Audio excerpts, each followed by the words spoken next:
Hi, welcome back guys.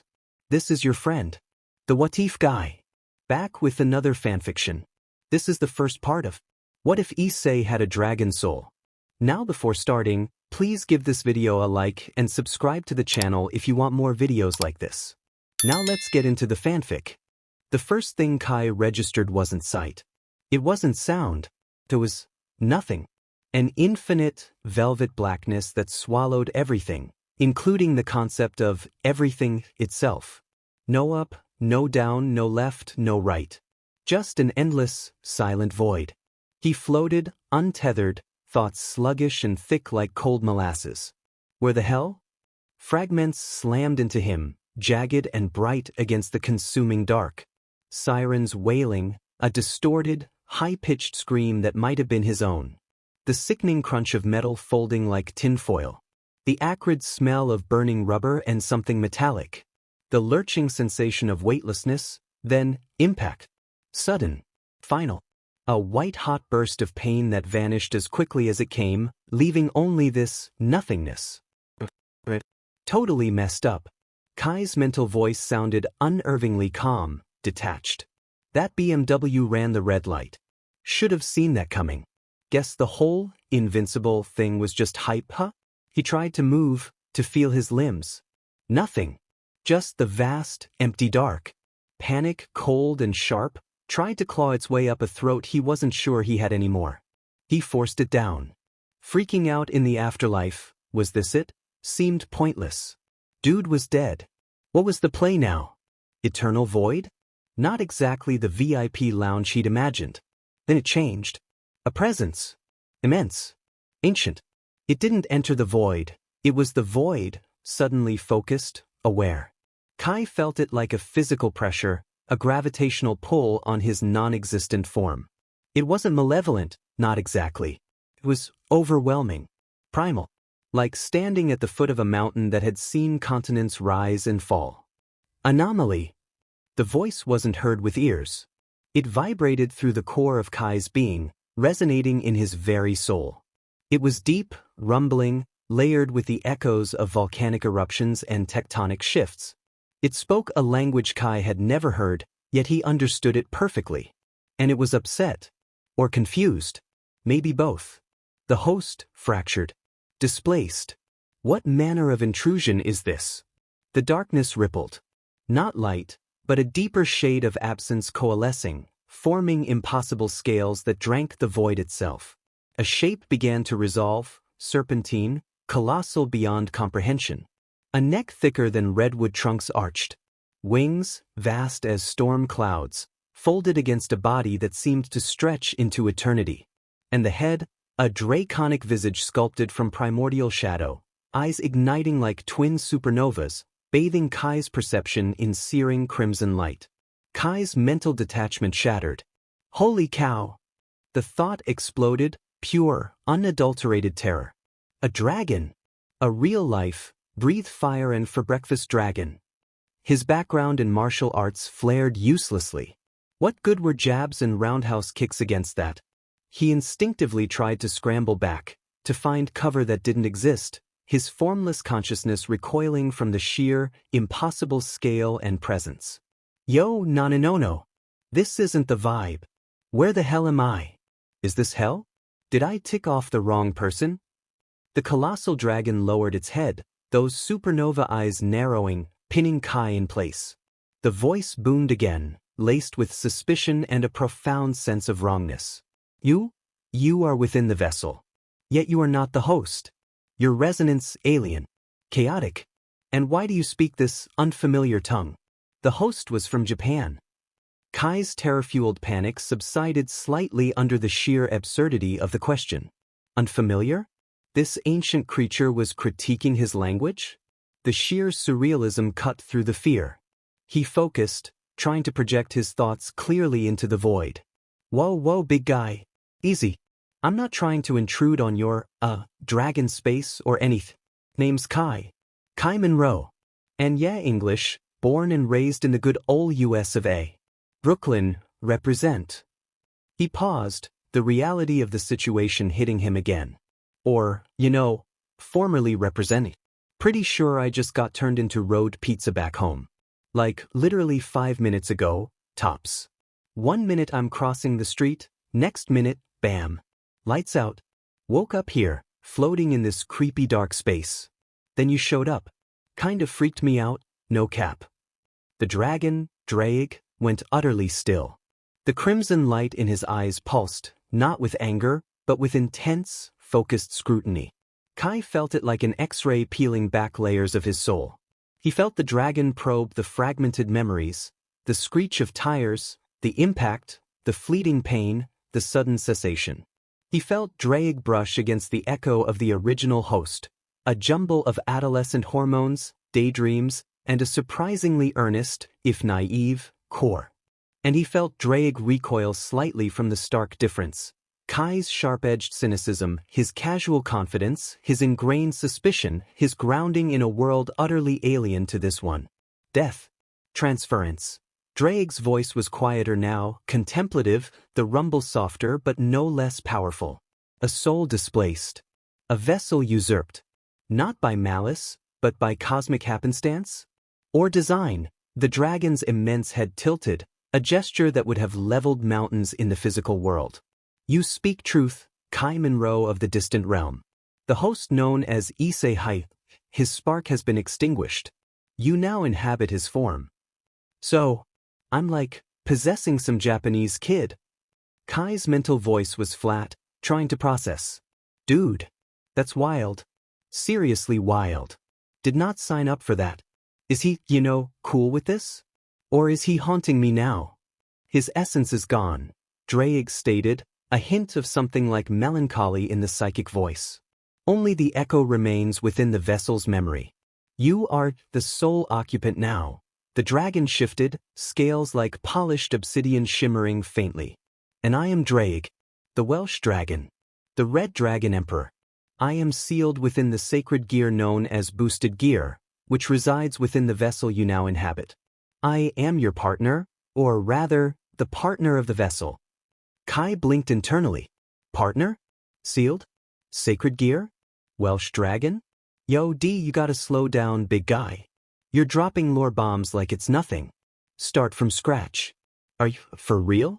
Like, actually a dragon? Not some VR glitch or me hallucinating from brain damage. 'Cause, gotta say, this whole setup feels kinda off. Drake let out a psychic sigh that felt like a minor earthquake in the void. Your incessant slang is tiring. But yes, Kai Monroe. I am real. As real as the void around us. As real as the life you lost. He paused, gathering his thoughts. Very well. Primer, as you might say. And Drake spoke. His voice, deep and resonant, wove a tapestry of existence Kai had never imagined. He spoke of dimensions layered upon dimensions. Of heaven, ruled by seraphim and archangels, a realm of light and holy power. Of hell, now ruled by the reformed devil kings, Lucifer, Leviathan, Beelzebub, Asmodeus, creatures of immense energy who governed through a complex system of peerages and rating games. Of the fallen angels, rebels cast from heaven, led by the brilliant and enigmatic Azazel, dwelling in the shadows and meddling with sacred gears. He spoke of Earth, the nexus point, teeming with humans oblivious to the supernatural currents swirling around them, save for secret organizations, holy churches, and hidden clans. He spoke of other pantheons, Norse gods, Hindu deities, Shinto kami, existing in uneasy truces or open conflict with the biblical factions. He spoke of dragons, beings of immense power like himself, Ophis the infinite dragon, Great Red the apocalypse dragon, entities who operated on a level beyond faction squabbles. And then, Drake continued, his voice gaining a touch of pride, there are sacred gears, artifacts of immense power, bestowed upon humans by forces even we dragons do not fully comprehend. They manifest as weapons, abilities, or containers, like the boosted gear. Boosted gear. Kai latched onto the term. That's the thing you're sealed in? Indeed, Drake grumbled. One of the 13 Longinus sacred gears of such power they can kill even gods. My prison and my power source. Its ability is simple, yet devastating. It doubles the user's power. Once every 10 seconds. Stackable. Indefinitely. Kai whistled internally, his street smarts kicking in. Double the juice? Stackable? That sounds incredible. So what the kid? He could just stand there doubling his power until he could lift a mountain? In theory, yes, Drake conceded. In practice, the host's body and soul are the limiting factors. Channeling such power requires immense physical and spiritual fortitude. Say Haidu. Drake's tone softened slightly, a hint of fond exasperation bleeding through. He was passionate, driven by simple, almost comically based desires. A harem king. But his spirit, his sheer, stubborn will to protect, it was unique. He burned brightly.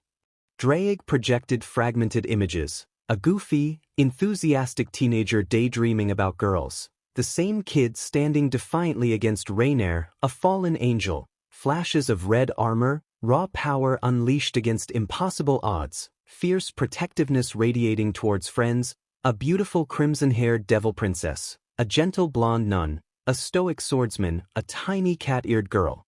Kai absorbed it. The culture shock was immense. Devils? Angels? Dragons? Magic? Superpowered gear? This wasn't just another country, this was another universe. The kid, Issei, seemed like a walking anime cliché, but Drake's underlying respect for his spirit was palpable. So, Kai finally managed, his mental voice a mixture of disbelief, morbid fascination, and a strange, detached sympathy for the kid whose life he'd apparently hijacked. Let me get this straight.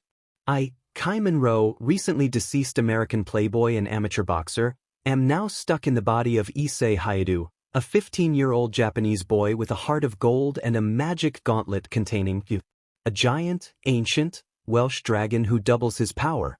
And we're all living in a world where angels, devils, and monsters are real, probably trying to kill each other, and likely trying to kill us because of this fancy gear. He paused, letting the sheer absurdity of it all wash over him in the infinite dark. The terror was gone, replaced by a numb, almost hysterical sense of the ridiculousness of his situation. He'd gone from worrying about his next date to being the vessel for an apocalyptic weapon in a cosmic war zone. Drake watched him, those supernova eyes unreadable. An accurate, if crudely phrased, summation. Kai let out a long, internal sigh. He ran a mental hand through non-existent hair. Well, that's crazy. Silence stretched in the void. Drake's immense head tilted again. The psychic equivalent of a blink. Crazy? Yeah, man. Crazy. Like totally wild. This whole situation? Off the charts insane. Kai projected a sense of weary acceptance mixed with a spark of his old, reckless adaptability. But I guess I'm rolling with it now, huh? It's not like I have a return ticket. So, partner, what's the plan? What's this dude's life look like? And how badly am I going to mess it up? Drake stared at the strange, irreverent soul now bound to him. The fear was gone. The panic had subsided. There was shock, yes, and a deep well of cynicism. But underneath it, curiosity, a sharp, analytical mind, and a resilience that echoed, faintly, the burning spirit of the host he'd lost. This wasn't the passionate, firebrand Issei. This was something else. Something unpredictable. Something interesting. A low, rumbling sound vibrated through the void. It wasn't a growl. It was amusement. Deep, ancient, and utterly unexpected. The plan, Kai Monroe. Drake's voice held a new note, something akin to anticipation. The plan begins now. Prepare yourself. The vessel stirs. Reality awaits. And it promises to be far from boring. The immense dragon form began to recede, dissolving back into the foundational darkness of the void.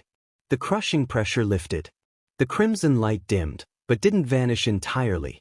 It felt anchored, connected, to Kai. Wait, what about the slang? You going to be judging my vocabulary the whole time? And what about girls? Issei had a thing, right? Is that part of the package deal? Because I gotta warn you, I got my own style, you know what I mean?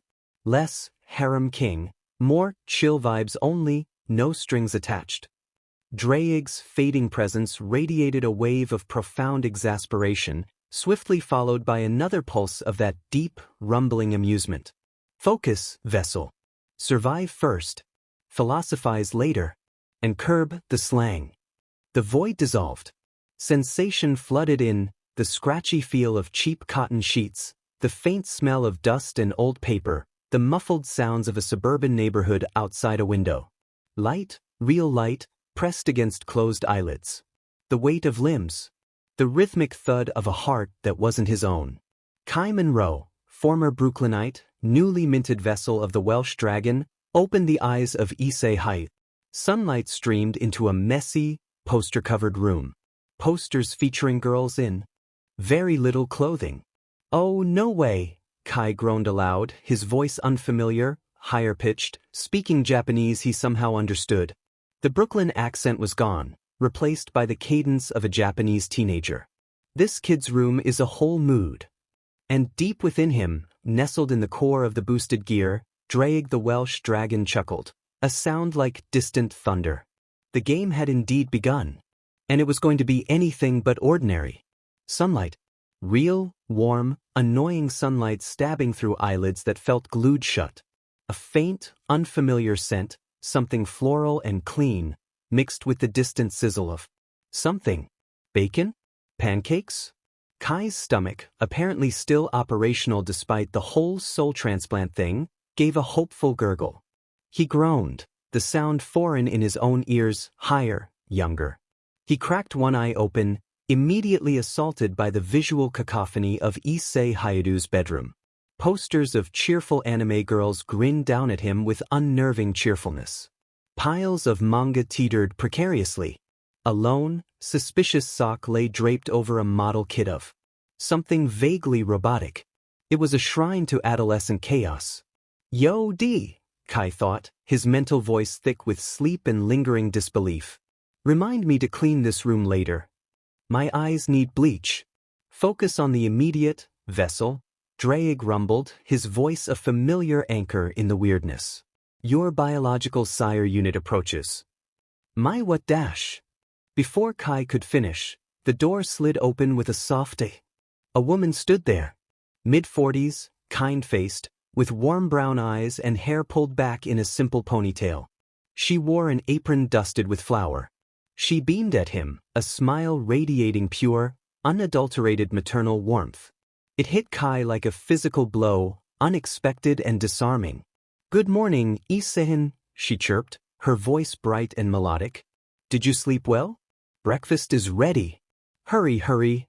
Kai stared blankly. The sounds washed over him pleasant, musical, utterly incomprehensible. He understood the tone cheerful, welcoming, urging him to get up, but the words themselves were pure gibberish. Panic, cold and familiar, started to prickle at the edges of his detachment.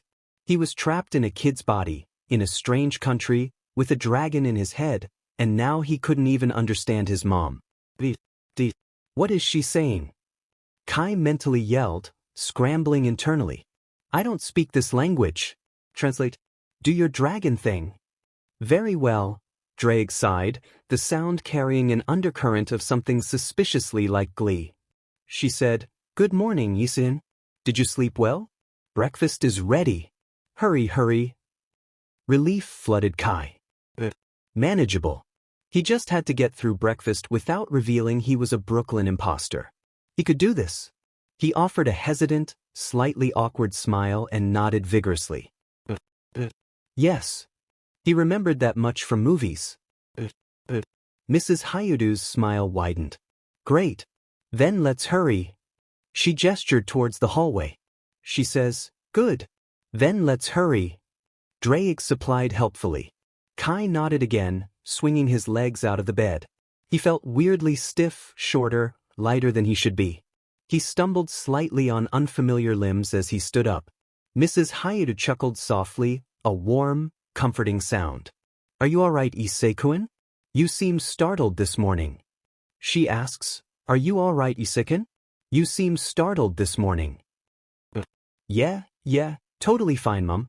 Kai blurted out in English, his Brooklyn accent thick and utterly out of place. He winced internally.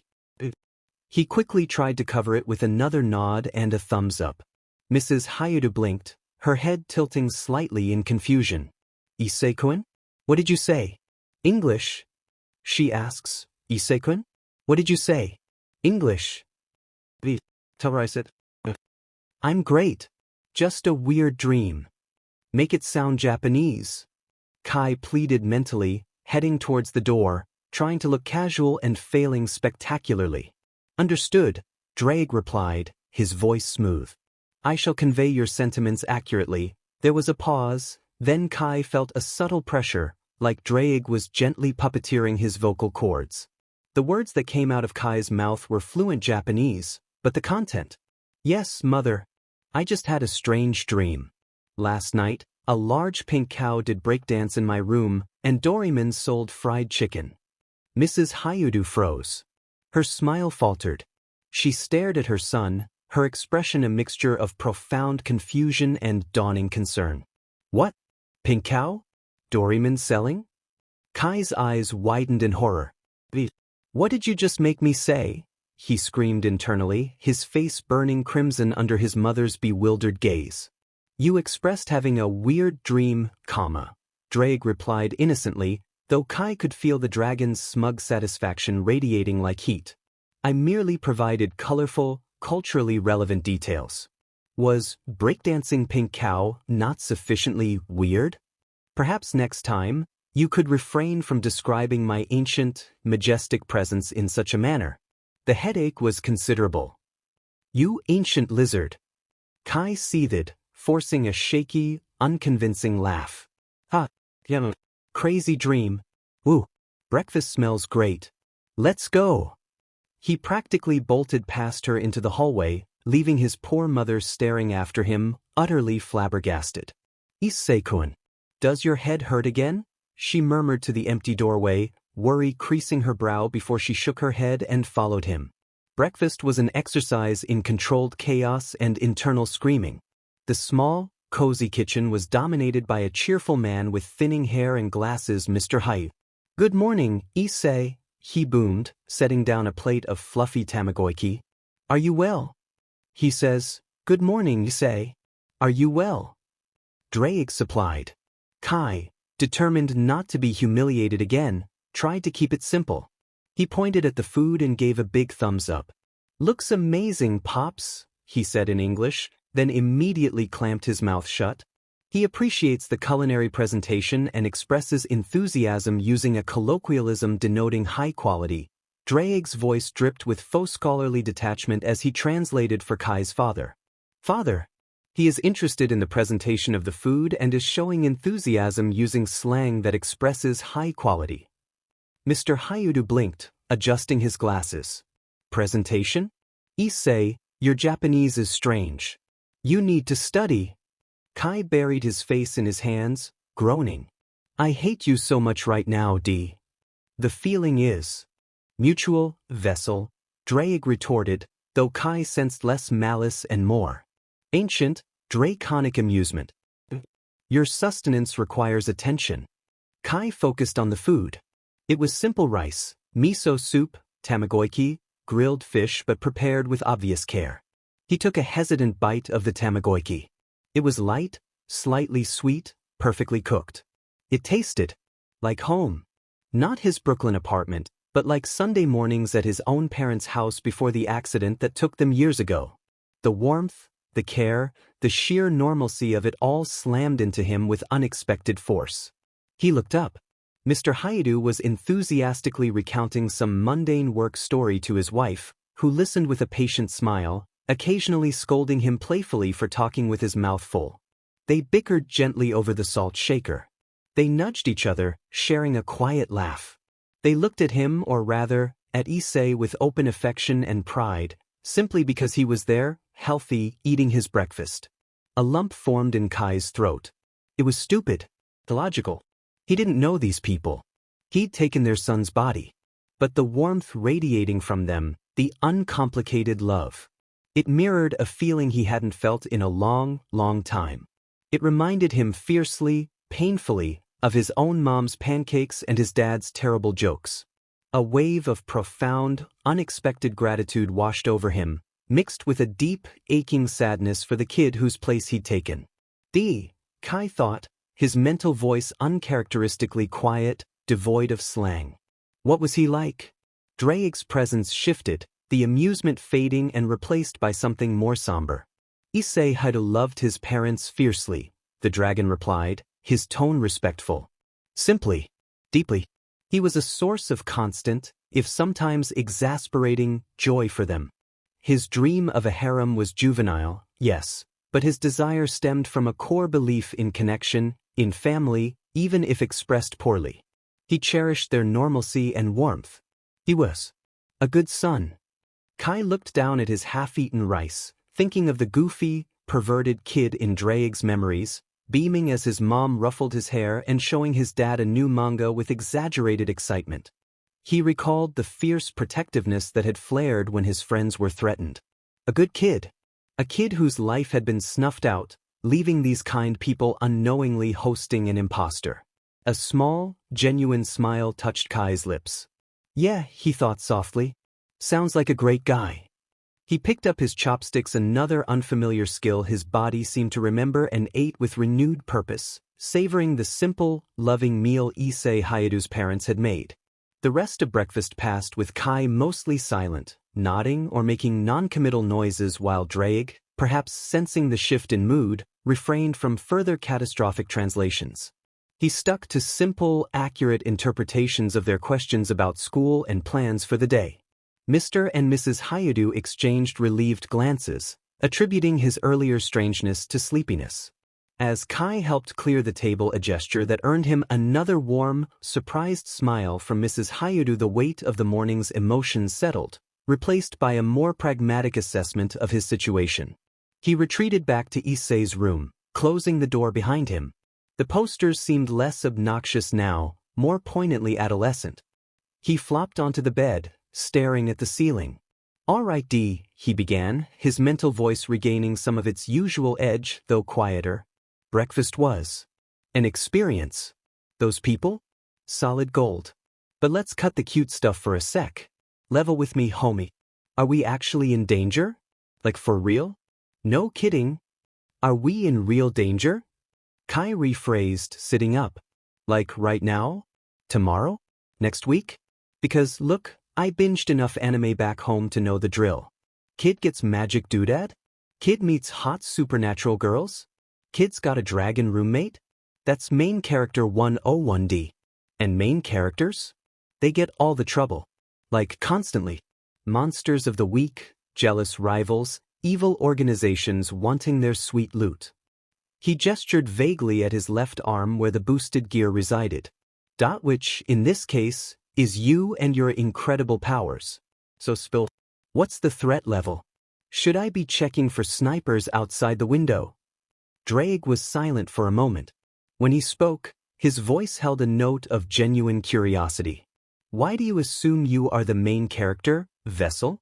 Because of the unique circumstances of your arrival? Kai shot back, leaning back against the headboard. Think about it. Have you ever, in your bajillion-year existence, heard of some random dead dude from another dimension popping into a kid's body, chatting up an ancient dragon? Nah, son. That's some primo, grade A protagonist exclusive content. That screams, chosen one, special snowflake, plot armor required. I'm unique. That's the main character starter pack. A low, rumbling chuckle echoed within Kai's mind. Your arrogance is refreshingly naive, Drake said, though the chuckle held genuine amusement. Unique circumstances, yes. But main character? The tapestry of existence is vast, Kai Monroe. Strange occurrences happen in forgotten corners. Your arrival is unprecedented, certainly. But labeling yourself the central axis of fate is premature. The dragon paused, and Kai could almost feel him drawing himself up, a wave of immense, ancient pride washing through their connection. However, you are correct that you stand at the center of looming peril. But not because you are unique. Because I am. Drake's voice deepened, resonating with millennia of power and legend. I am Drake. The Welsh Dragon. The Red Dragon Emperor. One of the two heavenly dragons whose conflict once threatened to sunder continents. My power, sealed within the boosted gear, is a Longinus, a god-killing weapon. The pride was almost tangible, a physical pressure in the room. That is why you are marked. That is why danger stalks this vessel. Angels covet my power to destroy devils. Devils crave it to dominate heaven. Fallen angels dissect it in their laboratories. Other dragons seek to test themselves against my legacy. You bear a beacon of ultimate power, Kai Monroe. And in this world, beacons attract predators. You are significant, because you are my host. Kai listened, the flippant slang momentarily forgotten. The sheer weight of Draig's declaration settled over him. It wasn't just anime logic, it was real. The warm breakfast, the kind. Parents. They existed in a world teeming with beings who would tear him apart for the dragon sleeping in his soul. The danger wasn't hypothetical monster of the week stuff, it was existential, woven into the fabric of this supernatural reality. The playful banter about being the main character felt hollow now. He let out a slow breath, the air whistling through unfamiliar teeth. All right. Message received, big guy. Loud and clear. He swung his legs off the bed and stood up, facing the mirror on the closet door. He saw Issei Hayuru's face, younger, softer than his own, framed by messy brown hair. But the eyes looking back. Those held a new hardness, a Brooklyn street-smart calculation mixed with a dawning understanding of the stakes. So, Kai said, his mental voice firm, devoid of slang for the first time since waking. No more playing house. This isn't a game show. You got the power. I got me. And apparently, this body remembers how to throw a punch. He flexed Issei's hand, feeling the latent strength there. But that won't cut it against angels, devils, or whatever else wants a piece of us, will it? It will not, Draig confirmed, his pride tempered by grim seriousness. The vessel's current physical and spiritual capacity is insufficient. Danger may not knock today, but it will come. Kai met his own reflection's gaze in the mirror. The fear was still there, a cold knot in his gut. But beneath it, something else stirred the pragmatism of a survivor, the competitive fire of a fighter, and a strange, burgeoning sense of responsibility. Not just for his own skin, but for the parents downstairs whose son was gone, and for the dragon who was now his only constant in this madness. Right? Kai nodded, a determined glint entering his eyes. Then we train. We get strong. Strong enough that when the heat comes, we aren't just some easy target. He turned away from the mirror, his gaze sweeping the chaotic room, landing on a clear patch of floor. You know what this body can handle, D. You know what this gear can do. So, watch over me. Push me. Hard. No more funny business with the translations. We have work to do. A beat of silence followed. Then, Draig's voice, serious and filled with a newfound respect, echoed in Kai's mind. Understood, vessel. Prepare yourself. The path of the Dragon Emperor is paved in fire and blood. We begin now. Kai cracked his knuckles, a gesture both new and instinctively familiar in this body. The posters of anime girls seemed irrelevant now. The comfortable chaos of Issei Hayuru's life was over. Kai Monroe had a dragon to appease, powers to master, and a whole supernatural world waiting to test the new Red Dragon Emperor. He took a deep breath, centering himself. All right, D, he thought, stepping onto the clear floor and adopting a basic boxing stance his new muscles remembered. Show me how to double a punch. Let's see what this gear can really do. The training of the Red Dragon Emperor had begun. 1 year. 365 sunrises witnessed through the window of a transformed room. Gone were the glossy posters. In their place hung meticulously drawn diagrams of muscle groups and complex energy pathways Draig insisted were crucial. A pull-up bar was bolted above the door frame.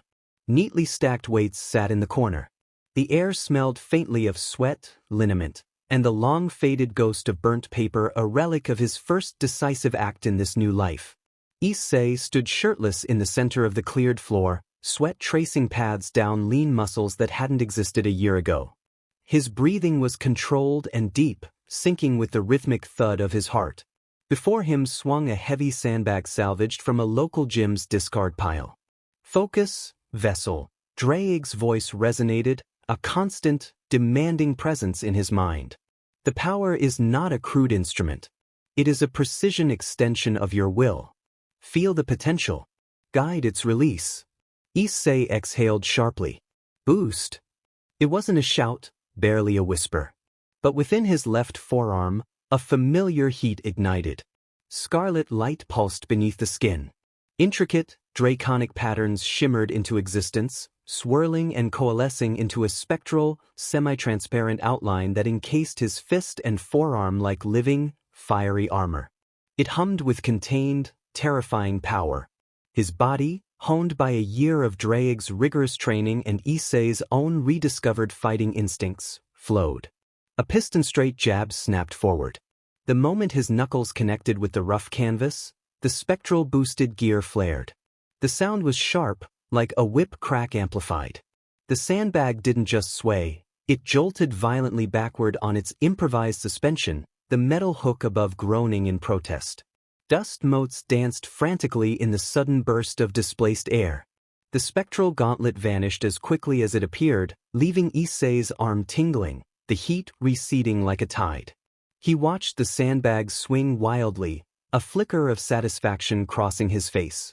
Not the full gear, yet Draig remained cryptic about what scale mail truly was, only that it required a deeper resonance Issei hadn't found. But this? A microboost, channeled instantly into a single, devastating point of impact? That was his hard-won skill. A brutal fusion of his past life's fighting instincts, his new body's developing strength, and Draig's millennia of combat experience.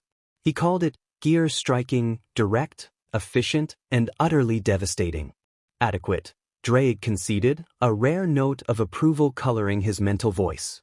The temporal alignment nears optimization. Energy wastage is minimized.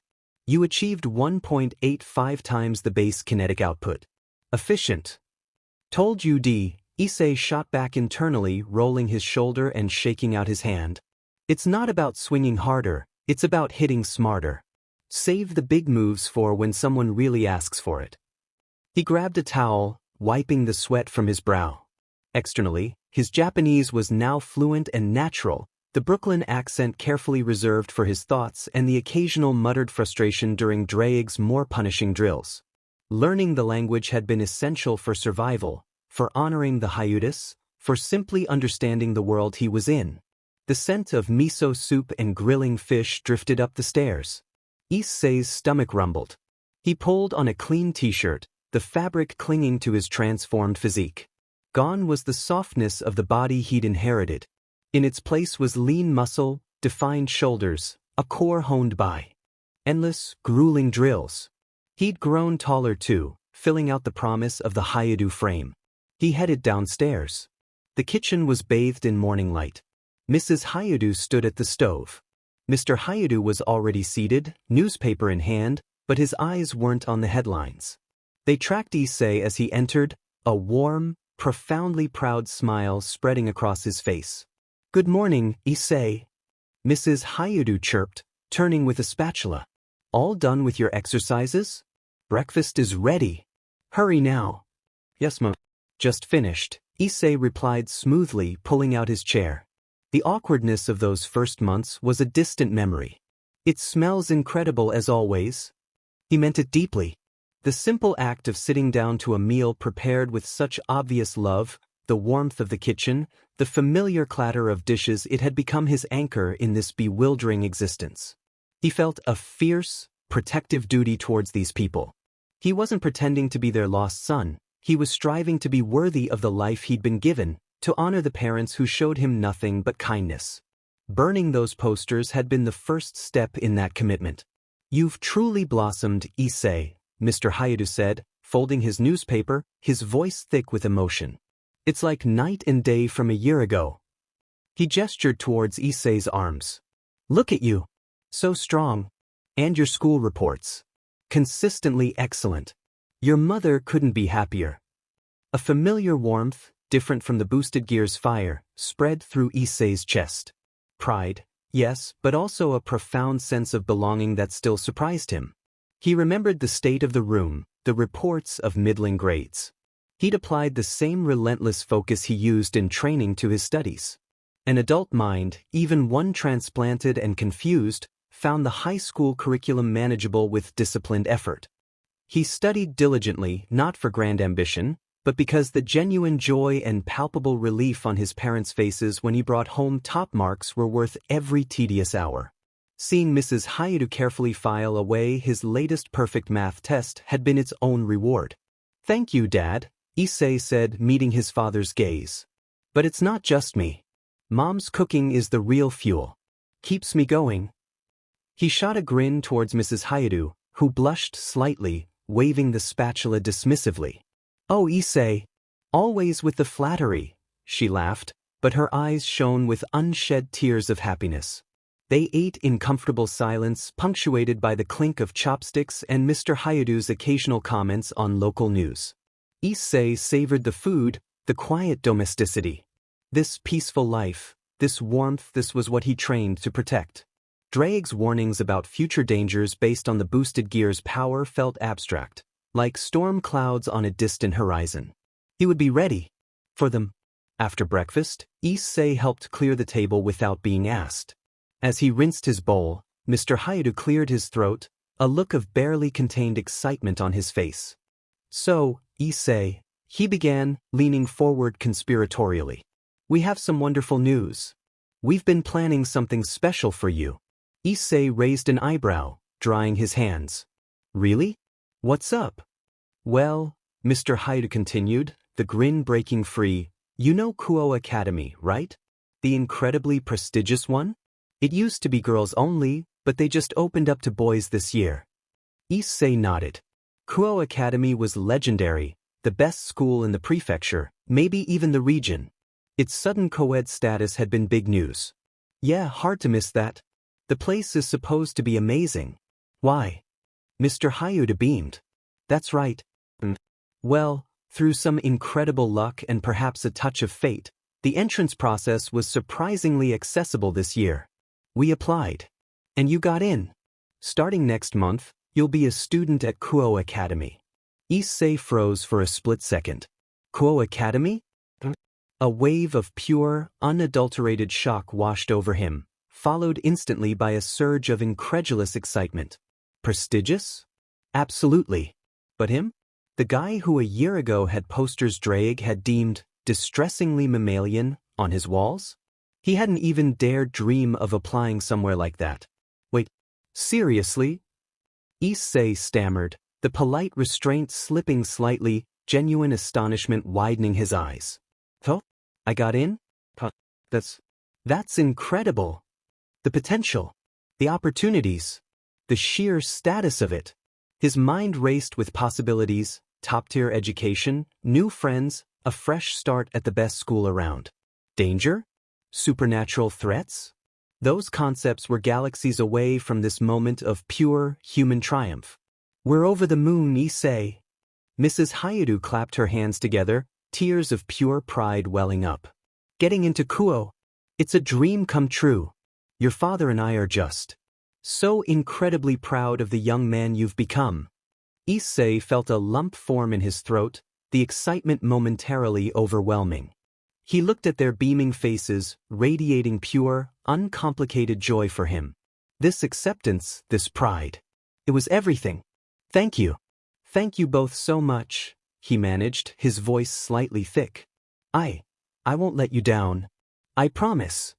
He meant it with every fiber of his being. Kuo Academy was his chance to truly repay their faith, to build a brilliant future in this life he was slowly claiming as his own. The rest of the day passed in a happy daze. His final training session of the vacation felt lighter, charged with anticipation. Dawgs remained silent, a watchful presence, but Issei was too buoyed by excitement to notice any unusual gravity in the dragon's quiet. That night, sleep was slow to come, but not from dread. Visions of walking through grand school gates, acing difficult classes, maybe even catching the eye of a smart, pretty classmate. Kuo had been an all-girls school after all, danced in his head. Kuo Academy wasn't trouble, It was opportunity. It was the future. Yo, Issei thought into the darkness, buzzing with anticipation. Kuo Academy. Can you believe it? Top of the heap. This is it, man. Gonna crush it. New school, new start. Maybe even find a cute study buddy, you know what I'm saying? Indeed, Drake rumbled, his voice an inscrutable blend of ancient vigilance and something else, perhaps resignation, perhaps anticipation. A new arena awaits at dawn.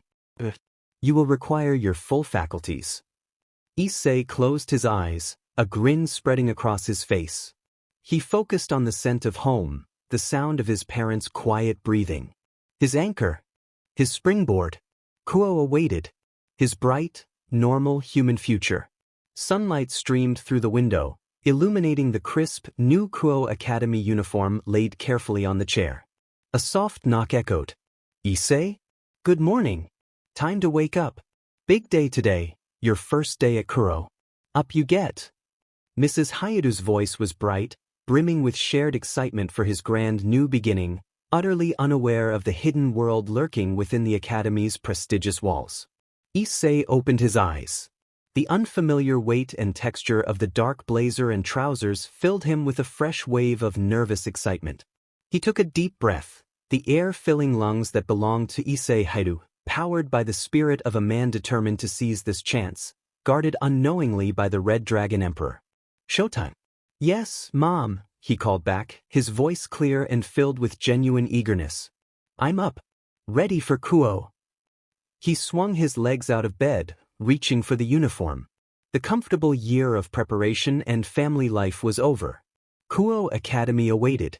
And with it, Issei Hayatu's bright future, completely unaware of the shadows that would soon cross his path.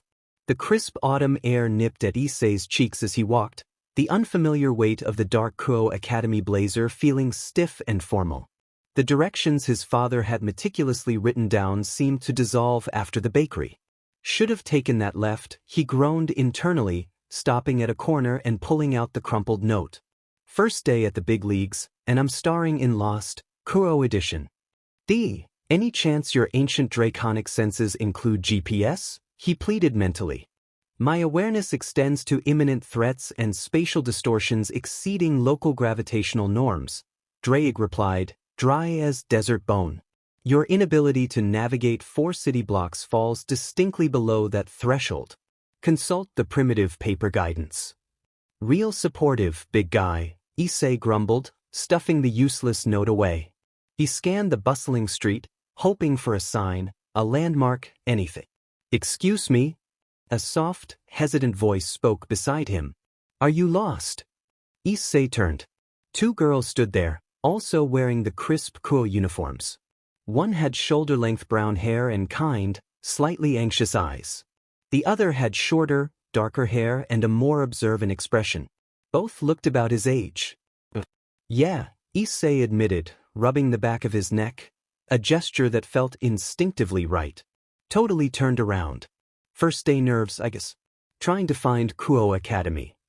He offered a sheepish, hopefully disarming smile. The brown-haired girl brightened. Oh, we're going there too. It's our first day as well. She introduced herself with a small bow. I'm Murayama.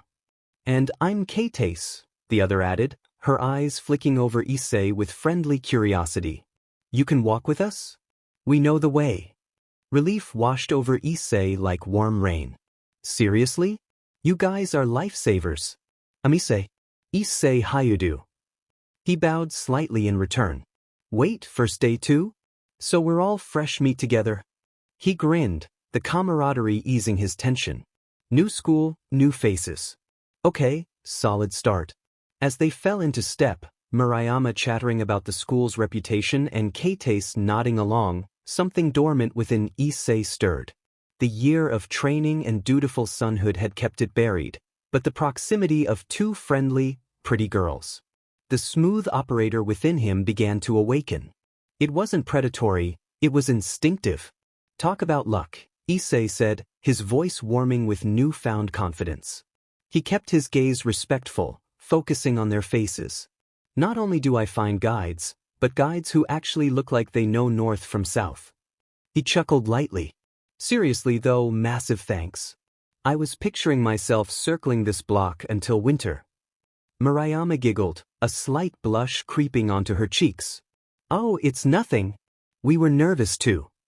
Hayadu-san. Keitase asked, a small smile playing on her lips.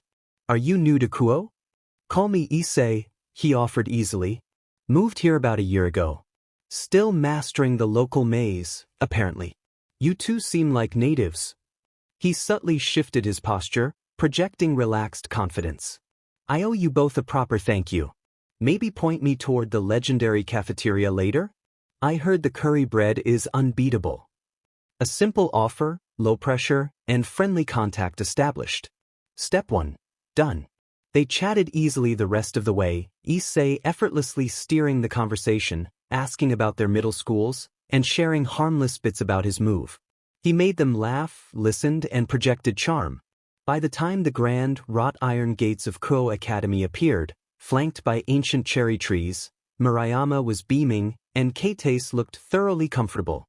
The school was imposing Gothic elegance blended with modern Japanese design, radiating prestige. Students streamed through the gates, excited first years and slightly more assured second years. Just inside the main entrance, a welcoming committee was set up. Older students stood behind a table draped in Kuo blue and white. Issei's eyes scanned them, landing on two figures who stood out even in the crowd. One had deep blue hair tied in a neat ponytail, sharp, intelligent eyes behind glasses, radiating cool composure. A name tag read Shirori Shirtorai. Beside her stood a taller girl with long dark hair and an air of serene efficiency, clearly her right hand. A few steps away, commanding attention effortlessly, was another girl. Crimson hair cascaded down her back, framing a face of stunning beauty. Her presence was warm and approachable, yet undeniably magnetic. Her name tag read Rias Gremory. Standing beside her, radiating a different kind of power, observant, gentle yet intense, was a girl with long, flowing black hair and a watchful smile. Akino Hymenima. Whoa, Issei breathed softly, momentarily stunned. The blue-haired girl was strikingly sharp. The crimson-haired one. Unreal. Check out the welcome crew. Kuo's scenery budget is insane. Vessel. Drake's voice wasn't dry or amused. It was a sharp, urgent hiss, a psychic jolt. Focus not on aesthetics. Focus on the power. Issei blinked, startled. Power? What are you? The two females leading the greeting. And several others nearby. They are devils. Drake's mental voice crackled with ancient vigilance. Their demonic energy is veiled, expertly so, but to me, it is unmistakable. Banked embers. And the boy. Drake's attention snapped to a figure nearby, silver blonde. Hair, handsome, easygoing smile. Kibayuto. That one. Also a devil. Carries a blade humming with demonic energy.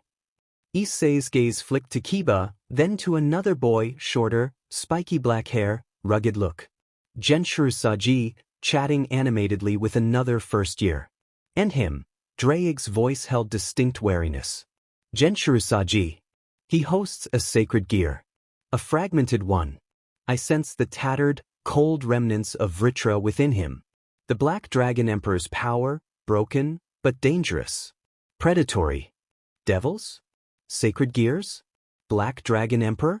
The terms slammed into Issei's understanding like a truck. Kuo wasn't just prestigious, it was a den of monsters? His excitement evaporated, replaced by icy dread tracing his spine. He looked back at Rias and Sona, their beauty now seeming like a dangerous mirage. At Kiba's friendly smile, now potentially masking a threat. At Saji, the ordinary-seeming guy holding a predatory dragon shard. Devils? Actual for-real devils? And Saji has a dragon in him? Like you? You said danger was coming, not that it was handing out maps. I said you bore a beacon, Drake retorted, grim. I did not know it illuminated a nest of serpents. Their power is veiled but potent. The crimson-haired female. Significant lineage. The blue-haired one. Cold intellect. Be wary, vessel. Be extremely wary. Devils manipulate. They bargain. They are dangerous. Murayama nudged Issei gently. Come on, Issei-kun. We need to check in. She gestured towards the table where Shiori Shuru was looking their way with polite expectation. Issei forced his legs to move, plastering on a hopefully normal, nervous first-year smile. Inside, his mind reeled. The beautiful seniors, the friendly batchmate, all potentially deadly supernatural beings. Drake's warnings felt terrifyingly immediate. Ko was a minefield. As they approached, Rias Gremory turned her gaze fully upon them. Her eyes, a mesmerizing blue-violet, met Issei's. Her smile was warm and welcoming. Welcome to Kuo Academy, she said, her voice melodious. I'm Rias Gremory, second year. We're delighted you've joined us. Issei felt the warmth of her presence, the genuine seeming kindness. It was disarming. He bowed automatically. Thank you, Gremory-senpai. I'm Issei Hayadu. Honored to be here. His voice only wavered slightly. CD, he thought frantically. She seems nice. Totally normal. Well, normal for someone who looks like that. Fool, Drake snarled internally. That niceness is a potent veil. Can you not feel the power coiled beneath? The ancient blood? Focus on the threat. Sona Citri, as Shiori Shirtorai, spoke next, her voice crisp and efficient. Welcome, Hayada-san, Murayama-san, Kaitsun. I'm Shiori Shirtorai, also second year. Please proceed to the auditorium for orientation. Maps are here. Her sharp gaze lingered on Issei for a microsecond, analytical. Kiba Yudo stepped forward smoothly, offering a charming smile. If you get turned around, feel free to ask any of us.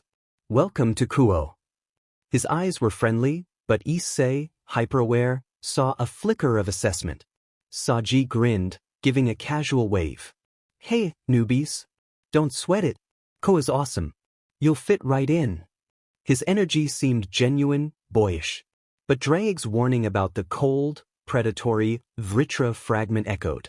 Issei managed mumbled thanks, took a map, glad for Murayama and Kaitase, and let them steer him toward the main building. The campus grandeur was lost on him. He felt exposed. The air hummed with hidden power. Okay, he thought, shaky but forcing pragmatism. Devils. Dragons. Sacred gears. Got it. Freak out achieved. Plan? Avoid the dangerously alluring devil girls? Steer clear of the dragon fragment guy? Join the gardening club?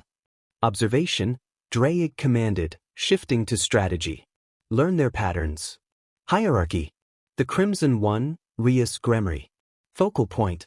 The blue one, Shiori Shirtorai. Commands respect, organizes. Note interactions. Saji. Watch him. Fragmented power is volatile. Kiba. He is a honed weapon. A pause. And cease referring to the Gremory female in such terms. Her peril eclipses any superficial allure. Issei glanced back as they entered the building. Rias was welcoming another group, her smile radiant. Sona was directing efficiently. Kiba was chatting easily. Saji was laughing with friends. Issei thought, a chaotic mix of fear, awe, and undeniable appreciation churning inside him. Message received. Loud and clear. They're dangerous. Supernatural level dangerous. Got it. He took a deep breath, the scent of polished wood filling his lungs. But, just objectively speaking, the dangerous ones are also kind of captivating. Ridiculously stunning. Like, unrealistically so. That's going to be a serious complication. Deep within the boosted gear, Drake, the Welsh dragon, the Red Dragon Emperor, veteran of cosmic wars, let out a psychic groan of profound, ancient exasperation. The path ahead had just become exponentially more treacherous. The sterile scent of new textbooks and floor polish hung heavy in the Kuo Academy hallway. First day chaos swirled around Issei, lost students clutching maps, upperclassmen calling out club advertisements, the low thrum of hundreds of conversations. He leaned against a cool locker, watching the flow. Drake's warnings about devils and fragmented dragons still echoed, a discordant note beneath the mundane symphony. So, Issei thought, scanning the crowd. That Saji guy. You said he has Vritra inside him? But he looks about as threatening as a lost puppy chasing its tail. Appearances are a common deception, Drake rumbled, his vigilance a constant hum in Issei's mind. The remnants of Vritra slumber within him, dormant. He is unaware, oblivious to the power he carries, to the supernatural world that surrounds him. Like a child holding a live grenade, thinking it a toy. The cold aura I sensed is buried deep, masked by his exuberance. Issei's gaze snagged on the spiky black hair and energetic gestures of Genshuru Saji, who was animatedly explaining something about soccer formations to a group of equally wide-eyed freshmen. He wasn't radiating ancient dragon menace. He was radiating pure, unadulterated enthusiasm. Oblivious, huh? A slow grin spread across Issei's face. Perfect. Means I can talk to him without worrying he'll turn into a dragon and bite my head off. For now, anyway. The Brooklyn Playboy instincts, tempered by a year of DSPLN but never extinguished, saw an opportunity. A potential ally. A source of normalcy in this suddenly weird school. Pushing off the locker, Issei sauntered over, slipping easily into the periphery of Saji's impromptu huddle. Saji was mid-rant. And that's why the 4-4-2 diamond is objectively superior unless you've got a freak like Ronaldo on the wing, but let's be real, we're talking high school intramurals here, not Champions League. Issei waited for a pause, then chimed in with an easy smile. Diamond's solid, yeah, but gotta disagree on the objectively superior part, man. Against a high press, that narrow midfield gets suffocated. Seen it happen way too many times back home. He deliberately let a touch of his Brooklyn accent bleed into the Japanese, enough to mark him as different, interesting. Saji spun around, eyes wide with surprise, then instantly lit up with competitive fervor. Home? Where's that? And hold up, suffocated? Nah, you just need your fullbacks overlapping like mad. Speed on the flanks, boom. He mimed a bursting run. Brooklyn, originally, Issei replied, leaning casually against the lockers. And yeah, overlapping fullbacks are key, but if the opposition's midfielders are fit, they track back, cut off the angles. You need that box-to-box engine in the middle, someone who can cover ground and put in a tackle. He tapped his chest. Played a bit of midfield myself. Nothing fancy, just Sunday league stuff.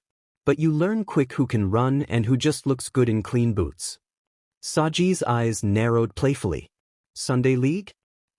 Real test is on the bench press, brother. You lift? Bet I can outpress you. He puffed out his chest, grinning. Issei barked a laugh.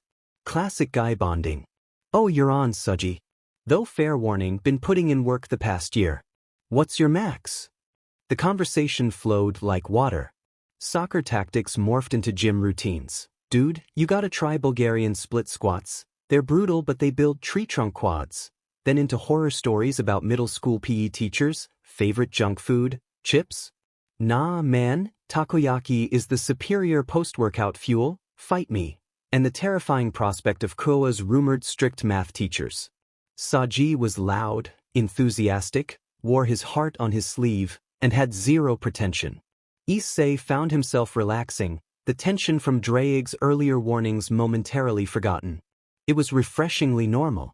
Boys being boys. Or, as Drake would probably grumble, fledgling dragons comparing horde sizes. This camaraderie is tolerable, Drake admitted grudgingly after 10 minutes of listening to them debate the merits of protein shakes versus real food. He lacks guile. For now. But remember, the serpent slumbers within. Do not become complacent. Relax, Issei shot back internally, still grinning at Saji's impression of their grumpy homeroom teacher. I know he's a potential powder keg. But right now, he's just a cool dude who knows his way around a weight room. And hey, having friends is good cover, right? The morning classes passed in a blur of introductions and syllabi. When the lunch bell finally rang, Issei found himself swept along in the tide of students heading for the club fair set up in the main courtyard. Booths lined the paths, each manned by enthusiastic upperclassmen hawking their activities. Photography, calligraphy, astronomy, orchestra. Alright, Issei thought, scanning the options. Where to start?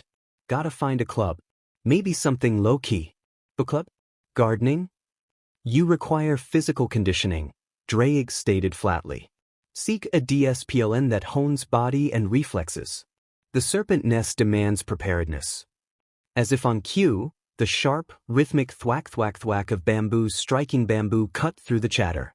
Issei followed the sound towards a shaded corner of the courtyard. There stood the kendo club booth.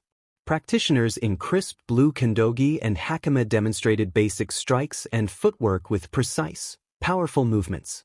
And among them, demonstrating a perfect men's strike with fluid grace that belied his age, was Kiba Yudo. Speak of the devil. Literally, Issei muttered internally. Kiba looked different outside the morning's bustle. Focused. Intense.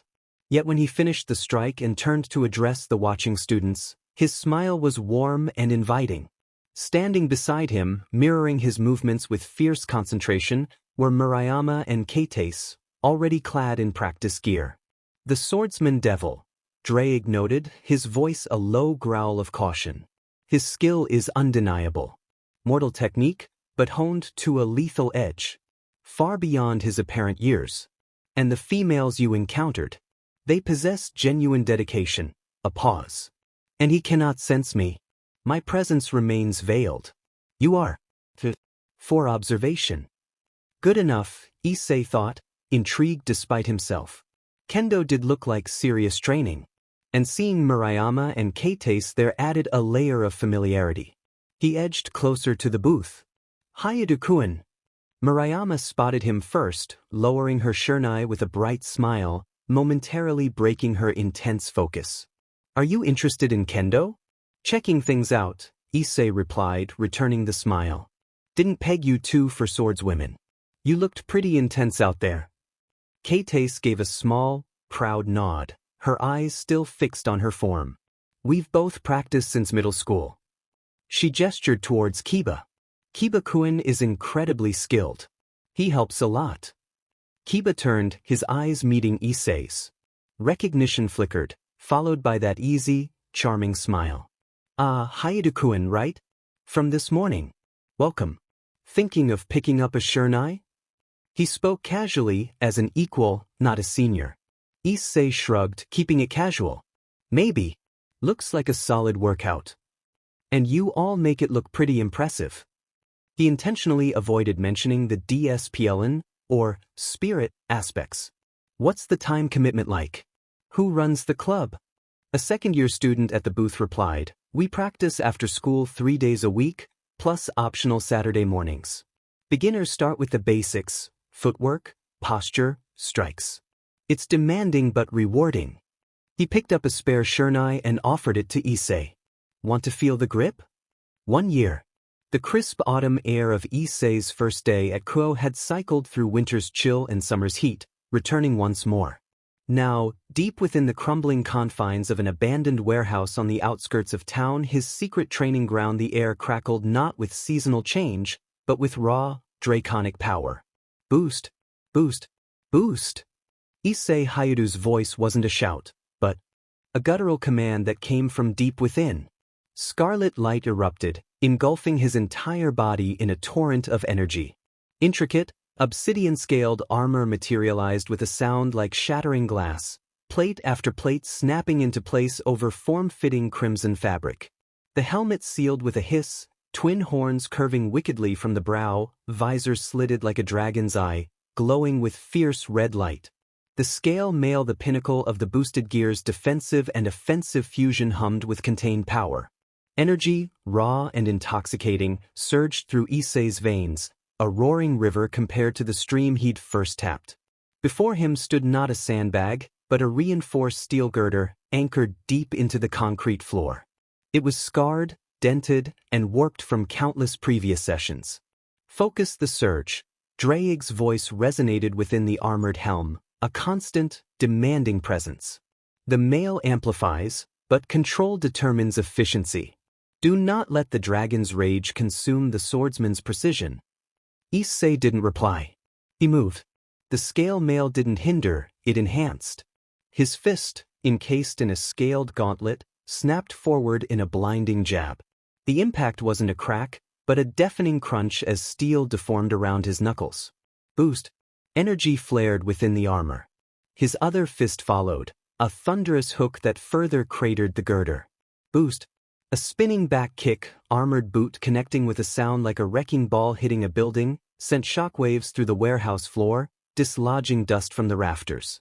This was Dragon's Fury, a relentless, close-quarters assault combining the scale mail's enhanced strength with boosted gear's multiplicative power, each strike building on the last. But raw power wasn't his only weapon. He leaped back, putting 20 feet between himself and the mangled steel. The glowing visor fixed on the target. He raised his right arm, gauntlet clenched.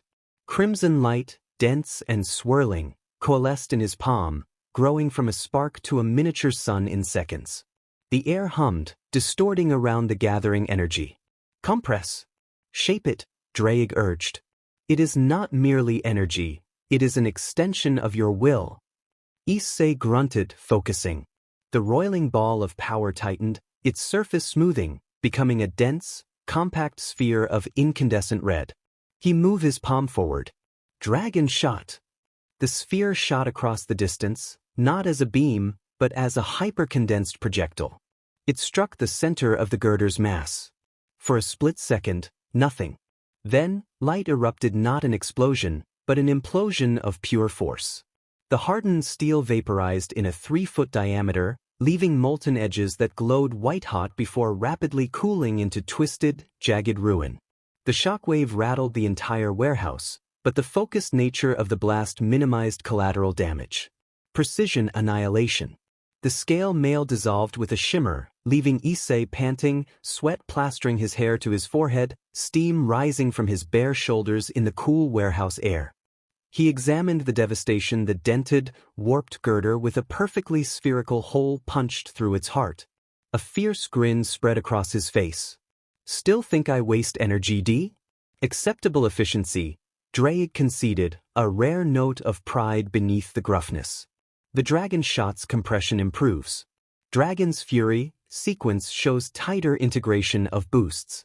Your control within the scale mail is less likely to result in unintended structural collapse. Progress. The progress wasn't just in techniques. Issei rolled his shoulders, feeling the dense muscle beneath his skin, the coiled power even without the gear. Draconification. Drake's revelation that he could gradually infuse his human form with draconic essence had been a game-changer. It wasn't transformation, it was enhancement. His bones were denser, his muscle fibers tougher, his reflexes honed to near precognition. Subtle changes marked him. Faint, almost invisible scale-like patterns sometimes traced his shoulders or spine under stress. His pupils, when angered or intensely focused, could thin into reptilian slits for a fleeting moment. He was stronger, faster, tougher, fundamentally more than human. The price? Constant, grueling training and the watchful, ancient presence of Drake ensuring the dragon didn't consume the man. Kuo Academy buzzed with the energy of a new school year, but for Issei, now a second year, it was familiar territory. He walked the halls with an easy confidence that hadn't been there a year ago. Whispers followed him, some admiring, some scandalized, all acknowledging his presence. Issei-senpai. Good morning. A group of first-year girls giggled as he passed. How you do? Gym after school? Leg day.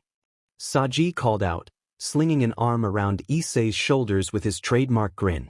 Their friendship had solidified over countless hours lifting weights, arguing over sports, and navigating the perils of Koa's math department. Saji remained blissfully oblivious to the dormant Vritra within him, a fact Drake constantly reminded Issei of. The serpent sleeps, but the cage weakens with his growth. Vigilance. Issei-kun. Kendo practice later? Kiba-kun said he has a new kata to show us. Murayama beamed, Keitase nodding beside her with a small, knowing smile. Their friendship was easy, grounded in shared lunches and the familiar rhythm of club activities. Issei had even joined kendo sporadically, his enhanced reflexes making him a fast learner, though he held back significantly. And then there was Kiba. The silver-haired swordsman fell into step beside Issei and Saji as they headed to class. Saji, ready for Fukuda-sensei's pop quiz? He asked, his smile warm, his eyes holding that familiar, carefully hidden depth of sorrow Issei had sensed a year ago. Their friendship was genuine, built on mutual respect and shared moments in the kendo hall. Issei trusted his gut Kiba was a good person, carrying a heavy burden, wielding demonic power but not defined by malice. He'd even covered for Issei a few times when training made him late. Yet, Drake's warnings were a constant reminder. He is a devil, Issei. His loyalty lies ultimately with his king. His kindness may be genuine, but it operates within the constraints of his allegiance. Do not forget what he is. Issei's reputation wasn't just for strength or friendship. He was, undeniably, Koa's most notorious playboy. His charm, amplified by newfound confidence and a physique sculpted by draconic training, was a potent cocktail. He navigated the social scene with practiced ease, his no-strings-attached philosophy clear from the outset. He enjoyed companionship, laughter, and the thrill of the chase, but made it unequivocally known he wasn't looking for anything serious. Walking toward the courtyard during lunch, he passed Aimi Yoshida, a bright-eyed art club member he'd shared a few fun, intense weeks with the previous semester. She stepped toward him, a hopeful smile playing on her lips. Issei-kun, I was hoping to see you. I finished that series of paintings I told you about. Maybe you could come by the studio after school? We could catch up. Issei stopped, returning her smile warmly but with a gentle firmness. Hey Aimi, that's awesome about the paintings. You're seriously talented. I'd love to see them sometime. He paused, his gaze direct but kind. But, catching up. You know how I am. I had a great time with you, truly. But I'm not looking for anything heavy. I don't want to lead you on, okay? Aimi's smile faltered slightly, but she nodded, understanding dawning. There was a flicker of disappointment, but no anger. Right? Yeah, of course, Issei-kun. I know the deal. Thanks for being honest. She offered a small, genuine smile. Maybe I'll just show you the paintings in class sometime. Looking forward to it, Issei said, giving her shoulder a friendly squeeze before moving on. It was a pattern. Honesty, even when it stung a little, preserved respect. Most girls, appreciating his upfront nature and the sheer magnetism of his presence, remained friendly. He was Issei, the charming, untamable force, not a villain. Saji whistled low. Smooth Haidu. Brutal but smooth. Kiba just shook his head with a faint, enigmatic smile. High above the bustling courtyard, hidden within the shadowed archway of a clock tower rarely visited by students, 3 figures observed the scene below. Rias Gremory stood at the forefront, her crimson hair catching stray beams of sunlight. Her gaze, usually warm and approachable, was sharp, analytical, fixed intently on Issei Haidu as he laughed with Saji, exchanged words with Aimi, and then headed toward Murayama and Keitase. His aura. It fluctuates, Akino, she murmured, her voice low and thoughtful.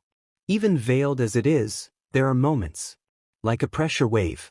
When he laughs, when he focuses. It's there. Stronger than ever. Akino Himejima stood beside her, a knowing smile playing on her lips. Her dark eyes held a predatory fascination. So very strong, Bucho. And so very popular. It seems half the female population has sampled his charms. She chuckled softly. His no-strings policy is almost as legendary as that mysterious strength he tries to hide. Such an interesting boy. Kiba Yudo stood slightly behind them, his expression composed, but a flicker of unease in his eyes. He's perceptive, Bucho, Kiba reported, his voice quiet. More than he lets on. He trains relentlessly, alone. I've tried to sense what he does, but it's obscured. Something powerful shields him. And his physical growth. It's unnatural. He moves with a speed and power that defies his apparent training. He's a good friend, Kiba added, a note of sincerity entering his voice, but he keeps his core guarded.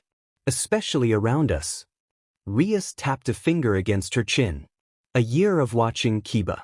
A year of subtle power growth, strange fluctuations, and an unnatural physical development masked by charm and casual flings. The shielding. That's the key. Something ancient cloaks him. She turned to Aquino. The Occult Research Club needs new blood, especially with the tensions rising. Someone with latent power. Potential we can cultivate. Her gaze returned to Issei, a spark of determination igniting in her violet eyes. Issei Haidu possesses that potential in spades. Whatever hides him, whatever fuels him. I want it for my peerage. It's time to make a more direct approach. The walk home felt different that evening. The setting sun cast long shadows, and Issei felt a prickle on the back of his neck, a sensation that had become more frequent in recent months. Not fear, but awareness. They were watching again. Clock Tower. Rias, Aquino, Kiba, he thought, keeping his pace casual, his expression relaxed. Felt like appraisal. More intense than usual. The Crimson Heiress. Draig's voice was a low growl, thick with warning. Her interest escalates.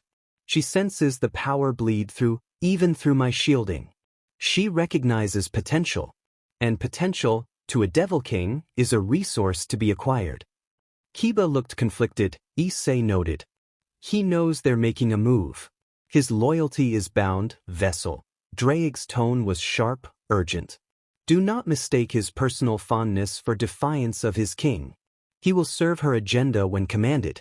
Devils are masters of the long game.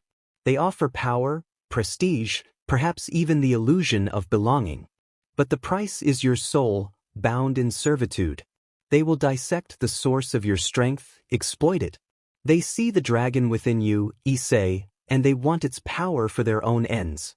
Issei clenched his fists slightly inside his pockets. He knew Draig was right about their nature. The stories, the undercurrents he'd sensed over the year, Kiba's hidden pain, it all spoke of a complex, potentially dangerous world. He'd also seen Kiba's decency. He saw Rias's leadership, even if it was calculating. And the power they offered. It was tempting. His path, fueled by draconification and Draig's harsh tutelage, was arduous. I see them, Issei thought, his internal voice firm. I see the game. But I'm not some helpless piece. I've got my own power now. My own path. He thought of Saji's loud laughter, Murayama's bright smile, Keite's quiet strength, the familiar warmth of his parents' home, the exhilarating burn of his own hard-won power. He thought of the freedom he cherished, the no-strings life he'd built. The path of the Dragon Emperor is walked alone for a reason, Draig retorted, his pride flaring. Our power is ours. Not to be leashed by devil contracts. Maybe, Issei conceded. But knowing the game is half the battle. Let them watch. Let them scheme. A familiar, confident grin touched his lips, the Brooklyn swagger mixing with draconic resilience. Doesn't mean I have to play by their rules. I've got scales now too, and they're tougher than they look. He reached his house, the welcoming light spilling from the windows. The scent of his mother's cooking tonkatsu tonight washed over. The watchful eyes of devils felt distant for a moment. He had power. He had friends. He had a life he'd fought hard to build. Rias Gremory might be preparing her move, but Issei Heidu, the vessel of Draig, the master of the scale mail, the Drake of Kuo, was far from prey. He was a power in his own right, ready for whatever the next year and the Crimson Heiress threw at him. He opened the door, the grin widening into a genuine smile for his parents. The battlefield could wait. The late afternoon sun cast long, warm shadows across the Kuo streets as Issei walked home, Saji's loud recounting of a disastrous penalty kick attempt during lunchtime soccer echoing beside him. A year of draconic training thrummed beneath Issei's skin, a constant, banked fire.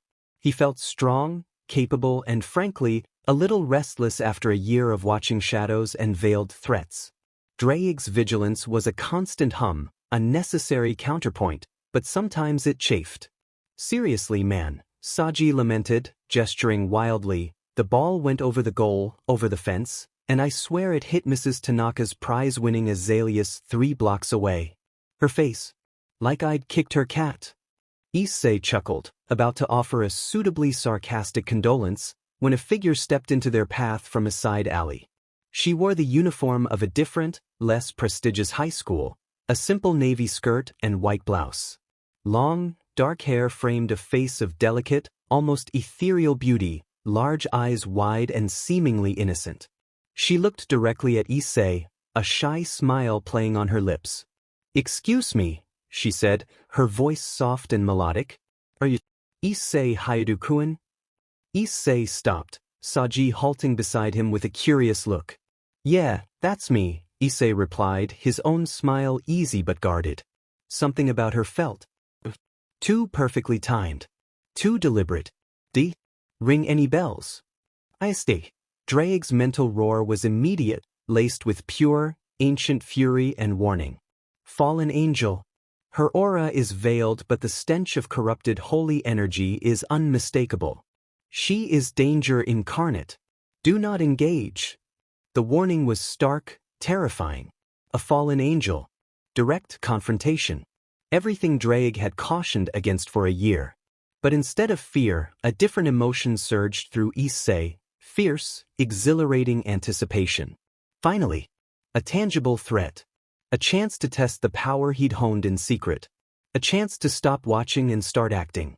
The girl, Rainer, clasped her hands demurely. I've seen you around, Hayadu-kun. I go to Kuo East. My name is Yuma Amano. She took a small, hesitant step closer. I really like you. Would you be my boyfriend? Saji's eyebrows shot up, a wide, mischievous grin spreading across his face. He nudged Issei hard in the ribs. Whoa. See? Told you your rep precedes you, Casanova. She lies. It's a trap. Her intent is malicious. She seeks your sacred gear. Drake's voice was a hurricane in Issei's mind. Disengage. Now. Issei ignored the dragon's internal storm. He met Yuma's, Rainer's, wide, seemingly earnest eyes. He let his own smile widen, projecting his signature charm, laced with a newfound edge of challenge. Yuma Amano, huh? Pretty bold move, stopping a guy like that. He tilted his head, his gaze assessing, seeing past the human mask to the predator beneath. Tell you what. Walk with us? We're heading towards the station. We can talk. Say, you insolent whelp. This is suicide. She will tear you apart. Chill, Issei thought back, the Brooklyn drawl thick and utterly unconcerned. Been waiting a year to kick some supernatural, but Daddy's got this. Just sit back and watch the master work. He could almost feel Drake's draconic outrage vibrating in his skull. Rainer's smile flickered for a nanosecond, surprise momentarily breaking her carefully crafted innocent persona. She hadn't expected such easy acceptance. Oh, of course. I'd love to. She fell into step beside Issei, Saji on his other side, looking immensely entertained. Saji immediately launched into interrogation mode. So, Yuma-chan, what's Kuo East like? Got any good clubs? How'd you spot this lug? He jerked a thumb at Issei. Before Issei could deflect, Rainer answered, her voice sweet. Oh, I just noticed him. He has such a strong presence. And yes, she added, turning a deliberately adoring gaze on Issei, he agreed to be my boyfriend just now. Isn't that wonderful? Saji's jaw dropped. He looked from Rainer's beaming face to Issei's calmly accepting one. Whoa, hold up. Boyfriend? Already? Dude, you work fast even for you. He punched Issei's shoulder. No ditching us for gym time tomorrow, lover boy. You owe me sets. Issei just shrugged, a lazy grin on his face. Wouldn't dream of it, see. Yuma understands I've got priorities. Right, babe? He shot Rainer a look that was pure, confident challenge wrapped in charm. Rainer's smile tightened almost imperceptibly. Of course, Issei-kun. Your friends are important. The strain of maintaining the act under Saji's boisterous presence and Issei's unnerving confidence was evident to Issei's heightened senses. He could practically smell her irritation beneath the fake floral perfume. The next morning, Saji was waiting outside Issei's house like an overexcited guard dog. Rise and shine, Romeo, he bellowed as Issei opened the door. Ready to face the music? Or more importantly, your new lady love? Issei rolled his eyes but grinned. Relax, man. It's just a date. They hadn't walked 3 blocks when Rainier materialized from a side street, once again in her Kuo East uniform, looking fresh and demure. Good morning, Issei, she chirped, ignoring Saji completely for a moment before offering a small, polite bow. Oh, good morning, Sign. Saji's grin turned wolfish. Mornin', Yuma-chan. So, escorting the boyfriend to school? How domestic. He threw an arm around Issei's shoulders. Don't worry, I won't hog him all day. Just till the gates. Rainier smoothly slid to Issei's other side, linking her arm with his possessively. That's very kind of you, Sensen. But Issei-kun and I have so much to talk about. She looked up at Issei with saccharine sweetness. Don't we, darling? Issei felt the latent power coiled in her arm, the unnatural strength disguised by soft flesh. He squeezed her arm back, perhaps a fraction harder than necessary, feeling the subtle tension beneath. Sure do, babe. He winked at Saji. Try not to cause too much trouble without me. The walk to school was an exercise in surreal tension. So you have up a relentless stream of teasing commentary and questions, forcing Rainier to maintain her bubbly, Yuma, persona. Issei played the part of the slightly amused, charming boyfriend, but his senses were hyper-alert. He noted the way Rainier's smile never quite reached her eyes, the microscopic flinch when Saji's loud laugh startled a nearby pigeon, the way her grip tightened almost painfully on his arm when he casually mentioned his parents were looking forward to meeting her someday. Dawgs' furious litany was a constant backdrop. Her patience phrase. She underestimates you, sees only the facade. But do not mistake her frustration for weakness. At the Kuo gates, Rainier reluctantly let go. I'll see you after school, Issei-kun? Our date. The anticipation in her eyes now had a sharp, predatory edge. Wouldn't miss it, Issei replied, his smile easy. Meet you at the station plaza at 4. As she walked away, Saji whistled. Man, she's clingy. And intense. You sure you know what you're doing, Hayadu? Issei clapped him on the back. When do I ever not know what I'm doing? Now move it. Fukuda-sensei's quiz waits for no one, not even a newly minted boyfriend. Back home after school, Issei prepared for his date, with a calmness that bordered on unnerving. He changed into dark jeans and a well-fitting black shirt, practical, not flashy. As he checked his reflection, Dawgs' warnings reached a crescendo. This is madness, vessel. You walk knowingly into the viper's nest. Rainier is no mere foot soldier, she is cunning and ruthless. Her power, unveiled, will be considerable. Relax, Issei thought, flexing his hand, feeling the dense muscle and latent draconic energy beneath his skin. I'm way stronger than some B-list fallen angel. Remember the steel girder? Remember the scale mail? This isn't going to backfire. It's payback time. He met his own eyes in the mirror, seeing the faint, almost imperceptible reptilian glint deep within.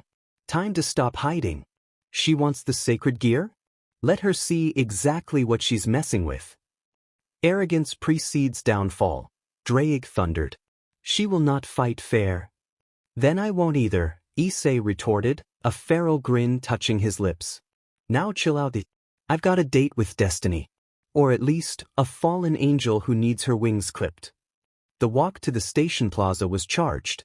Issei felt Rainier's presence before he saw her, a subtle pressure, a coldness amidst the warm evening air.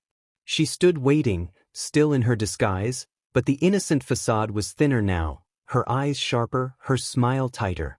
Right on time, Issei-kun, she purred. Shall we? The date was a masterclass in psychological warfare. Issei played the attentive, slightly cocky boyfriend, but he pushed boundaries constantly, knowing Rainier wouldn't break cover until she had him isolated and vulnerable. He slung an arm possessively around her shoulders, his grip firm enough to be slightly uncomfortable. He, accidentally, brushed his hand against her hip more than once. Walking through a crowded market street, he let his hand drift lower, giving her backside a firm, unmistakable squeeze. Rainier froze mid-step. A jolt of pure, incandescent fury radiated from her, so potent Issei felt it like a physical blow.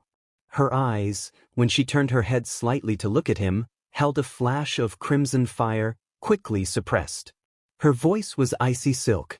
Issei-kun. That's a bit forward, don't you think? Just appreciating the view, babe, Issei replied, his voice dripping with false apology, his eyes holding a challenge. Can't blame a guy, can you? He saw the barely contained rage, the way her fingers twitched as if longing to sprout claws. Get angry. Get sloppy. Later, as they passed near the park entrance, a figure stepped into their path, a stunningly beautiful girl with long, flowing black hair and a gentle smile. Akino Himejima. She held out a brightly colored flyer. Excuse me, are you interested in joining the Occult Research Club? We explore fascinating supernatural phenomena. Her eyes, however, held a clear warning as they locked onto Issei's. Get away from her. The Devil Queen, Dawgs snarled. She senses the danger. Take the flyer. Use the pretext to disengage. Nah, Issei thought, meeting Akino's gaze squarely. He saw the urgency there, the genuine concern beneath the pleasant mask. He appreciated the warning, truly. But his path was set. He gave her his most charming, dismissive smile. Occult stuff? Not really my scene, sorry. Looks fun though. He gently but firmly pushed the flyer away without touching it and steered a fuming Rainier past Akino, whose smile faltered into a look of frustrated disbelief. Rainier's tension eased slightly as they left Akino behind, mistaking Issei's rejection of help as obliviousness. Her predatory smile returned. Silly clubs, she murmured. Let's go somewhere quieter, Issei-kun. The park is lovely this time of evening. Issei let her lead him deeper into the park, away from the paths, towards a secluded clearing surrounded by tall trees. The last rays of the sun painted the sky in hues of orange and purple, casting long, dramatic shadows. The air grew still, the sounds of the city fading away. Here, Rainier stopped. She turned to face him, the last vestiges of Yuma Amano melting away like wax. Her posture straightened, radiating arrogance and power. The innocent smile twisted into a cruel, mocking smirk. Her eyes glowed with unholy crimson light. The game ends here, human, she spat, her voice shedding its softness, becoming cold and resonant with power. Did you truly believe someone like me would be interested in a pathetic, perverted worm like you? She laughed, a harsh, grating sound. You possess something valuable. A sacred gear. The boosted gear, to be precise. And I have come to take it from you. Dark, shadowy energy began to swirl around her. Her form shimmered, the simple school uniform dissolving into tatters as large, obsidian-feathered wings unfurled from her back with a sound like tearing velvet. Her eyes burned with malice. Rainier, the fallen angel, stood revealed in her true, terrifying glory. Issei didn't flinch. He didn't look surprised. He simply sighed, a long, drawn-out sound that held not fear, but profound annoyance and the release of a year's worth of pent-up anticipation. He rolled his shoulders, cracking his neck. Took you long enough, he said, his voice flat, devoid of charm, laced with a coldness that mirrored her own. Was getting tired of the cutesy act. Honestly, the earlier moments? That was just to see how long you'd hold out. Pathetic. Rainier's smirk faltered, replaced by genuine shock and then furious indignation. You knew. Finally, Dawgs' roar was pure, unadulterated battle lust, shaking Issei's very bones. No more hiding, vessel. Show this insolent, low-class fledgling the wrath of the Welsh dragon. Unleash me. Make her regret the day she dared target the Red Dragon Emperor. A fierce, predatory grin split Issei's face. It was the grin of a dragon baring its fangs. Power, raw and exhilarating, surged through him, answering Dawgs' call, answering his own burning need to fight. All right, Issei whispered, his voice thick with power. Let's dance. He raised his left arm. The air around it warped. Crimson light, fierce and blinding, erupted from his forearm, bathing the darkening clearing in an infernal glow. Intricate, draconic patterns burned into existence on his skin, swirling and coalescing with terrifying speed. The light solidified, hardened, morphing into a gauntlet of pure, scarlet energy. Jagged, obsidian scales etched its surface, radiating ancient, terrifying power. The air crackled, hummed, and vibrated with the unleashed potential of the boosted gear. The gauntlet settled onto his arm with a heavy, metallic thunk. It felt like coming home. Like unleashing a storm. Issei Haidu stood facing the fallen angel Rainier, no longer the charming playboy, no longer the cautious observer. The Drake of Kuo had shed his human skin. His eyes, fixed on his enemy, glowed with the same fierce crimson light as the sacred gear now blazing on his arm. The time for games was over. The clearing plunged into a twilight world, the last vestiges of sunset swallowed by the shadow of Rainier's unfurled obsidian wings. Her mocking smirk was a mask of malice, crimson eyes glowing like embers in the dim light. The air crackled with the raw, corrupted energy she radiated, a cold, oppressive contrast to the fire raging within Issei. "Pathetic worm," she spat, her voice losing its melodic tone, becoming a harsh rasp of contempt. "Did you truly think you could deceive me? Your little act ends now. Scream if it makes your demise more entertaining." Issei didn't scream. He didn't flinch. He simply stood, a silhouette against the darkening trees, his expression unreadable in the shadows. Then he sighed. A long, drawn-out exhalation that held no fear, only profound annoyance and the release of a year's pent-up frustration. He rolled his shoulders, the motion fluid and predatory, the dense muscle beneath his dark shirt shifting like coiled steel. "Took you long enough." His voice cut through the charged silence, flat and devoid of charm, colder than the fallen angel's aura. "Honestly, the whole cutesy girlfriend act? Painful. The little grab was just to see how long you'd hold that fake smile. Pathetic effort, really. 2 out of 10. Wouldn't recommend." Rainier's crimson eyes widened, genuine shock flashing across her face before being consumed by rage. "You knew."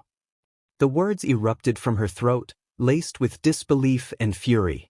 Finally, Draeg's roar resonated not just in Issei's mind, it felt like it vibrated the very air around them, a sound of pure, unadulterated draconic battle lust that resonated in Issei's bones. No more masks. No more restraint. Unleash the storm, vessel. Let this arrogant, low-class fledgling taste the wrath she so foolishly provoked. Show her the claws of the Red Dragon Emperor. Make her beg. A grin split Issei's face.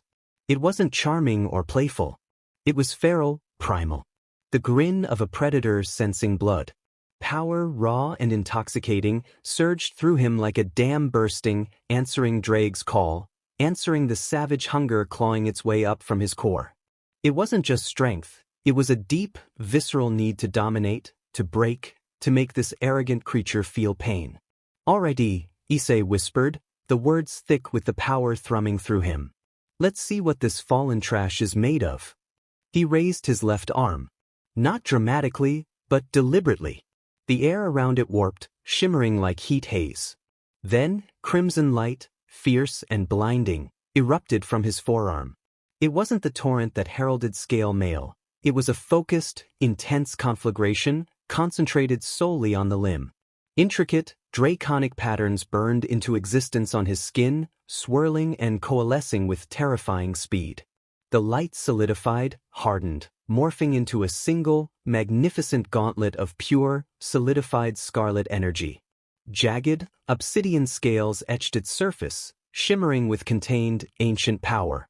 The air crackled, hummed, and vibrated with the unleashed potential of the boosted gear, focused into that one devastating limb.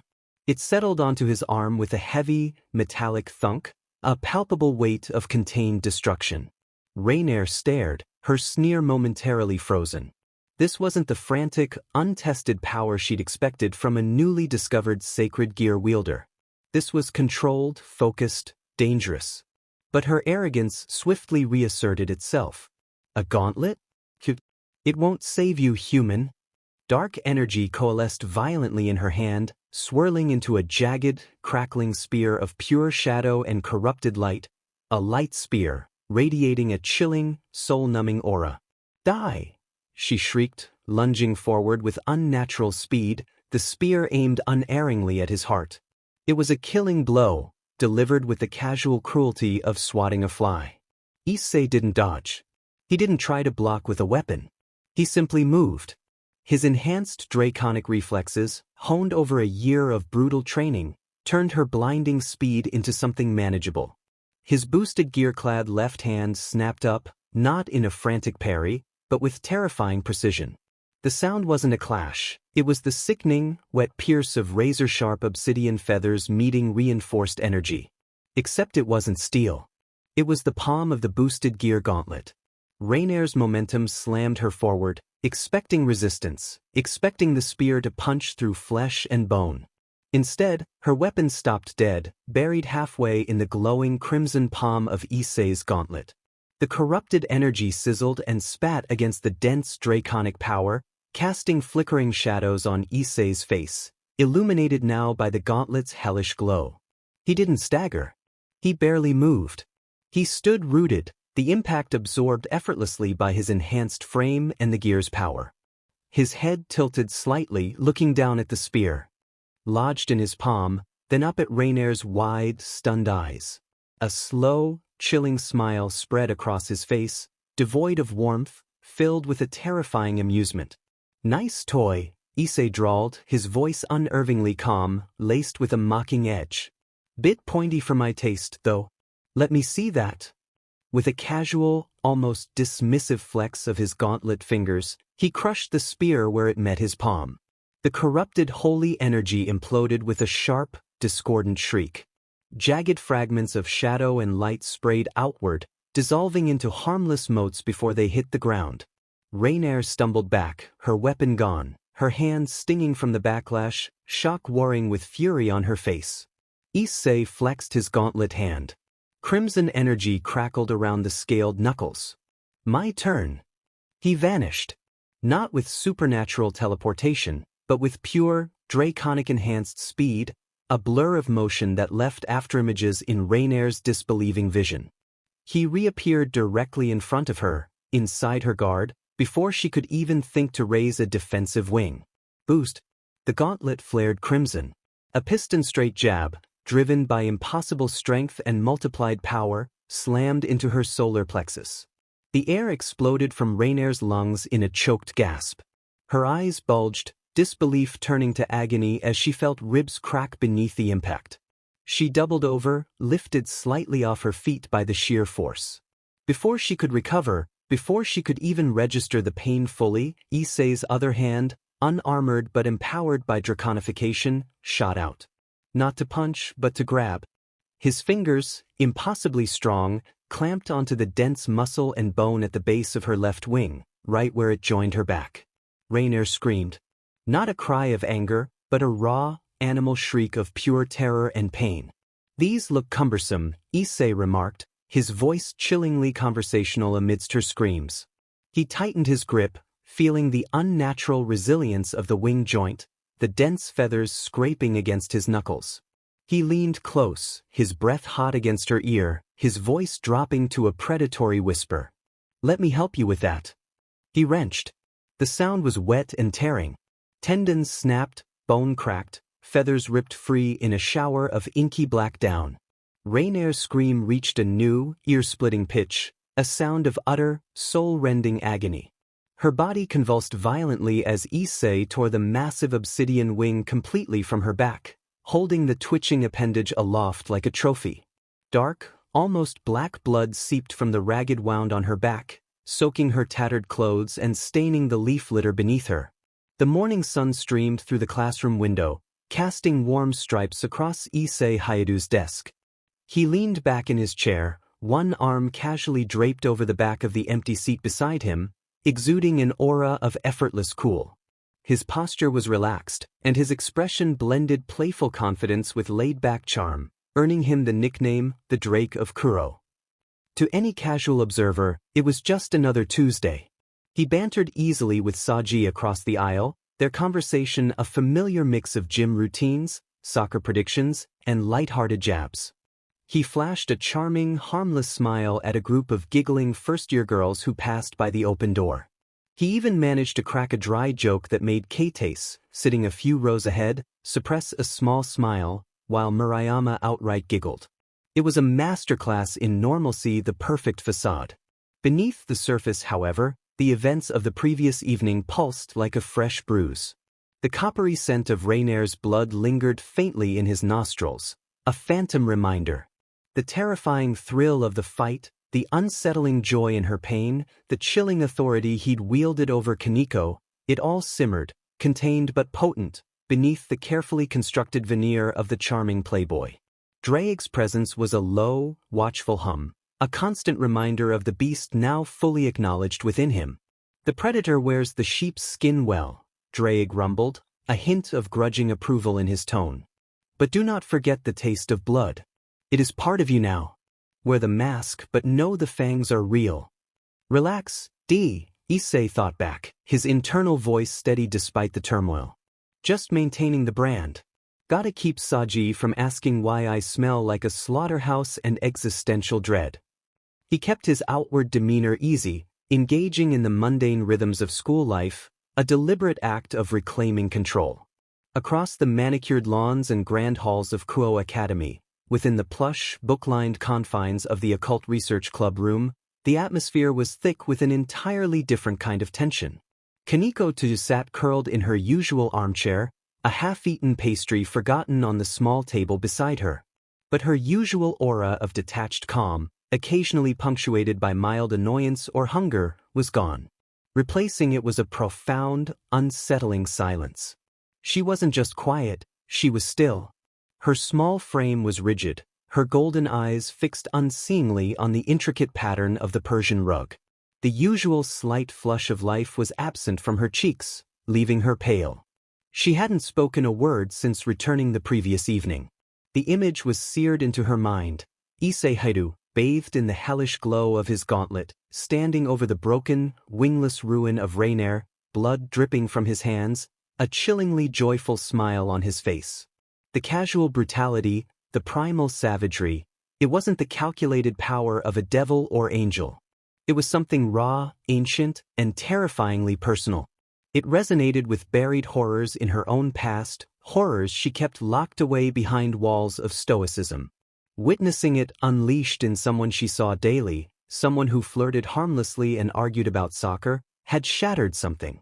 The violence wasn't just shocking, it was NTMT. And his cold, deadly threat to her, the image of herself broken like Rainier flashed behind her eyes, sending a fresh tremor through her small frame. Fear, cold and sharp, was a new, unwelcome resident in Kaneko Tuju's heart. Yuto Kiba paced restlessly near the window, his usual composed elegance replaced by palpable agitation. His silver hair was slightly disheveled, his brow furrowed deep in conflict. He'd heard Kaneko's sparse, trembling account. He'd seen the genuine terror in her eyes, something he'd rarely witnessed in the resilient Nekasho. He couldn't reconcile it. Not with the Issei Haidhi. His Issei was the reliable friend who spotted him during brutal kendo drills without complaint. The guy who shared stupid jokes during lunch, who listened patiently, mostly, to Saji's rants, who treated Murayama and Keitase with genuine, respectful camaraderie. The Issei who'd shown flashes of surprising perceptiveness, hinting at hidden depths, but depths Kiba had assumed were filled with human resilience and maybe some latent sacred gear potential, not the cold-eyed predator who tore wings off fallen angels and threatened his friends. He couldn't have. Kaneko, are you absolutely sure? Kiba asked, his voice strained, stopping his pacing to look at the small girl. The description, the joy you said he felt, it doesn't sound like him. Kaneko didn't look up. She gave the barest, almost imperceptible nod. Her silence was more demanding than any words. Rias Gremory sat behind her large mahogany desk, her crimson hair like a spill of blood against the dark wood. Her usual aura of serene control was fractured. Fury simmered just below the surface, tightening the line of her jaw, turning her knuckles white where they gripped the armrests.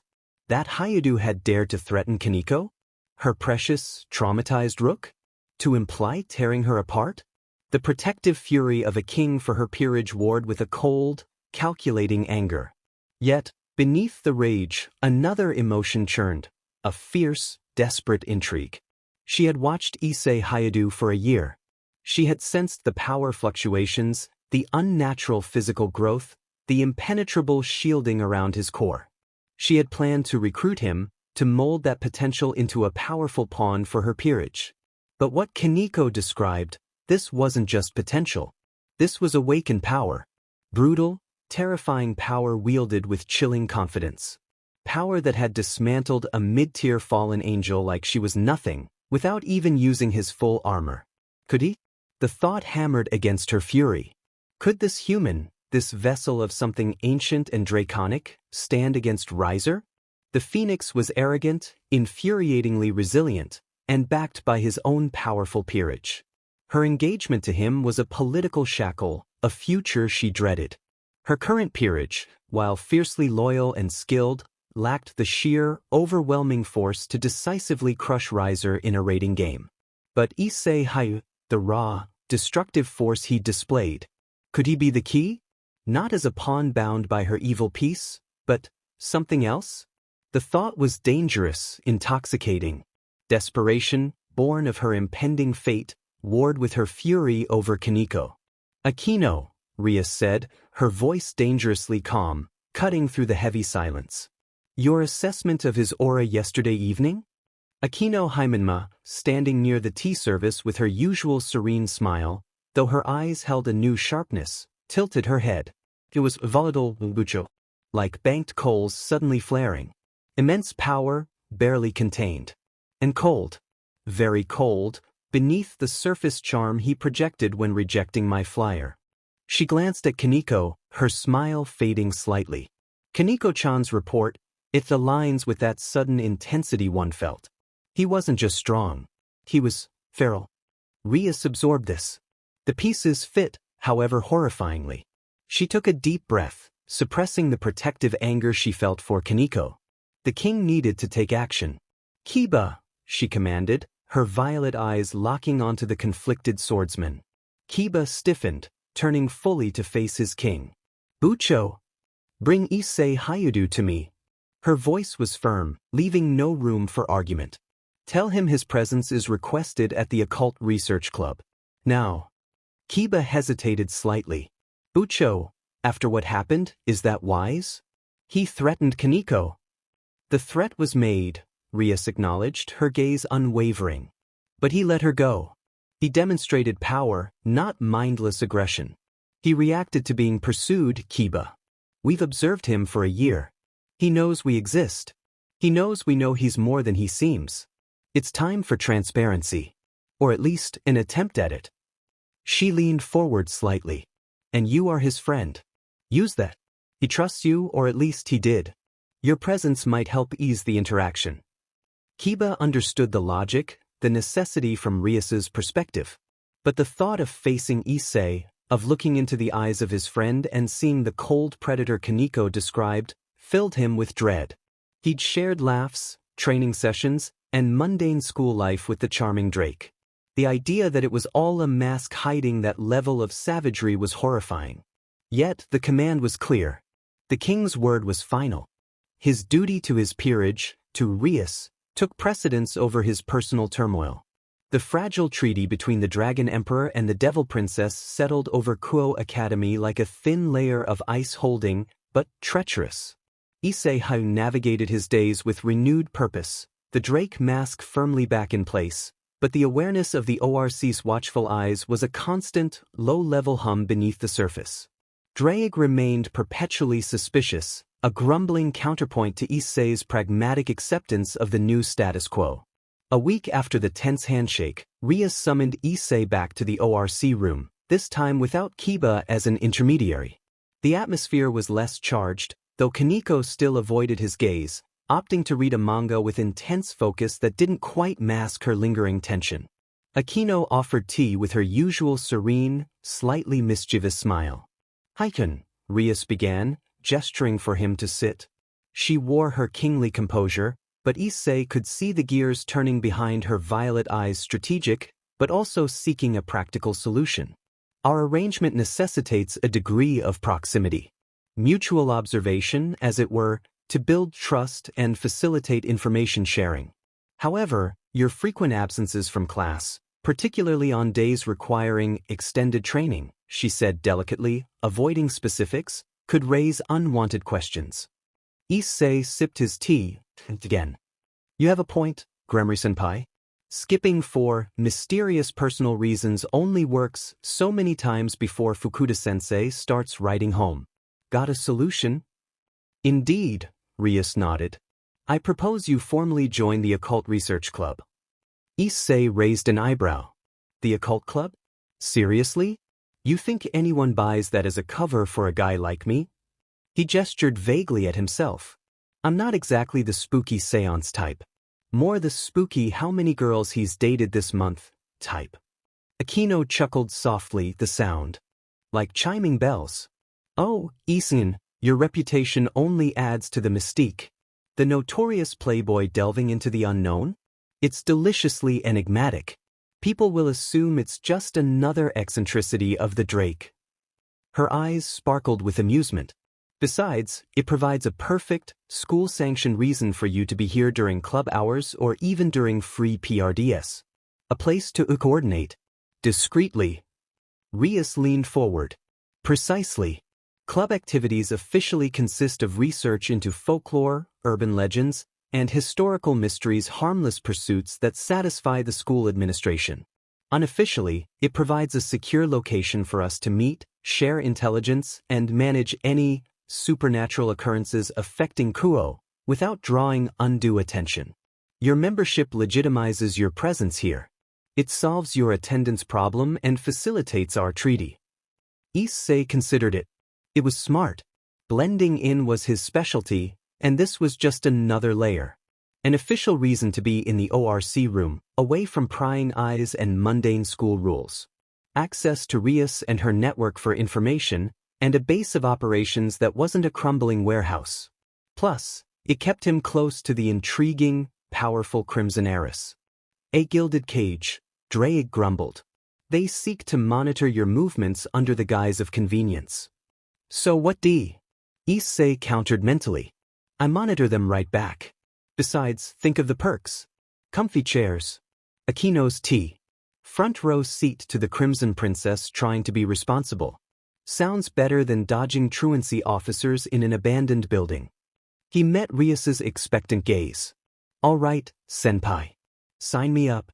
Consider the Drake officially spooked, or at least, officially researching spooky stuff. He offered a charming grin. Do I get a cool club badge? Rias allowed a small, genuine smile. I'm sure we can arrange something suitably symbolic. Welcome to the Occult Research Club, Hayudu-kun.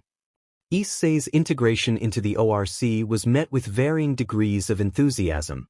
Aquino seemed genuinely amused, weaving playful, flirtatious teases into her interactions, testing his boundaries while maintaining her queenly poise.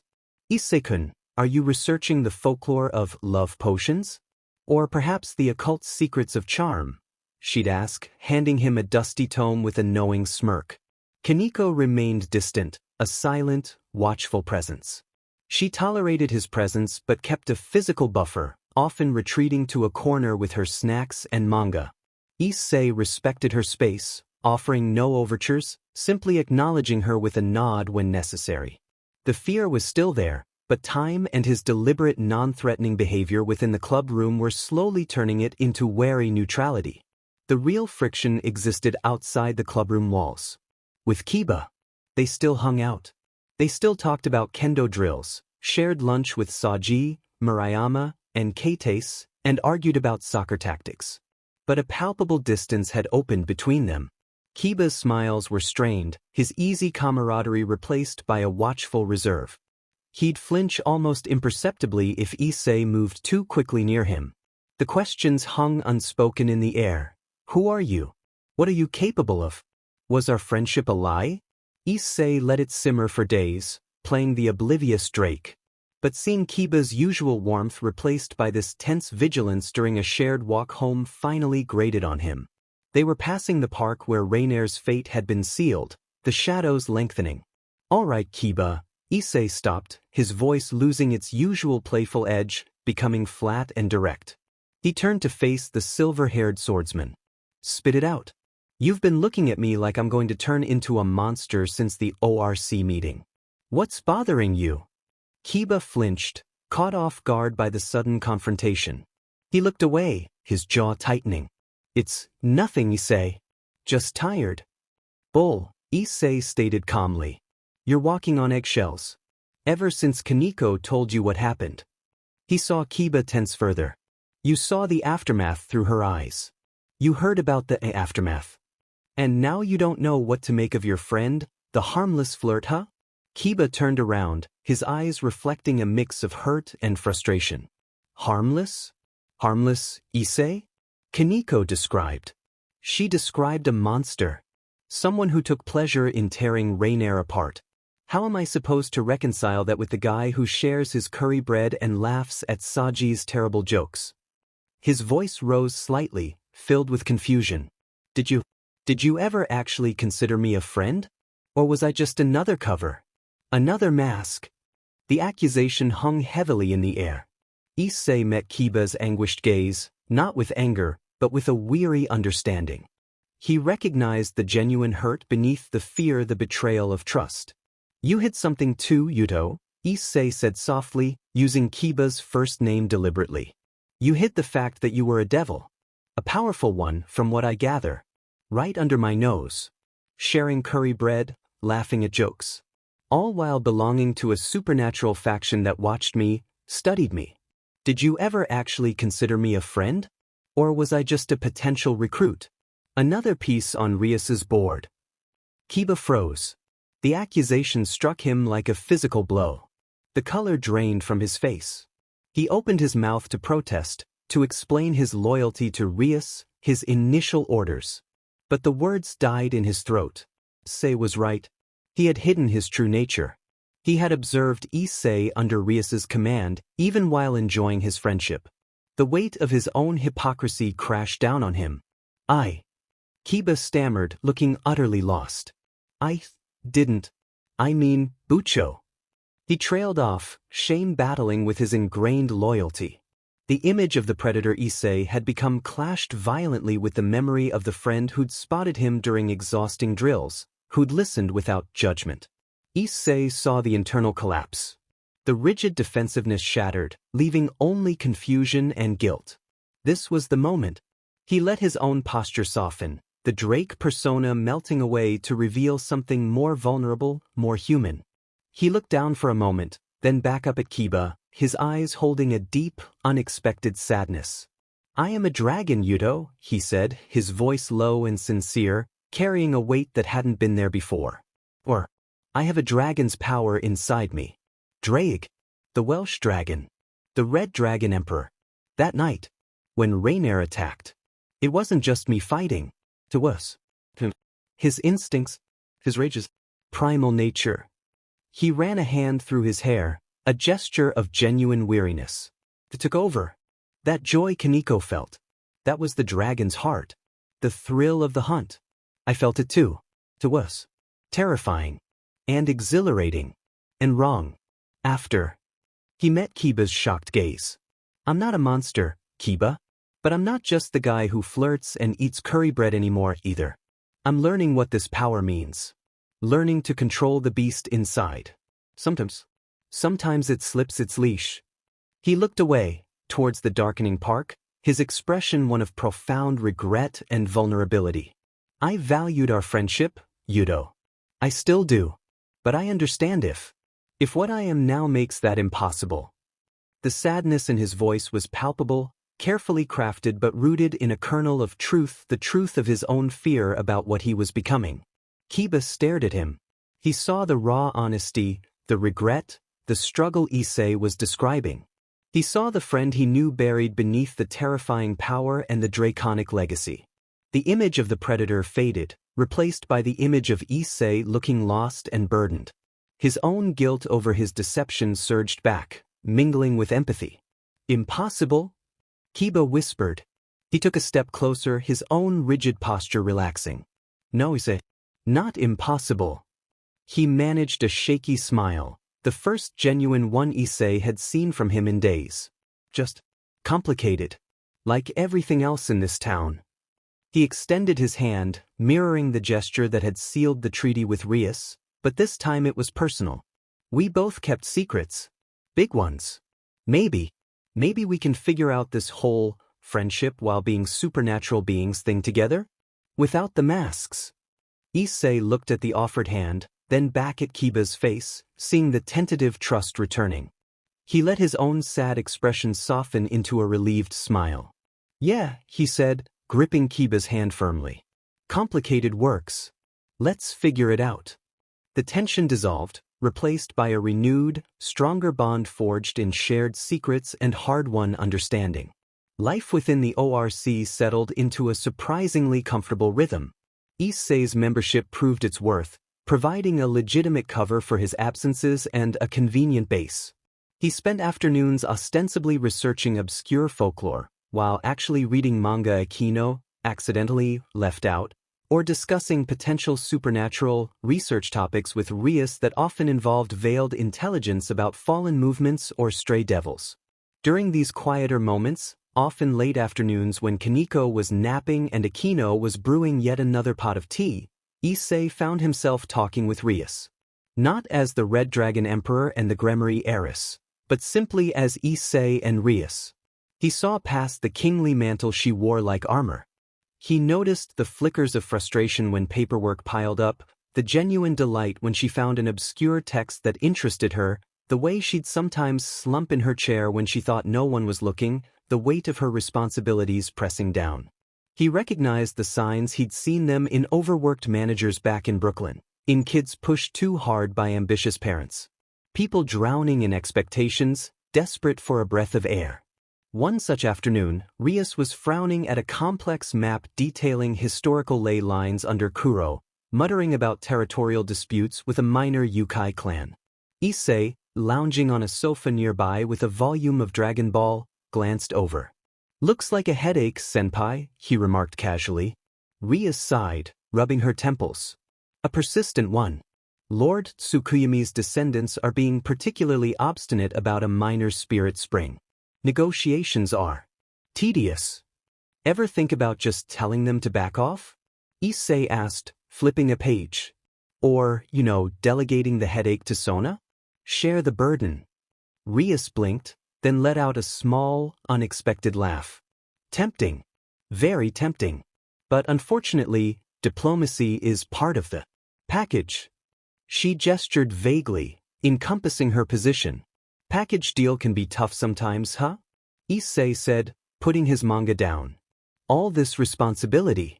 Overseeing territories, managing treaties, dealing with whiny Yukai.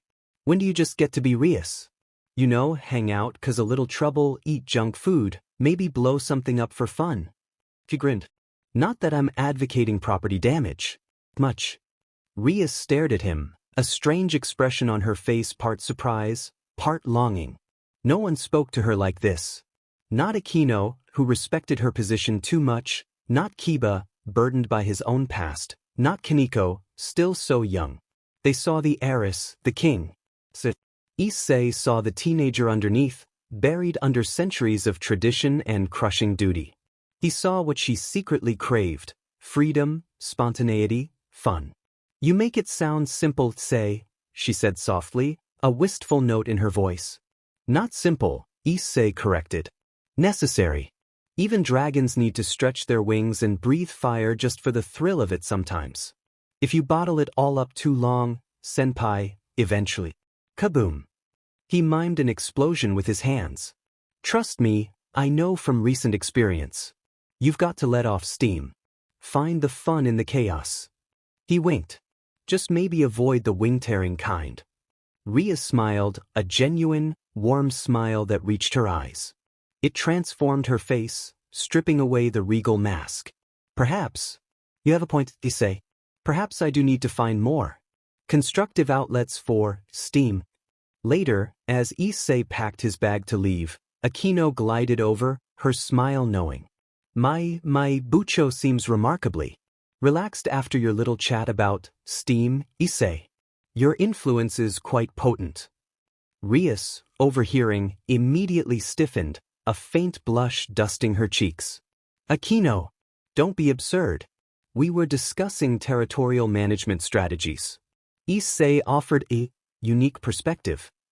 Of course, Bucho, Akino purred, pouring Rias more tea. Territorial management. How very strategic. And I'm sure his observation about your need for fun and junk food was purely tactical advice. Her eyes danced with mischief. Rias sputtered slightly. Akino, that's not, he was simply making conversation. Is he now? Akino raised an elegant eyebrow, looking between Rias's flustered expression and Issei's deliberately innocent grin. How interesting. Our fearsome dragon emperor seems to have a knack for disarming our king. How very convenient for treaty negotiations. Her tone was light, but the implication was clear. Rias huffed, turning back to her map with exaggerated focus, though the blush remained. Issei just chuckled, swinging his bag over his shoulder. See you tomorrow, senpai. Try not to let the ley lines keep you up all night. Remember, fun. As he left, he heard Akino's soft, melodic laughter and Rias's exasperated, but not entirely displeased, sigh. The walk home was peaceful, the treaty holding his friendship with Kiba repaired, and the unexpected camaraderie with Rias adding a new dimension to his complicated life.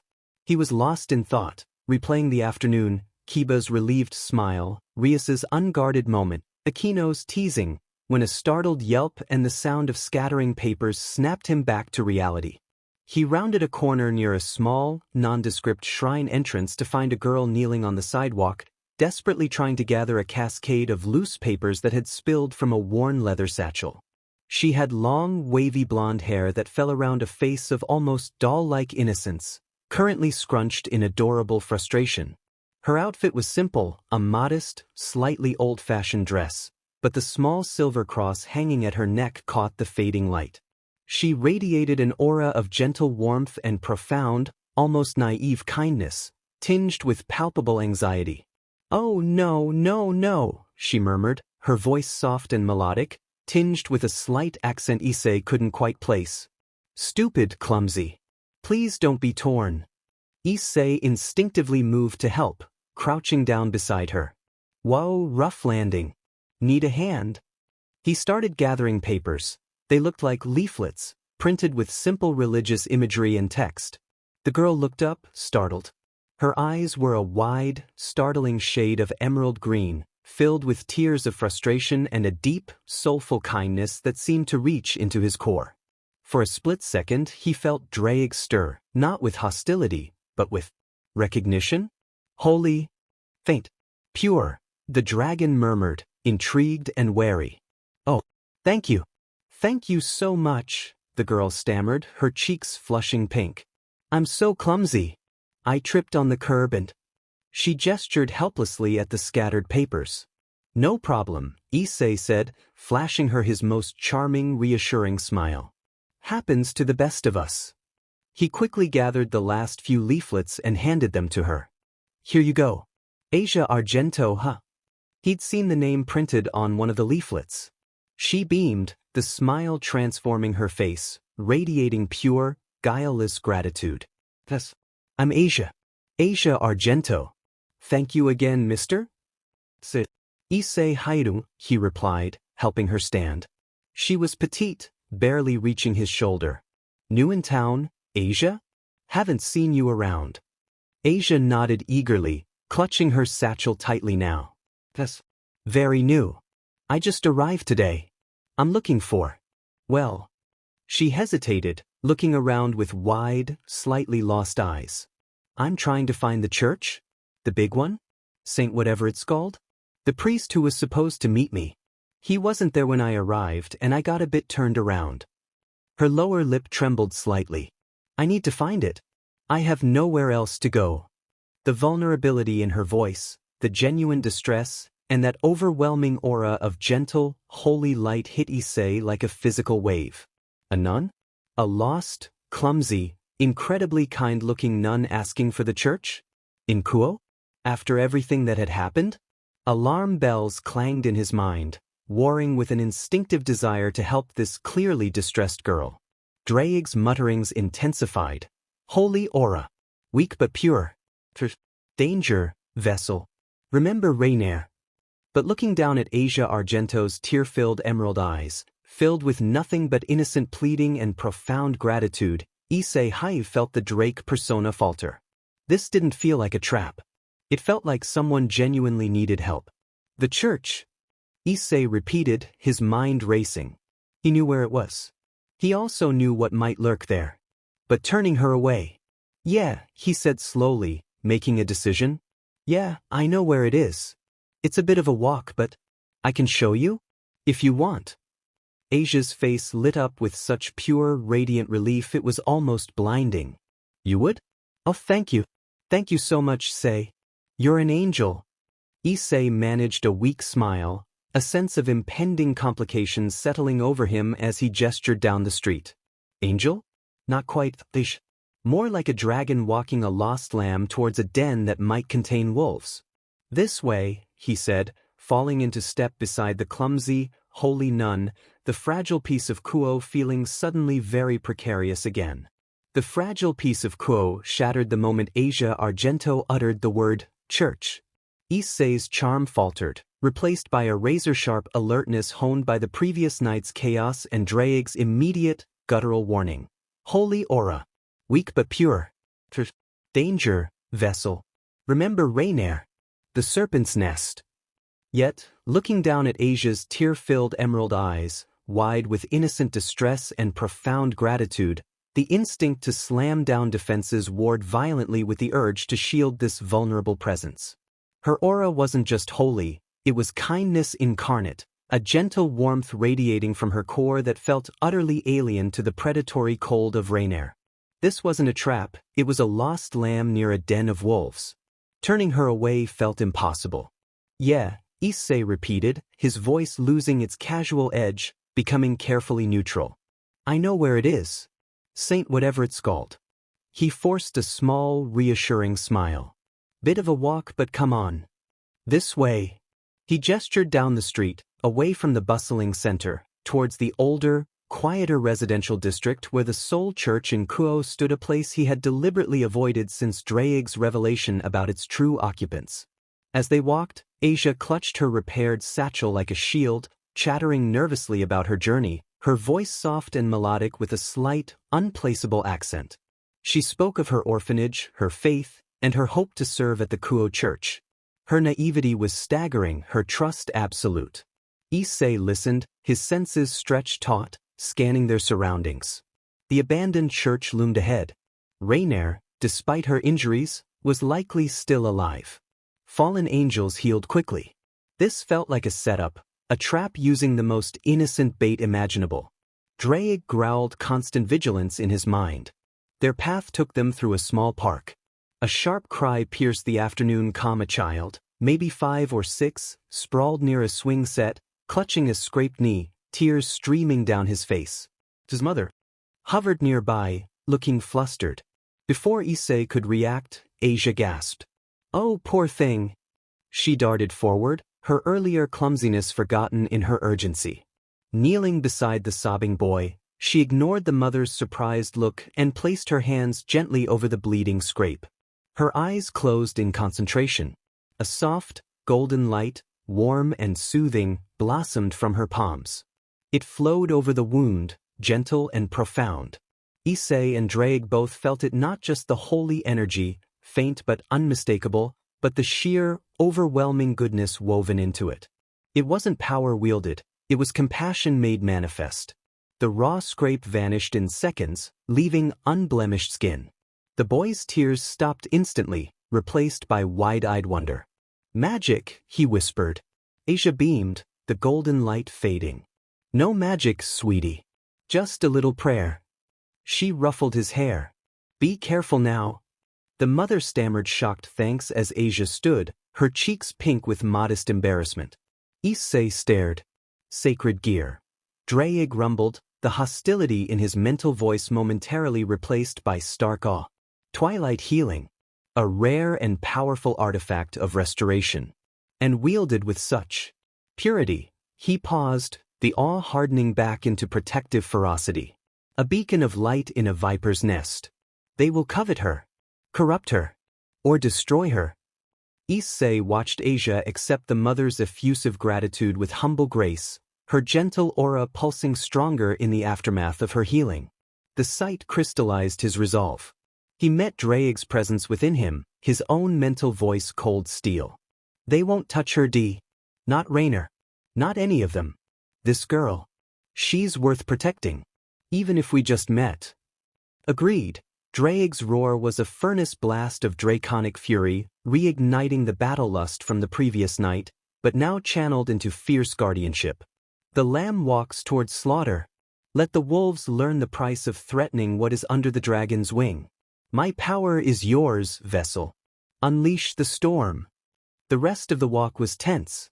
Asia remained oblivious, humming softly, radiating gentle contentment. Issei's senses screamed danger. The church loomed ahead, a Gothic structure of weathered stone, stained glass windows dark, the heavy oak doors slightly ajar. Abandoned. Silent. Ominous.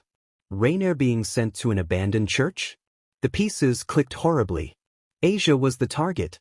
Her sacred gear. Her innocence was the perfect lure. They stopped before the imposing entrance. Asia turned to Issei, offering another radiant, trusting smile. Thank you so much, Issei-san. You truly are a kind person. I don't know what I would have done without you. She bowed deeply. I'll be fine now. Goodbye. Before Issei could voice the warnings clawing at his throat, she turned and pushed open the heavy church door, stepping into the shadowed interior. Hello? Father? Is anyone here? I'm Asia Argento. The door swung shut behind her with a soft, final thud. Issei didn't hesitate. He yanked his phone out, speed-dialing Rias. It connected instantly. Hayadu-kun. Rias's voice was alert, sensing the urgency. Grammary, Issei snapped, his voice low and serious, eyes fixed on the church door. Fallen angels. Abandoned church on Elm and 3rd. They've got a target. A human girl. Possesses a sacred gear, twilight healing. They lured her here. Rainer's involved. I'm stepping in. Now. Twilight healing? Hayadu, wait. Rias's voice sharpened with command and alarm. That's significant. Don't engage alone. We're mobilizing now. Sona is already alerting her group. Wait for backup. That's an order under our treaty. Orders. Issei hissed, a feral grin touching his lips, the drake replaced by the dragon. Sorry, princess. The lamb's already in the wolf's mouth. The treaty says cooperation against threats. Consider this me handling it. He took a step towards the church. Backup's welcome, but I'm not waiting. Say, don't. He ended the call, silencing her protest. His focus narrowed to the dark doorway. His blood sang with Draig's furious energy. Protecting the innocent. Defying the predators. This felt right. Then it came. A piercing, terrified scream ripped through the stillness of the abandoned church. Asia's scream. Issei exploded into motion. No subtlety. No stealth. Pure, draconic enhanced speed. He hit the heavy oak doors like a battering ram. Locked? Irrelevant. Reinforced wood and iron shrieked and splintered under the impact of his boosted gear-clad shoulder. Carol. The doors exploded inwards, showering the dim interior with wood fragments and dust. Issei burst into the nave, his eyes instantly adjusting to the gloom. The scene was a tableau of horror.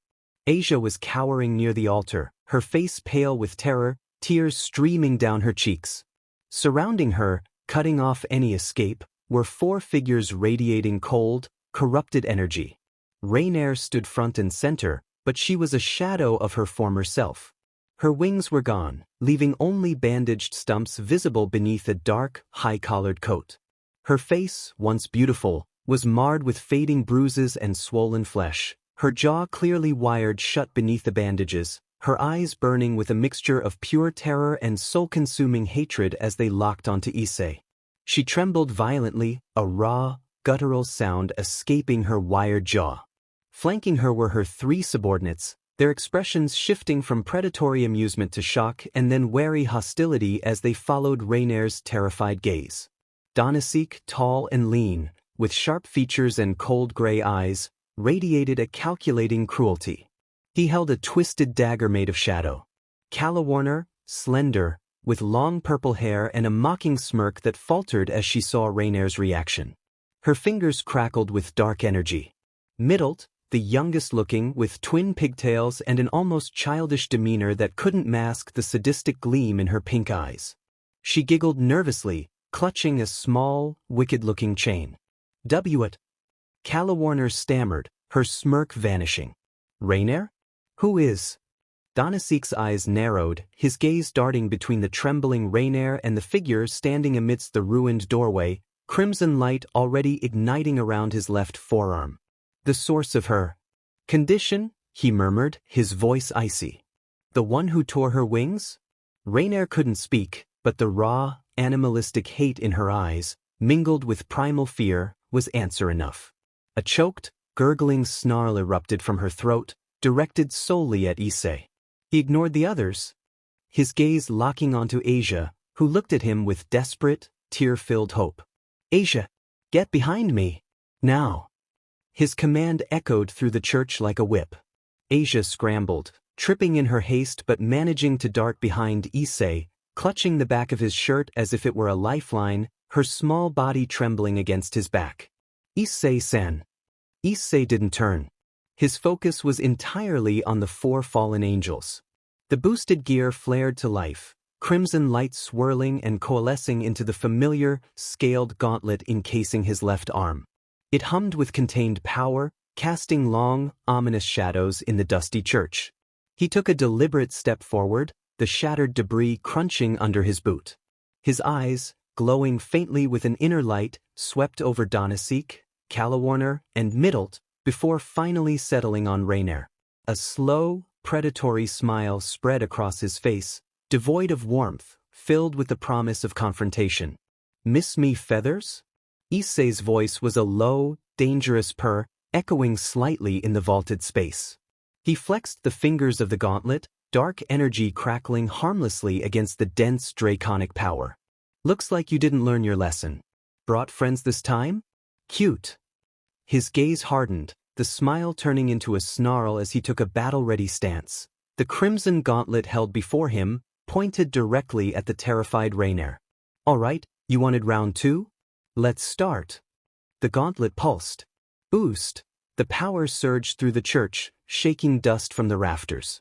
The four fallen angels tensed, weapons rising, their expressions shifting from shock to grim determination. Rainer shrieked behind her wired jaw, a sound filled with unhinged fury and terror. Behind Issei, Asia whimpered, but her grip on his shirt tightened. The dragon had entered the den. The lamb was under his wing. And the wolves were about to learn the cost of their hunger.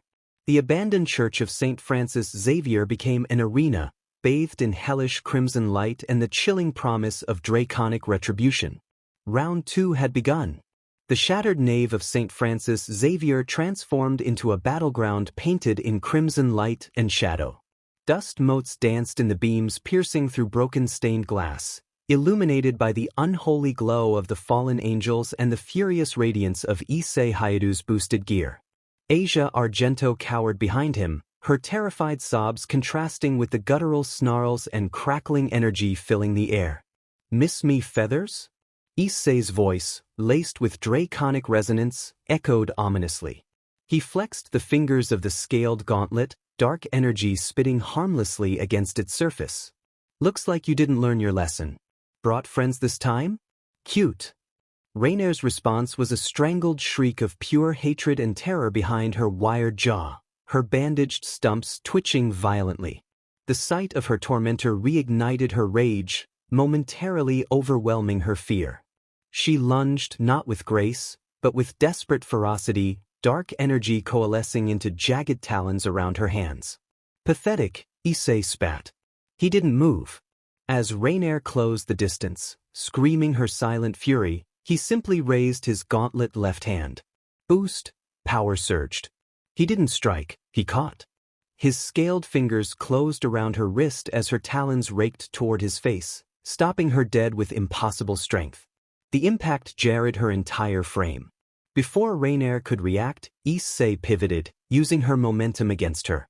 He yanked her forward, off balance, while his right leg snapped out in a powerful roundhouse kick aimed not at her body, but at the space where her wings should have been. The force wasn't meant to kill, it was meant to humiliate, to remind her of her loss. The kick slammed into her back, sending her sprawling face-first across the dusty stone floor, skidding to a stop at Danasik's feet, gasping and whimpering. Behind Issei, Asia gasped, tears streaming. "Issei-sen, you're so brave. And so kind, fighting for me." Her voice was thick with terror and awe, seeing only his protective stance against overwhelming evil. "Kind?" Dre grumbled, darkly amused. "She mistakes draconic fury for chivalry. Focus, vessel. They converge." Danasik, his gray eyes cold and calculating, didn't waste time on Rainier. He lunged, a blur of shadow, his twisted dagger aiming for Issei's kidney with lethal precision. Simultaneously, Calawarner unleashed crackling bolts of dark energy from her fingers, arcing towards Issei's head, while Middlet, giggling maniacally, whipped her spiked chain in a wide arc, aiming to entangle his legs. Issei grinned, a feral flash of white in the gloom. "No armor, Drake. You said training. Let's see how sharp these claws are." He moved with terrifying speed and precision. Against Danasik's move, a micro-dash, boost, amplified his left forearm block, deflecting the shadow dagger with a shower of sparks. The force reverberated up Danasik's arm, staggering him slightly. Against Calawarner's lightning, Issei ducked under the crackling bolts, the dark energy sizzling past his ear. Against Middlet's chain, he simply stepped on the whipping links as they passed low, pinning them to the floor with a heavy boot. Middlet yelped in surprise, pulled off balance. "Too slow." Issei mocked, his voice echoing. "Is this the best fallen trash can muster? Did heaven dump its rejects down here?" He punctuated the insult by kicking the pinned chain, the force ripping the handle from Middlet's grasp and sending her stumbling back. Danasik recovered, fainting high before driving his shadow dagger low again. Issei anticipated, sidestepping with fluid grace. As the dagger passed, he grabbed Danasik's extended wrist with his unarmored right hand. Boost, surged, not through the gear, but through his own draconically enhanced muscles. With a sickening crack, he snapped the fallen angel's wrist like dry kindling. Danasik screamed, dropping his weapon. "You coward!" Danasik snarled, clutching his broken wrist. "Language!" Issei retorted, delivering a swift, powerful elbow strike to Danasik's jaw that sent teeth flying. "There are ladies present."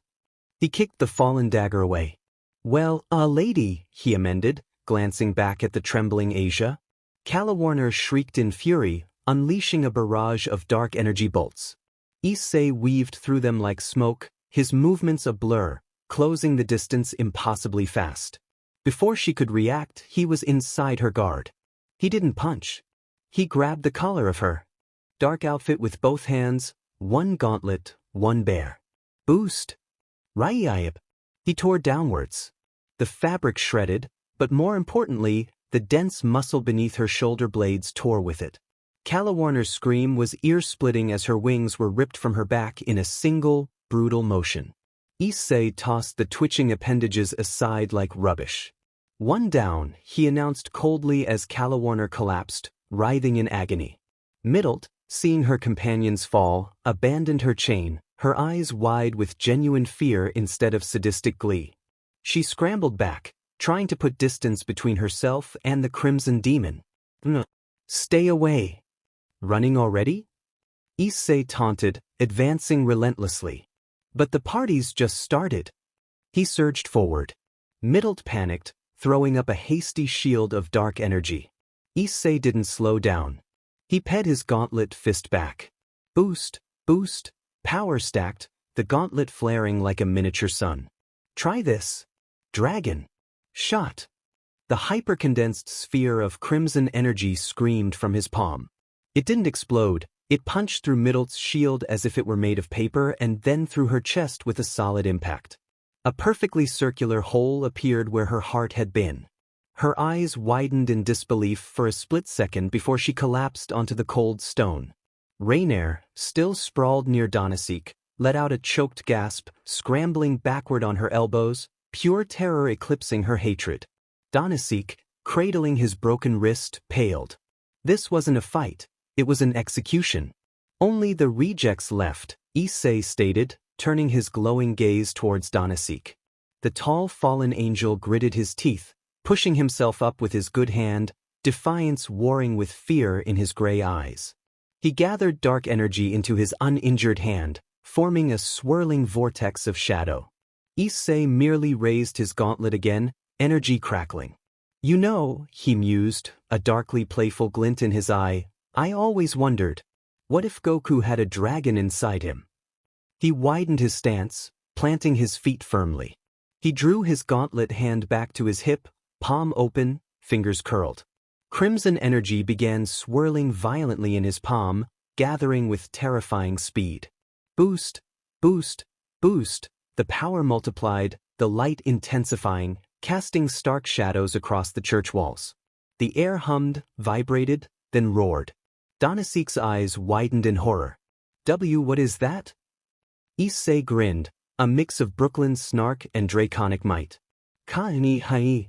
He drew the syllables out dramatically, the energy in his palm becoming a miniature star. Hai-ia. He moved his palm forward. Not a sphere this time, but a continuous, devastating beam of pure, amplified draconic energy. It tore through the air like the wrath of an angry god, a searing lance of crimson light. It hit Donasek's hastily formed shadow vortex head-on. The dark energy held for a fraction of a second, screaming in protest, before exploding violently. The beam punched through the explosion, engulfing Donasek completely. The fallen angel had time for one truncated scream before he was consumed. The beam continued, slamming into the far wall of the church with cataclysmic force. Stone exploded outward in a shower of rubble, leaving a massive, smoldering hole open to the twilight sky. Dust choked the air. Silence descended, broken only by Rainier's ragged, terrified gasps, Calawarner's weak eminence, the crackle of flames from the devastated wall, and Asia's soft, hiccuping sobs. Issei lowered his arm, the gauntlet dissolving back into his skin, leaving faintly glowing patterns that quickly faded. He took a deep breath, the adrenaline singing in his veins, the dragon's satisfaction a warm thrum in his chest. He turned towards the trembling Rainier, who was trying to crawl away, her eyes wide with primal terror. He took a step towards her. Featherless wonder, he said, his voice chillingly calm. You just don't know when to quit, do you? He reached down. Rainier shrieked, a high-pitched sound of utter despair. But before Issei could deliver the final lesson, the heavy, intact side door of the church burst open. Rias Gremory stood framed in the doorway, power radiating from her in palpable waves, her crimson hair seeming to glow in the gloom. Behind her, Akino crackled with lightning, Kiba's sword gleamed with holy demonic light, and Kaniko's small form radiated lethal intent. Sona Citri and her peerage, Tsubaki, Saji, Genshuru, Momo, and Tsubasa, crowded behind them, expressions ranging from shock to grim determination. They froze. The scene before them was one of utter devastation. The ruined door, the massive hole in the wall, the scorch marks, the scattered rubble, the smell of ozone and burnt stone. Calawarner lay miming, wingless. Middle's body lay still with a gaping wound. Donasek was simply gone. And Rainier, the once proud fallen angel, was reduced to a trembling wreck, crawling away from Issei Hayu, who stood amidst the destruction like an unholy avenger, his hand outstretched towards her. Rias's violet eyes swept the devastation, then locked onto Issei. Shock, disbelief, and a dawning understanding warred on her face. Hayadu-kun. What? Issei didn't look at them. He kept his gaze on the cowering Rainier for a moment longer, then deliberately lowered his hand. He turned, his expression shifting from cold predator to something weary but focused. He walked past the stunned devils and fallen, ignoring them completely, heading straight for Asia. The small nun was still huddled near the altar, shaking uncontrollably, her face buried in her hands. Issei knelt beside her, the movements surprisingly gentle. "Hey," he said, his voice soft, devoid of battle rage, back to the familiar cadence of the drake, though laced with genuine concern. "Asia, look at me." Asia peeked through her fingers, her emerald eyes swimming with tears. Seeing Issei, whole and seemingly unharmed, a choked sob escaped her. "Issei-sen." "It's over," Issei said quietly, placing a reassuring hand on her shoulder. "They won't hurt you. Not anymore. You're safe." He helped her stand, her legs wobbling. She clung to his arm, her small frame trembling against his side. Only then did he turn to address the assembled supernaturals, his gaze sweeping over Rias, Sona, and their peerages, finally resting on the ruined Rainier and the miming Calawarner. His voice was flat, matter-of-fact. "Clean-ups on you, Gremory-senpai, Citri-senpai. Got one barely alive," he nodded towards. Calawarner, one traumatized, a glance at Rainier, and one stain on the wall. He gestured vaguely towards the spot where Donasik had been. "The little psycho with the chain is over there. Dealt with." He didn't wait for a response. Supporting Asia, who was still crying softly, he walked towards the massive hole he'd blasted in the wall, stepping through the rubble and out into the cool evening air, leaving the stunned devils and the broken fallen angels behind. Outside, the fresh air felt cleansing. Asia stumbled, her tears flowing freely now, a mix of terror, relief, and overwhelming gratitude. "Thank you, Issei-san. You saved me. You fought all those monsters. For me." She looked up at him with pure awe. "You're amazing." Issei managed a tired smile, ruffling her blonde hair awkwardly. "Just doing what anyone would do, Asia-chan. Can't let bullies pick on the new kid." He felt a strange warmth under her adoring gaze, different from the dragon's fury, more human. "Come on. Let's get out of this creepy place." He started walking, guiding her gently. "You hungry? Bet you haven't eaten properly." Asia sniffled, wiping her eyes with her sleeve. "No, I'm fine, Issei-san really." Her stomach chose that moment to emit a loud, prolonged growl that echoed in the quiet street. Issei burst out laughing, a genuine sound that chased away the lingering shadows of the church. Asia blushed crimson, burying her face in her hands again, but a tiny, embarrassed giggle escaped her. "Right, fine," Issei chuckled, steering her towards his neighborhood. "Sounds like your stomach disagrees. Lucky for you, my mom makes the best katsudon in Kuo. Come on, Asia-chan. Dinner's on me. Well, technically on my parents." He kept the conversation light as they walked, teasing her gently about her stomach's betrayal and asking about her favorite foods, anything to distract her from the distress they had left behind. He felt her gradually relax against his side, the tremors subsiding, replaced by exhaustion and a dazed sense of safety. The warm light and familiar scent of the Hayudu house enveloped them as Issei opened the door. "I'm home," he called out, guiding Asia inside. Mrs. Hayudu appeared from the kitchen, wiping her hands on an apron. "Welcome back, Issei. And you brought a... Oh." She stopped, her eyes widening in surprise and immediate concern as she took in Asia's tear-streaked face, dusty clothes, and the way she clung to Issei's arm. "Goodness. Is everything all right? Who's this?" Mr. Hayudu emerged from the living room, his expression shifting from curiosity to gentle concern. "Issei? What happened?" Issei ushered Asia forward gently. "Mom, Dad, this is Asia Argento. Had a really rough day. Got lost, and some people tried to scare her." He kept it vague, shielding her from the supernatural truth. "I found her near that old church, all shaken up. Figured she could use a hot meal and a safe place." The Hayudis needed no further explanation. Mrs. Hayudu's face softened instantly with maternal warmth. She rushed forward, enveloping Asia in a gentle hug that made the girl stiffen momentarily before melting into it, fresh tears welling up. "Oh, you poor dear. Of course, you're safe here. Come in. You must be starving. Issei, why didn't you say something sooner? She fussed over Asia, leading her towards the living room. Mr. Hayato placed a reassuring hand on Issei's shoulder, his eyes filled with understanding and pride. Good job, son. Bringing her here. He then turned his kind smile on Asia. Welcome, Asia-chan. Make yourself at home. Dinner's almost ready. As Mrs. Hayato bustled about, setting an extra place at the table and plying Asia with warm tea and reassurances, Issei watched. Asia was overwhelmed but visibly touched by the immediate, unconditional kindness. She answered their gentle questions about her orphanage hesitantly, her voice small but gaining strength. And then the orphanage had to close, Asia finished softly, looking down at her hands. Father Fried said I should come here, to the church in Kuo, but... She trailed off, unable to voice the distress.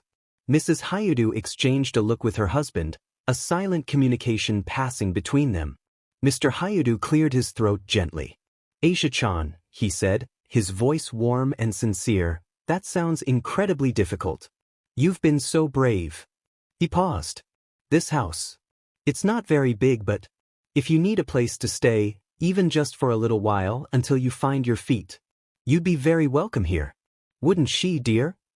He looked at his wife. Mrs. Hayato beamed, tears glistening in her own eyes. Absolutely. We have a spare room.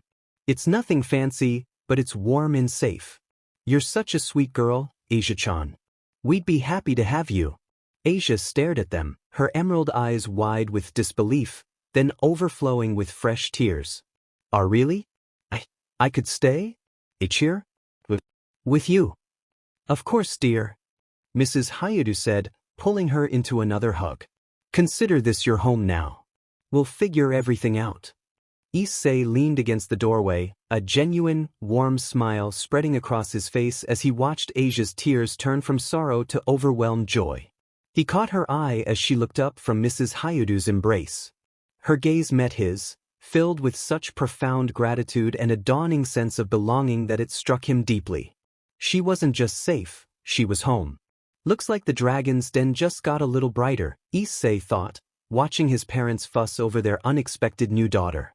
As the comforting scent of Katsudon filled the air and Asia's shy smile finally broke through her tears, Issei Hayato knew the trials of the church had forged something unexpected, not just victory, but a new beginning. The Red Dragon Emperor had gained more than a victory, he'd gained family.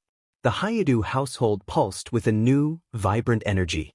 Asia Argento, with her sunshine hair and eyes like dew-kissed leaves, wasn't just a guest, she was a captivating presence that transformed the space. Issei watched her over his morning miso soup, a lazy, appreciative grin playing on his lips. His mother fussed, adding extra rice to Asia's bowl, while his father beamed, utterly charmed. Asia-chan, you must eat more. Build your strength.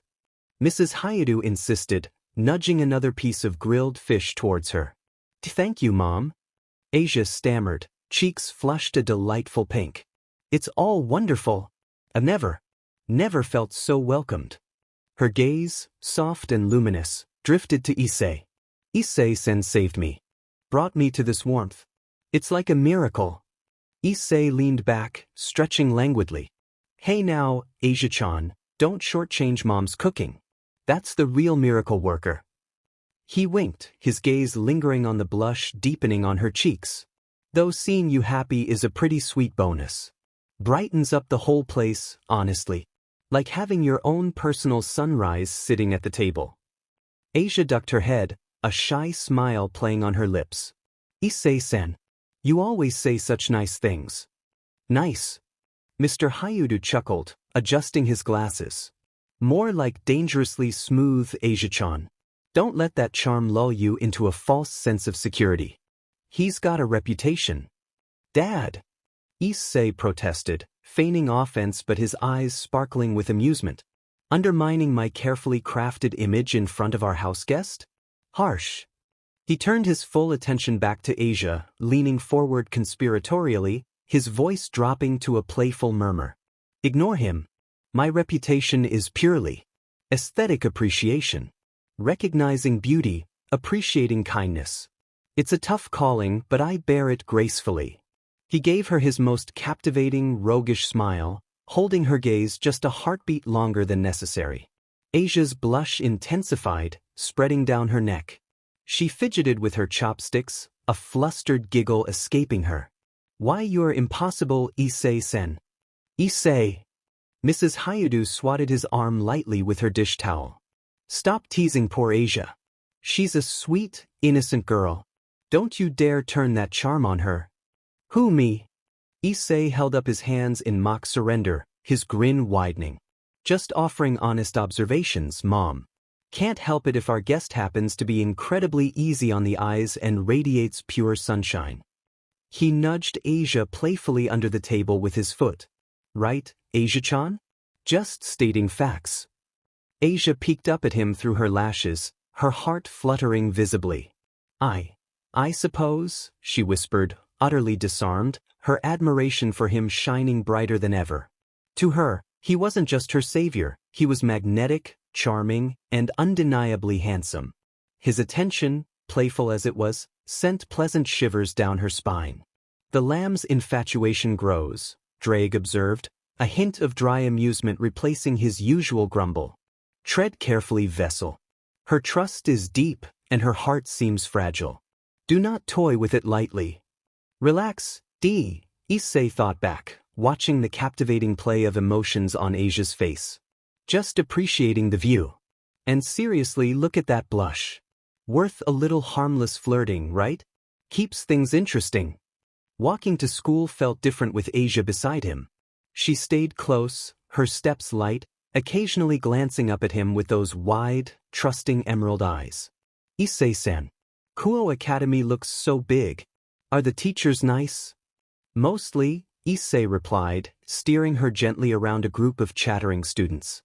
He subtly shortened his stride to match hers, his hand occasionally brushing her lower back in a protective gesture that made her jump slightly each time. Some are grumpier than others. Fukuda-sensei, our math teacher, looks like he wrestles bears for fun, but he's fair. Just don't fall asleep in his class.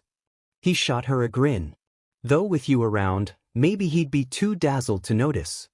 Asia giggled, swatting his arm lightly. Stop it. You're exaggerating.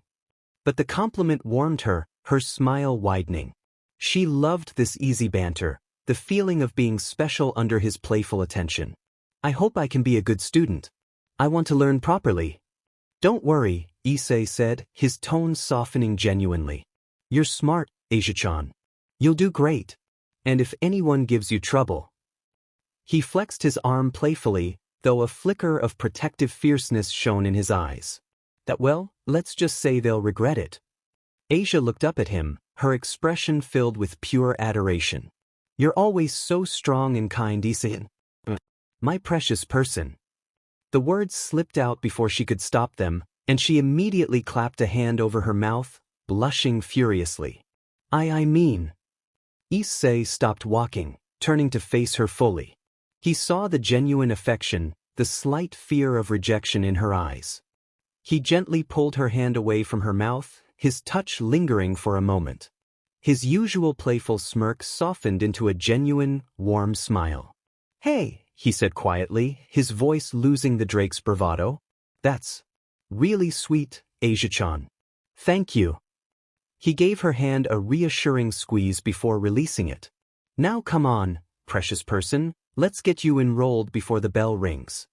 Asia beamed, her blush fading into a radiant smile, her heart soaring. He hadn't mocked her. He'd called her sweet. She practically skipped the rest of the way, her worries momentarily forgotten. Kuo Academy buzzed.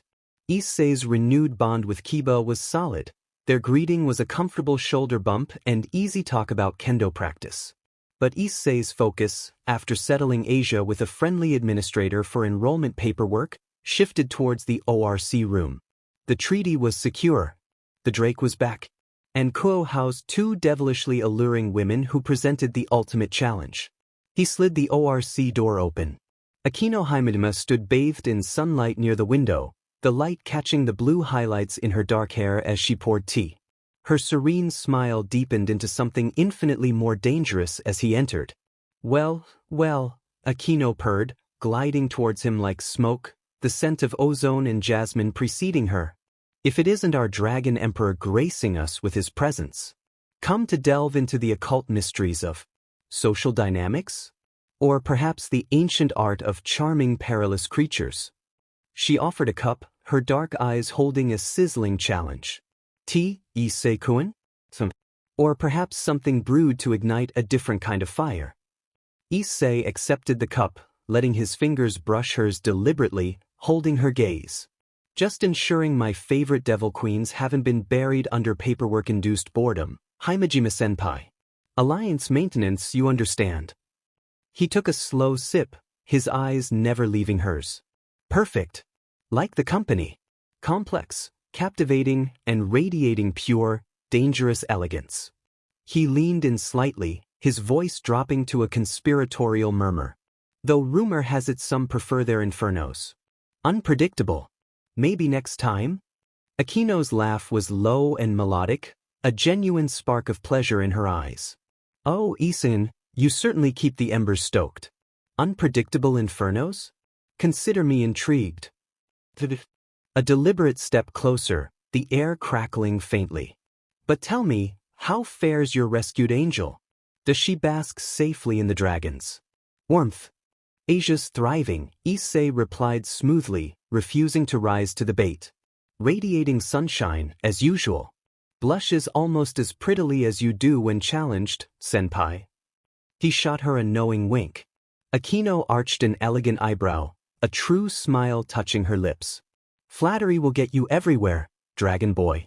But do remember, her gaze sharpened playfully, some flames consume entirely. Don't play with fire unless you're ready to be burned. Wouldn't dream of it without proper protection, Issei grinned, tapping his temple. Sharp mind, asbestos charm. Metaphorically fortified. The verbal sparring was exhilarating. Akino matched him wit for wit, her allure a potent counterpoint to his charm. Ria sat besieged by paperwork, her brow furrowed, frustration evident. Issei sauntered over, leaning against her desk. Whoa, senpai. The weight of demonic bureaucracy looks crushing. Need a lifeline? Or maybe just a temporary escape route?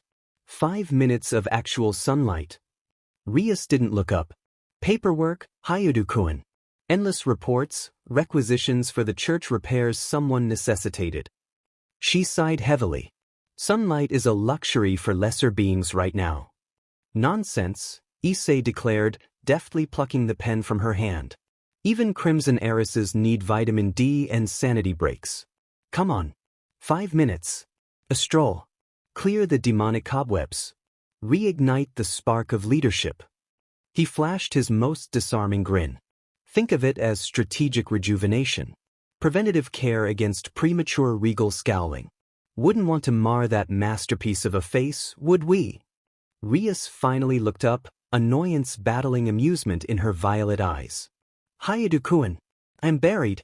And my scowl is perfectly authoritative. But a reluctant smile tugged at her lips. Authoritative is impressive, Issei conceded, but effortless radiance is devastating. Imagine the whispers if the formidable Rias Gremory was spotted looking stressed. Sono would plots. He offered his hand dramatically. 5 minutes, princess. Indulge your indispensable ally. Or I might start researching the occult properties of papercuts. Highly disruptive. Excellent tactic. Appeal to her pride and offer respite. Drake encouraged, surprisingly engaged. Shared moments build rapport.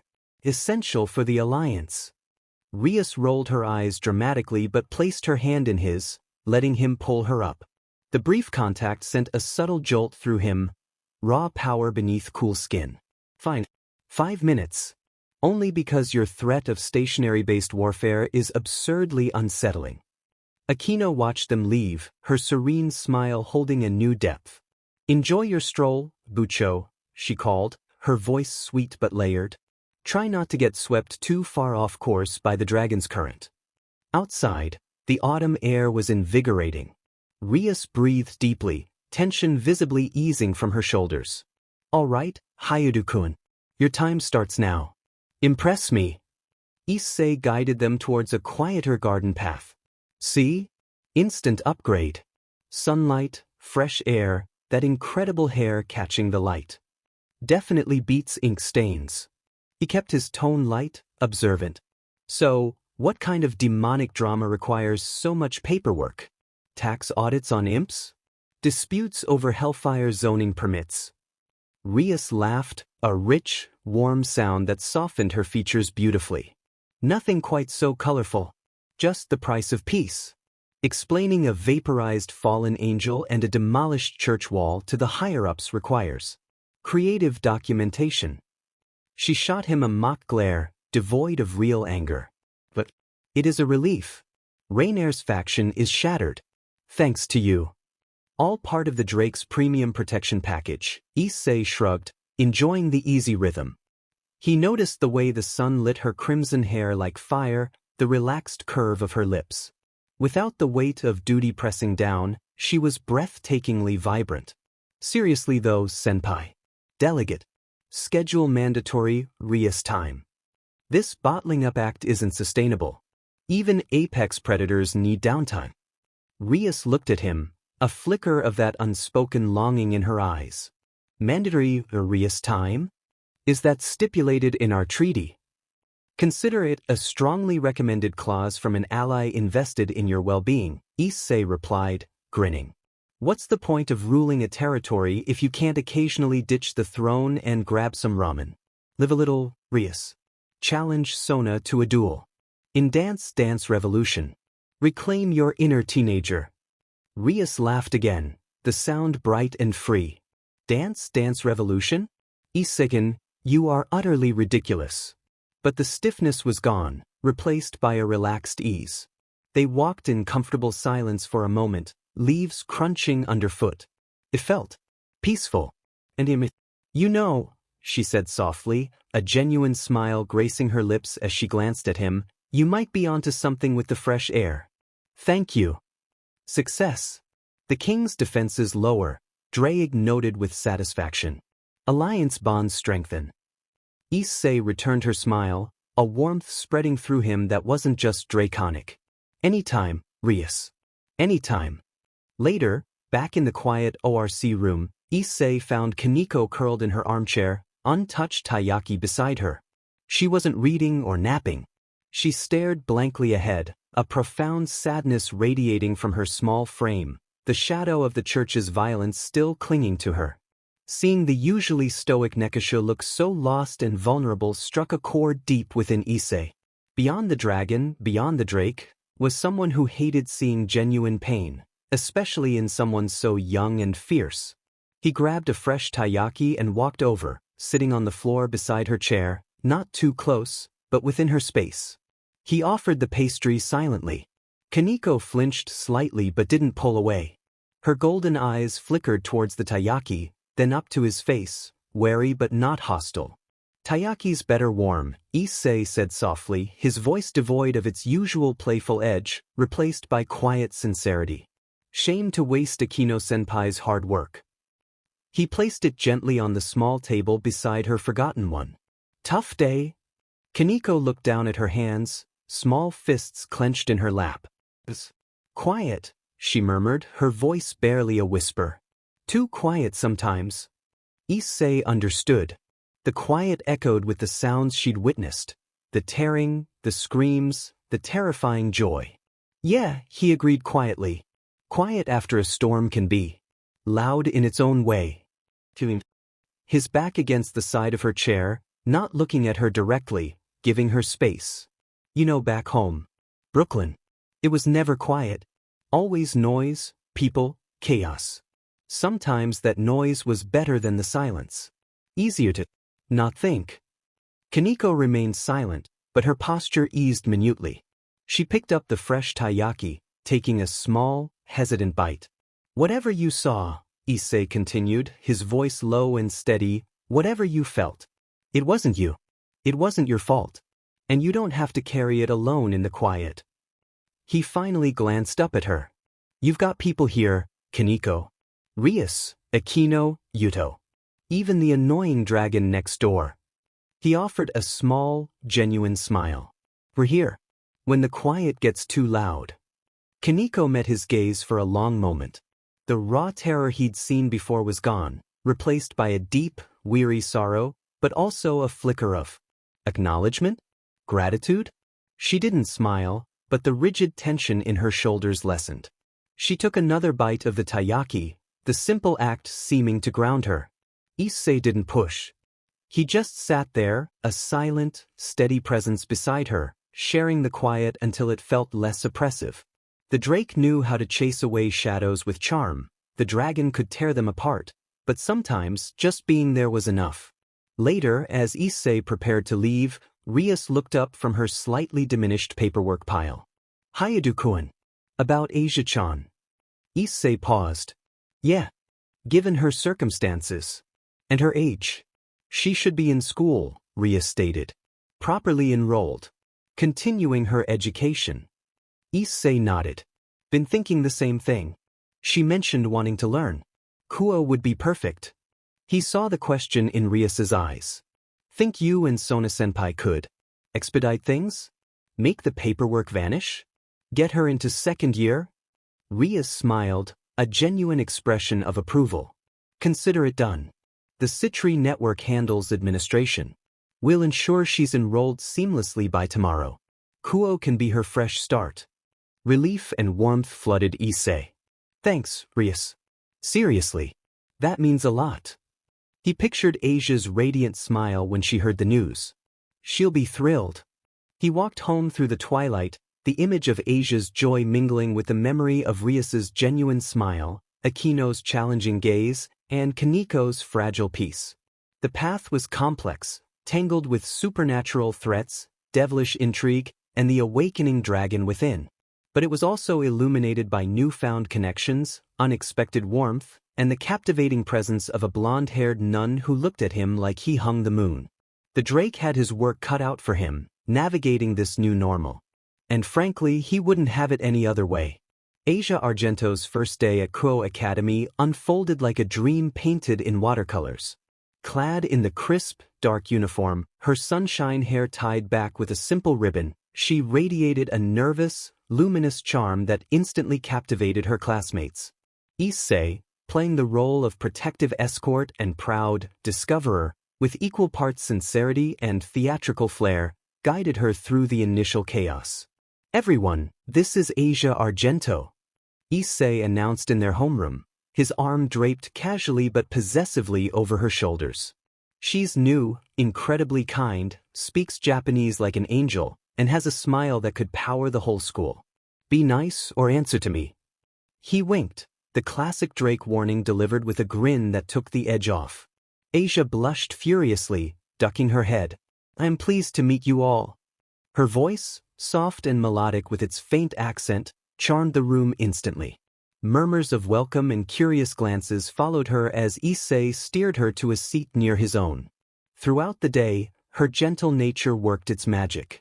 She offered hesitant but sincere answers in class, shared her eraser without hesitation when someone dropped theirs, and during lunch, accepted Murayama and Keitei's invitation to sit with them with grateful tears in her eyes. By afternoon, a small group of girls was already eager to show Asia around, drawn in by her aura of pure, unassuming sweetness. Issei watched from a distance, leaning against a wall with Kiba, a genuine smile on his face. Seeing Asia embraced and her tentative joy blossom felt like a victory sweeter than any fight. Looks like our little ray of sunshine is acclimating, Kiba remarked, a smile touching his own lips. He had warmed significantly to Asia, appreciating her gentle nature and understanding Issei's fierce protectiveness. Told you, Issei grinned. Pure charm beats Drake charm any day. Just watch out, she might steal my fan club. He pushed off the wall as the final bell rang. All right, time for the real initiation. Let's introduce her to the den. The walk to the old school building was filled with Asia's breathless recounting of her day, the nice teacher, the friendly girls, the size of the library. Issei listened with amused patience, occasionally ruffling her hair or offering a teasing comment that made her blush and swat his arm. He slid open the ORC door. DLVY for the Occult Research Club. One slightly used, but highly adorable, transfer student. All eyes turned. Rias looked up from a map spread across her desk. Akino paused in pouring tea. Kiba offered a welcoming nod, and Kaneko watched Asia with wary curiosity from her armchair, a half-eaten dango stick forgotten in her hand. Asia Argento, Issei announced grandly, gently nudging Asia forward. Meet your fellow club members. The stressed-out strategist is Rias Gremory, club president. The dangerously beautiful tea lady is Akino Himejima. The guy who looks way too good with a sword is Yudo Kiba. And the tiny powerhouse pretending not to be interested in your dango is Kaneko Tuju.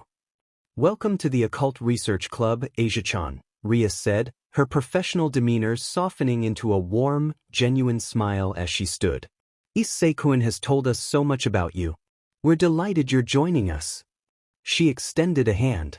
Asia, momentarily overwhelmed by the sheer presence in the room, Rias's regal beauty, Akino's sultry elegance, Kiba's noble bearing, even Kaneko's intense quiet, managed a deep, slightly shaky bow. Thank you, Gremory-senpai. It's an honor to meet you all. Issei has been so kind. Akino glided forward, her smile sweet yet teasing. Asia-chan, what a delightful surprise. Issei certainly has a knack for finding the most fascinating treasures. She took Asia's hand gently. Twilight healing. Such a rare and beautiful gift. And wielded by such a pure soul. Her gaze flickered to Issei, a knowing spark in her eyes. No wonder our dragon is so protective. Asia blushed under Akino's intense scrutiny and compliment. Oh, thank you, Himejima-senpai. I just want to help people. Kiba stepped forward, offering a charming, reassuring smile. It's a pleasure, Asia-san. Welcome. If you ever need help finding your way around, or just want to talk, feel free to ask. Kaneko remained silent, but after a moment, she slowly held out her plate of dangos towards Asia, a silent, tentative offering. Asia beamed, the simple gesture breaking through her nervousness. Oh, thank you, Tuju-san. She took one, her smile radiant. Issei watched the interactions with satisfaction. Asia's innate kindness was disarming even Kaneko's lingering wariness. He sauntered over to Rias's desk, where she was trying to refocus on her map, her brow already furrowing again. So, princess, Issei leaned his hip against her desk, deliberately invading her workspace. Figured out how to tax the local poltergeists yet? Or is that ley line dispute still giving you trouble? He tapped a finger on a complex sigil drawn on the map. Rias sighed, not looking up. Hidekun, as fascinating as your grasp of spectral economics is, I'm trying to calculate optimal barrier reinforcement points before the next detected stray devil search. Optimal boredom points, more like, Issei countered, plucking a stray pen from her hand and twirling it. Your brain needs a break, senpai. All work and no play makes Rias a very stressed devil. He leaned closer, lowering his voice to a conspiratorial murmur. I heard there's a new taiyaki stand near the station. Melts in your mouth. Unlike these dusty old maps. Rias finally looked up, a flicker of exasperation and reluctant amusement in her violet eyes. Issei-kun, I appreciate the concern, truly. But I have responsibilities. Responsibilities can wait 5 minutes for sugar, Issei declared, flashing his most persuasive grin. Come on. My treat. Think of it as field research into local culinary phenomena. Vital for territorial oversight. Akino, watching while handing Asia a cup of tea, chuckled softly. He has a point, Ucho. Even devils need sustenance. And Issei-kun seems particularly invested in your well-being today. Her tone was light, but the implication lingered. Rias blushed faintly. Akino, don't encourage him. But the seed was planted. The weight of the paperwork, the looming barrier calculations, the constant pressure felt crushing. Issei's persistent, annoying, charming offer was a lifeline. She sighed again, this time with a hint of surrender. Fine. 5 minutes. For taiyaki. Then I must get back to this. Issei pumped his fist theatrically. Victory. Asia-chan, you're in charge of making sure the princess doesn't sneak back early. Asia giggled, nodding eagerly. As Issei steered a slightly flustered Rias towards the door, Aquino glided closer to him. Such a dedicated ally, she purred, her hand brushing his arm as she reached past him to adjust a book on the shelf. Her touch lingered, sending a jolt of energy through his sleeve.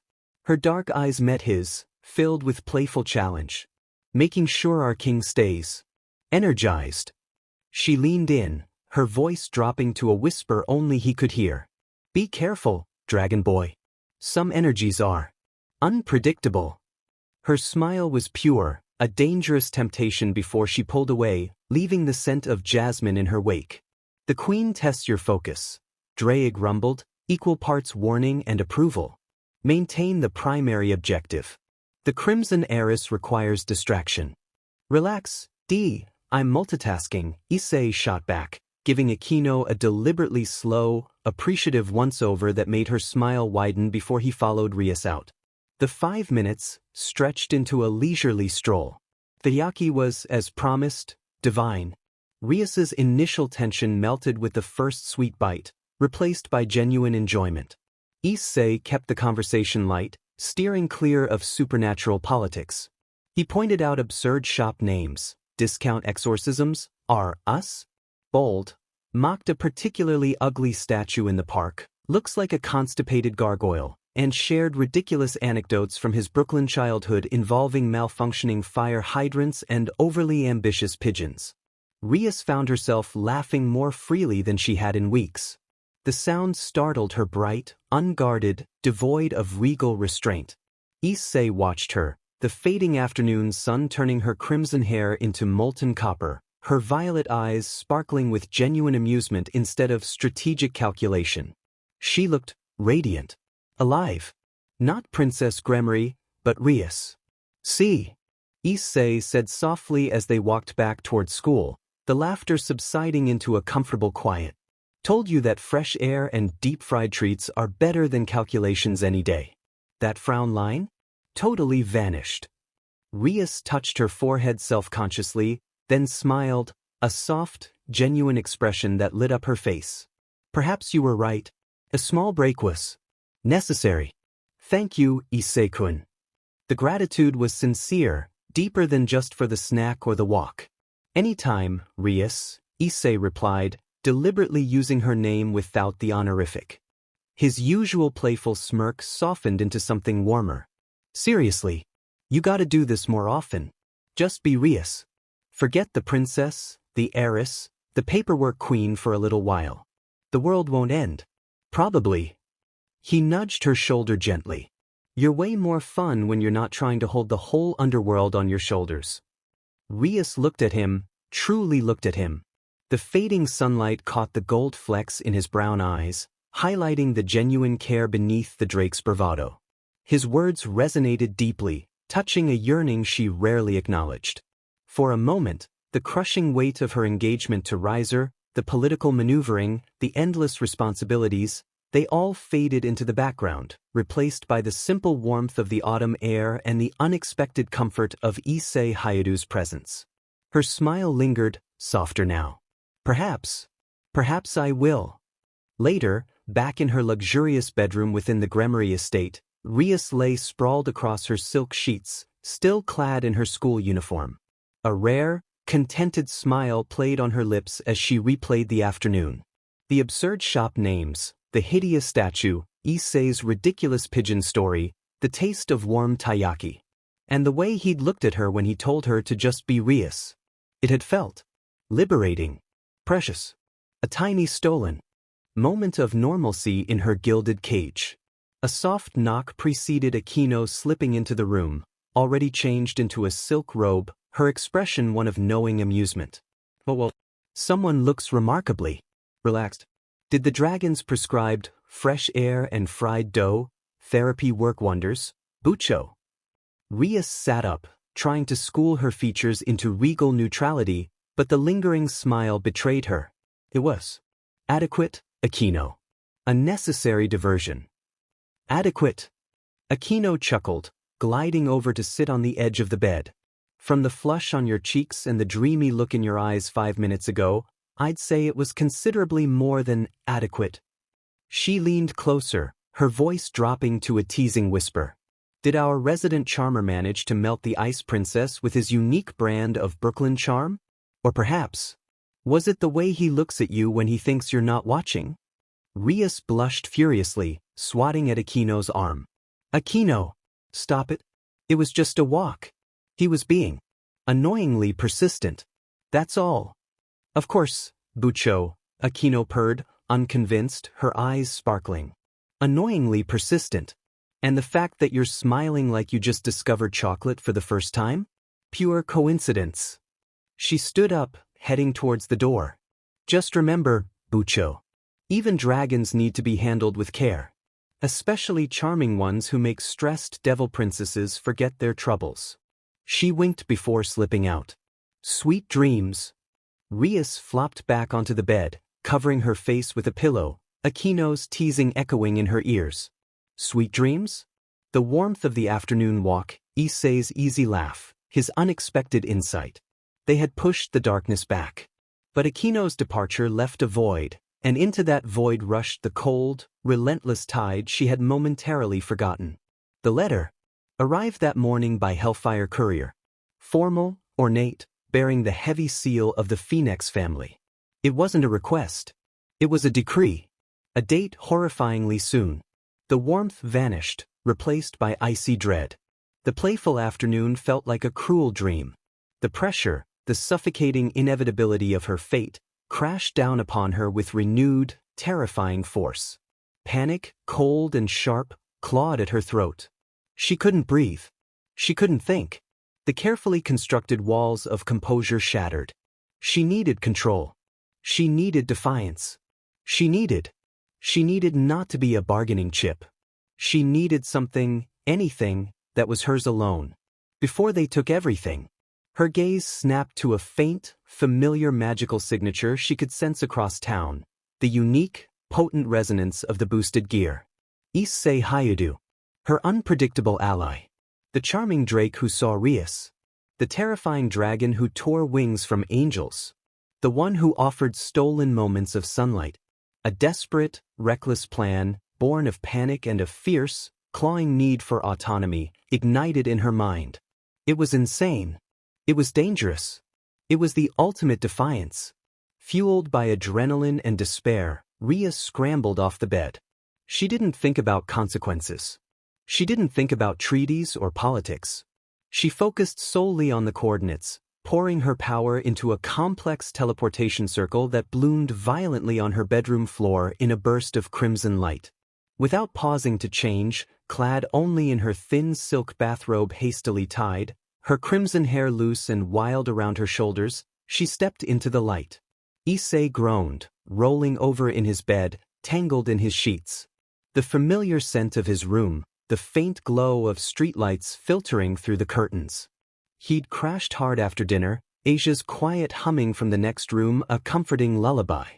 Drake was a low hum of satisfaction in his subconscious. Today was surprisingly decent, he mumbled mentally, half asleep. Asia happy, Rias actually smiled, even Kaneko didn't glare. What the? His sleep-sodden thoughts were violently interrupted as a blinding flash of crimson light erupted in the center of his room, accompanied by a sharp crackle of displaced air. Before his sleep-addled brain could fully register the intrusion, a figure tumbled out of the light and landed directly on top of him. Yumpich! Issei gasped as the air was driven from his lungs. Soft, warm weight pressed down on him, silky fabric against his bare chest, a cascade of crimson hair tickling his face, and the overwhelming, familiar scent of roses and ozone. He blinked, his eyes struggling to adjust. Moonlight from the window illuminated the figure straddling him. Rias Gremory. But not the composed princess, nor the stressed heiress, nor even the briefly carefree girl from the afternoon. Her violet eyes were wide, wild, filled with a terrifying mixture of panic, desperation, and fierce resolve. Her cheeks were flushed, her breathing ragged. She was clad only in a flimsy, dark silk bathrobe, hastily tied but revealing far more than it concealed, the moonlight catching the smooth skin of her shoulders and the curve of her collarbone. Issei! Rias gasped, her voice trembling but urgent. her hands gripping the front of his sleep shirt. Her gaze locked onto his, burning with an intensity he'd never seen before. "Take it." Issei stared, utterly dumbfounded, his brain scrambling to process the situation. The sudden arrival, the disheveled state, the sheer, overwhelming proximity of her. "Arius? What? Take what? Are you okay?" "What's my choice?" Rias blurted out, the words sharp and desperate, cutting through his confusion like a knife. Her grip tightened on his shirt, her eyes pleading, defiant, and utterly terrified all at once. "Take it, but before he does. Before they make me." The unfinished sentence shattered the stillness of Issei Hayadu's bedroom. The world narrowed to the weight of her on his hips, the frantic pounding of her heart against his chest, the wild panic in her violet eyes, and the impossible, earth-shattering request hanging in the air between them. The playful Drake, the fierce Dragon Emperor, the smooth operator, all were rendered utterly, completely speechless. Issei was sprawled in his bed, the diagrams of draconic energy pathways on his walls faintly visible in the moonlight, lost in a dreamless sleep. Suddenly, the air in his room crackled. A complex, intricate magic circle, glowing with deep crimson light, flared to life right on the floor beside his bed. Before Issei could even fully register the intrusion through his sleep-fogged senses, a figure materialized within the circle. Rias Gremory stood there, but not as the composed heiress or the relaxed weekend companion. She wore only a simple, dark silk bathrobe, loosely tied, revealing a tantalizing glimpse of smooth skin at her collarbone. Her crimson hair was slightly tousled, her cheeks flushed. Her eyes, wide and filled with a potent mix of fear, determination, and raw, unvarnished desire, locked onto Issei's startled gaze.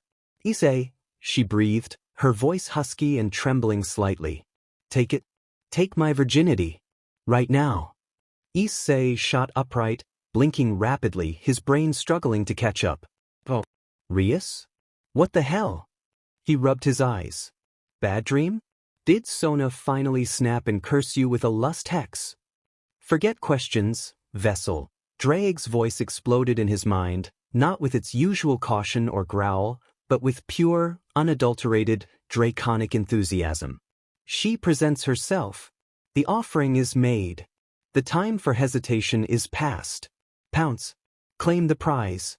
The dog demands satisfaction." Issei stared into the void where Drake's voice echoed, momentarily stunned by the sheer, unexpected fervor. A slow, incredulous grin spread across his face. Is that you? Did the mighty Welsh dragon just turn into my hype man? My wingman? The extra in my name stands for dog, vessel, Drake declared, his mental voice practically thrumming with primal encouragement. "She is willing. She is here. She is ripe for the claiming. Do not squander this boon. Fulfill the dragon's desire and your own. Seize her." The sheer absurdity of Drake's sudden transformation into a hormonal cheerleader, combined with the sight of Rias standing there, vulnerable and breathtakingly beautiful in the moonlight, short-circuited Issei's shock. The playful Drake persona surged forward, fueled by Drake's unexpected fervor and his own undeniable attraction. The treaty, the politics, the danger, it all faded away. There was only the heat in Rias's eyes, the invitation in her stance, and the ancient dragon in his soul roaring, "Go for it." "All right, princess," Issei murmured, his voice dropping to a low, predatory tone that matched Drake's energy. He swung his legs out of bed, standing before her. "When the dog gives the order." He reached out, his fingers brushing the loose tie of her robe. Rias shivered, her breath catching, her eyes wide and fixed on his. She didn't resist as he gently guided her backwards, her knees hitting the edge of his bed. She sank down onto the mattress, looking up at him, a mixture of fear and desperate anticipation in her gaze. Issei followed her down, bracing one hand beside her head, his other hand tracing the line of her jaw. Drake was practically vibrating with approval, a constant stream of "yes. Proceed. Claim the apex treasure," echoing in his mind. The air crackled with tension, thick with desire and the promise of the forbidden. Issei leaned down, his lips inches from hers, ready to silence any further questions with action. Rias's eyes fluttered shut. Fush. Another magic circle, this one colder and more intricate, etched in silver and ice-blue light, erupted on the floor beside them. Before Issei could even register the intrusion, a figure stepped out. It was a woman of breathtaking beauty, but cold as polished marble. Long, silvery white hair cascaded down her back, contrasting sharply with her severe, black and white maid attire that was immaculate despite the sudden translocation. Her expression was impassive, her pale blue eyes devoid of warmth, fixed on Rias with an intensity that could freeze lava. Issei had never seen her before. Issei blinked, momentarily thrown by the abrupt shift from heated anticipation to whatever this was. He looked from the icy stranger back to Rias, who had gone pale, her eyes wide with a different kind of fear now, recognition and deep dread. A slow, utterly inappropriate grin spread across Issei's face. "Whoa, Rias," he drawled, propping himself up on one elbow, deliberately not moving off her. "Didn't know you were bringing a friend to the party. Lose her virginity too? Dawgs down." He winked at the silver-haired woman. "Always room for one more, gorgeous?" "Yes," Drake roared, momentarily forgetting his usual animosity towards devils in the face of unexpected abundance. "2 prizes. The hunt yields bounty. The dog howls for the double scoop. Proceed, vessel. Ignore the chilly one." The silver-haired woman's gaze didn't waver from Rias. She didn't even acknowledge Issei's remark or Drake's internal howling. Her voice, when she spoke, was like shards of ice falling onto a frozen lake. "Lady Rias, this behavior is entirely unbecoming of the heiress of the House of Gremory. You will return with me immediately." The cold reality of duty slammed back into the room, shattering the fragile bubble of reckless desire. Rias flinched, shame warring with defiance on her face. Issei, however, felt a surge of irritation cut through the lingering haze of attraction. He pushed himself fully upright, swinging his legs off the bed to stand facing the imposing stranger. His playful grin vanished, replaced by a hard, challenging stare. "Unbecoming," Issei repeated, his voice losing its usual drawl, becoming sharp and direct. "Ere this, ere that." He gestured towards Rias, who was shrinking back on the bed. "Look at her. That's not just an heiress. That's a girl. Barely out of high school, lady. She's drowning in your expectations, your politics, whatever fancy title you're selling." He took a step towards the maid, his draconic presence subtly radiating, making the air feel heavier. She wanted one night. One moment of her own choice. Something just for her, not for the family name. And you barge in like the fun police? Let her breathe. Let her live a little before you bury her under that crown for good. His words, raw and impassioned, hung in the air. They were met only by the woman's glacial silence and utterly impassive expression. She didn't react to his anger, his plea, or the truth behind his words. Her pale blue eyes remained fixed on Rias, unwavering. Her duty was absolute, unyielding. The desires of a teenage girl, however poignant, were irrelevant noise against dictates Issei couldn't fathom. "Your sentiments are irrelevant, human," the woman stated, her voice devoid of inflection. "Lady Rias." Now. It wasn't a request, it was a command delivered with an icy resolve. Rias glanced from the unyielding expression on the maid's face to Issei's furious, protective stance. The defiance in her eyes faded, replaced by weary resignation and deep embarrassment. She slowly stood up, pulling her robe tightly around herself, avoiding Issei's gaze. "I'm sorry, Issei," she whispered, her voice barely above a murmur. "I'll explain tomorrow." The promise felt empty, weighed down by the interruption. The silver-haired maid didn't linger. Another silver-blue magic circle flared beneath her and Rias. With a final, chilling glance that swept dismissively over Issei, they vanished, leaving only a faint scent of ozone and the heavy silence of Issei's bedroom. Issei stood alone in the sudden quiet, the adrenaline and anger slowly draining away, replaced by a profound sense of frustration, confusion, and the lingering echo of what might have been. He ran a hand through his hair, letting out a long, slow breath. Who was that? And what kind of family pressure drove Rias to act as she did? Well, that was anticlimactic, Drake grumbled, his usual enthusiasm replaced by a gruff disappointment. The chilly interloper has impeccable timing and no appreciation for courtship rituals. Or my double scoop proposition. Issei couldn't help but let out a short, humorless laugh. He flopped back onto his bed, staring at the ceiling where the magic circles had blazed moments before. No kidding. Talk about a buzzkill. 1 minute, Devil Princess offering something special, the next, Ice Queen maid serving a frozen plate of responsibility. He shook his head. We were this close, man. This close to unlocking the Devil Princess debut achievement. A grievous setback, Drake agreed mournfully. The double scoop opportunity, squandered. The dog weeps. Issei grinned despite his frustration. Double scoop? You old romantic. Since when did you develop a thing for intimidating maids? Especially ones who can teleport.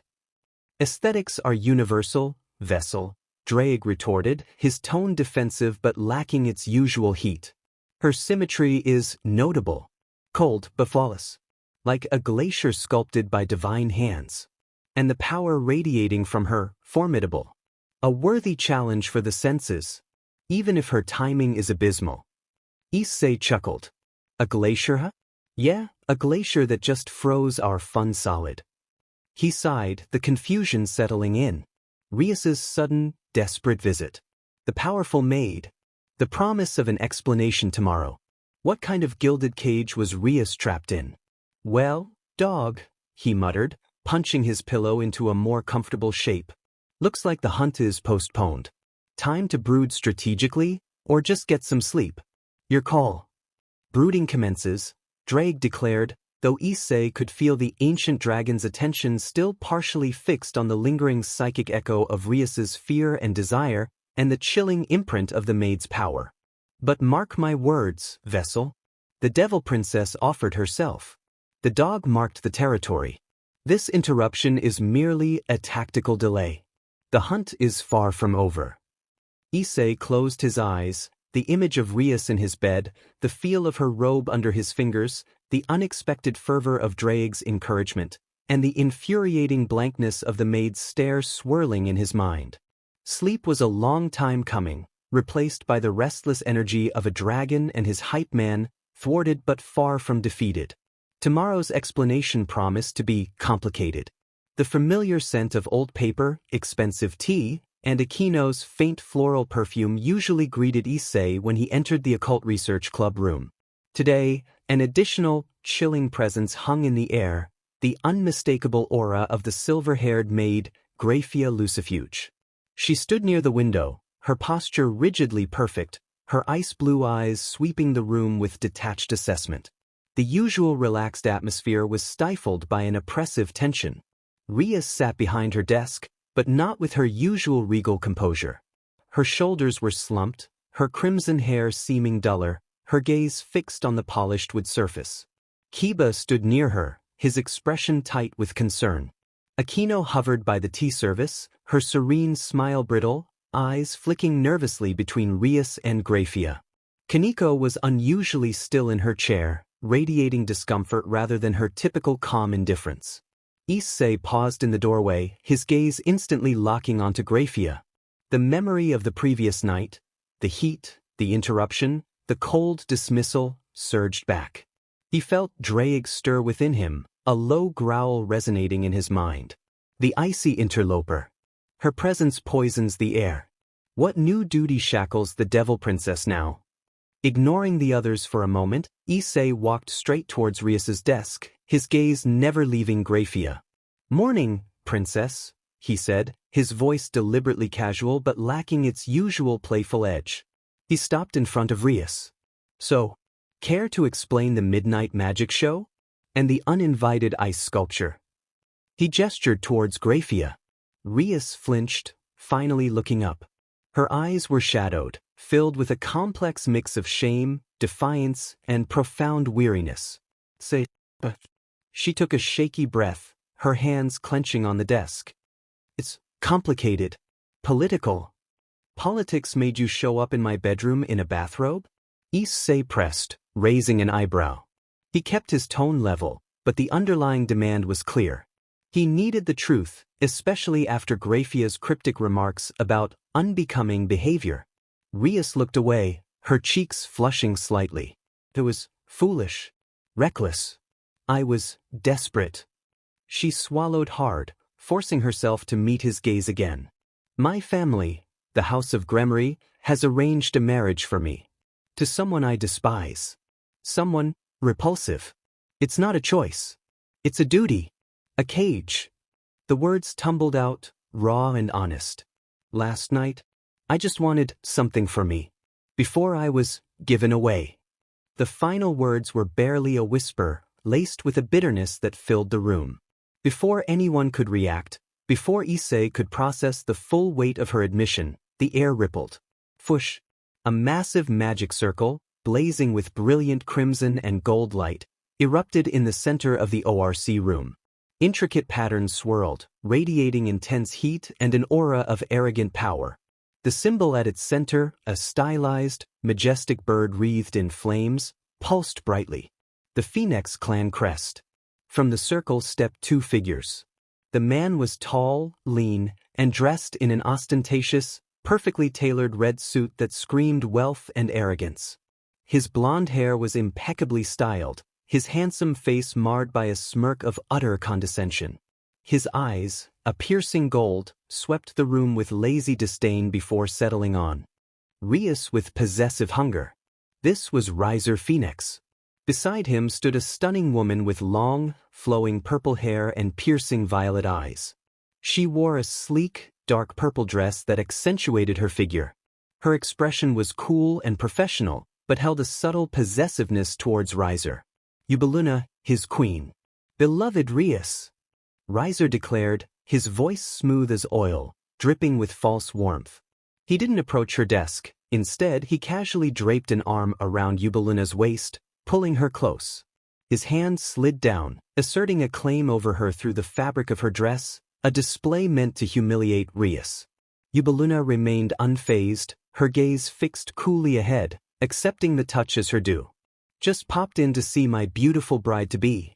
Kuo is such a quaint little backwater, isn't it? Perfect for rusticating. Rias shot to her feet, her face pale with fury, crimson energy flickering around her clenched fists. You are not welcome here, Riser. Get out. Riser chuckled, the sound grating. Tiskteeth. Such hostility, my dear. We're to be wed after all. Shouldn't we foster some marital affection? He squeezed Ubeluna again, emphasizing his point. I merely wish to admire my prize. You are looking rather fetching today, despite the stress. His gaze raked over her dismissively. Issei felt a surge of primal disgust. The arrogance, the casual cruelty, the violation of Rias's space and dignity ignited something dark and protective within him. Draig's growl became a snarl. Phoenix scum, the dragon roared. Their arrogance is surpassed only by their regenerative trickery. Foul birds who think immortality makes them kings. Crush him, vessel. Burn his smirking face to ash. Regenerative trickery? Issei thought back urgently, keeping his expression neutral but his body coiled. The Phoenix clan. Draig spat, his fury palpable. Vain, preening vermin. Their sacred gears grant them near instantaneous regeneration. Fire, blades, crushing blows, they heal almost instantly. A tiresome gimmick that breeds insufferable arrogance. They are not invincible, merely persistent cockroaches. Kiba stepped protectively in front of Rias, his hand hovering near where his sword would manifest. Akino's smile had vanished, replaced by a dangerous glint in her eyes, lightning crackling faintly around her fingertips. Kaneko had risen from her chair, a low growl rumbling in her chest. Sona watched with icy calculation, while Saji looked bewildered and slightly sickened by Riser's display. Rias trembled with suppressed rage. I am not your prize, Riser. And I will never marry you. This farce ends now. Riser merely smirked wider, idly tracing a finger along Yubaluna's collarbone. Such spirit. It will be amusing to break. But the contract is signed, Rias dear. Your family, it's all settled. You will be my wife. His gold eyes gleamed with malicious certainty. Before Rias could retort, before the volatile energy in the room could ignite into violence, Grafia moved. She stepped forward smoothly, her presence imposing despite her silence until now. Her icy voice cut through the tension like a blade. Lord Surzek's Lucifer anticipated friction, Grafia stated, her gaze fixed on Riser, utterly ignoring his crude display. He proposes a solution befitting devil nobility. A rating game. Riser's smirk faltered slightly, replaced by curiosity. A rating game? Between whom? Between you, Lord Riser Phoenix, Grafia said, her voice devoid of inflection, and Lady Rias Gramarye. The stakes are clear. Should Lady Rias win, the engagement contract is nullified. Should Lord Riser win, the marriage proceeds as planned. A stunned silence filled the room. Rias's eyes widened, a flicker of desperate hope battling the fury. Riser threw back his head and laughed, a loud, arrogant sound. A rating game? Against Rias? He wiped an imaginary tear from his eye. Oh, that's rich. Absolutely precious. Does she even have a full peerage? Does she have any pieces that could possibly challenge mine? He gestured dismissively at Kiba, Aquino, and Kaneko. This isn't a game, it's a formality. Very well, he declared, puffing out his chest. I accept. Let the little princess have her tantrum on the official stage. It will make her SBMsen all the sweeter. 1 month. Prepare to lose gracefully, Rias. He leered at her. Rias met his gaze, her earlier vulnerability burned away by the challenge, replaced by fierce determination. 1 month, Riser. And you will lose. Her voice was low, filled with a promise. Riser chuckled, clearly unconcerned. He gave Yubaluna one last possessive gesture before turning away. Come, my dear. We have a victory to plan. Ta-ta, children. With another flash of the phoenix crest, they vanished as abruptly as they had arrived. The oppressive tension eased slightly, replaced by a different kind of pressure, the weight of the impending battle. Grafia turned her impassive gaze to Rias. You have 1 month, Lady Rias. Utilize it wisely. Prepare your peerage. Without another word, another silver-blue circle flared, and Grafia vanished, leaving only the scent of ozone and the echo of her command. Rias sank back into her chair, letting out a long, shaky breath. The room remained silent, the enormity of the challenge settling over them. Sona adjusted her glasses, her mind clearly racing. Kiba looked resolute but grim. Aquino's expression was calculating, her usual serenity replaced by battle focus. Kaneko's fists were clenched. Saji just looked overwhelmed. Issei stepped closer to Rias's desk. So, he said, his voice cutting through the heavy silence. That was the guy? The repulsive someone you're supposed to marry? And that, he gestured vaguely where Grafia had stood, is the duty you were drowning in. He shook his head. No wonder you tried the nuclear option last night.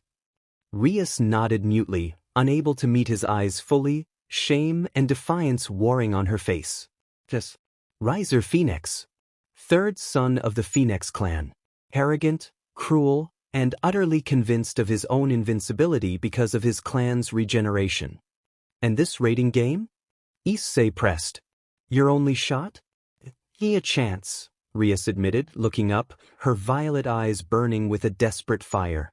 Surzek Sanissima threw me a lifeline. But her gaze swept over her peerage, Kiba, Aquino, Kaneko.